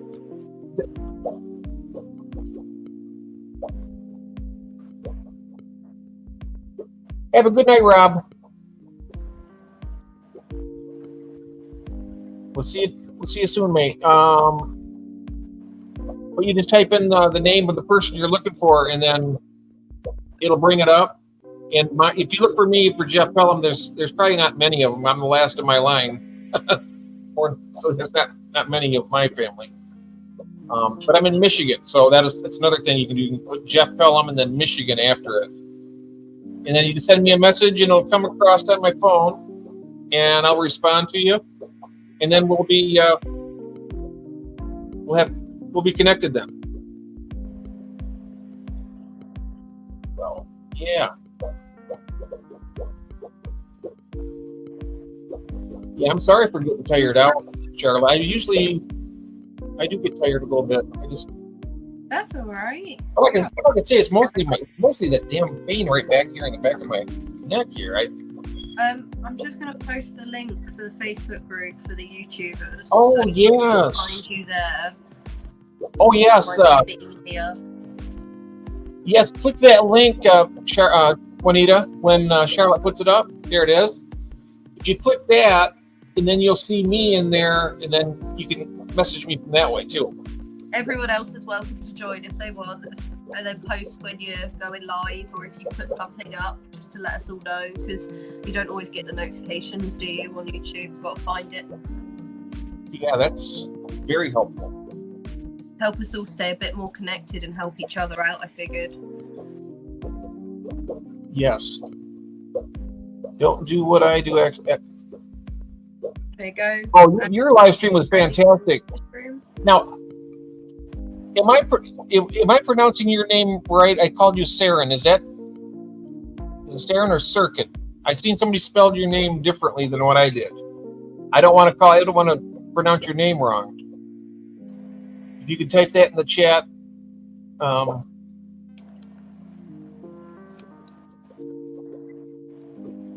Angels on your pillows. Oh, that's nice. Did you accidentally start a live stream? Oh no, what did you show? He had a live stream the other night. It was fantastic. It was fantastic. It was going, and I was enjoying it. And you'll try tomorrow, Joe. Oh, okay, good. And like I say, you can come on and we can have you on the live stream, talk, have a good time. Sounds good. And yeah, I've certainly enjoyed this one tonight. I can tell you that, Charlotte. Thank you so much. Yeah, thank you. Thank you, everyone else who's joined us as well. I just wish I wasn't so scatterbrained tonight, because having somebody special like you on, I wanted to be on my top game, but I wasn't. Do you know what? You're only human, and we're all just as special as each other in our own ways. But thank you for having me. Well, thank you so much. It's been an absolute treat having you here. And getting to know you better and seeing your stuff and seeing your animals. Yeah, it's been nice to show everyone. Yeah. Well, we'd love to have you. I'd love to have you back on again sometime and soon. Well, hopefully we can get those subscribers up on my channel, and then we can do this via YouTube and maybe get a little bit better of a picture quality. Yes. That'd be fantastic. That'd be lovely. But anyway, I will catch you on the next one. Yes, absolutely. And thank you very much. And if you haven't already, anybody out there who may not have, please subscribe to Charlotte's channel. And it's called Lottie's Nature. Lottie's Nature. And it's really, really good. Have a good thank you all. Have a lovely evening, morning, whatever it is for you. And we'll catch you next time. Yes. Good night, everybody. Night. Bye. Thank you again, Charlotte, very much. Bye, guys. Bye-bye. And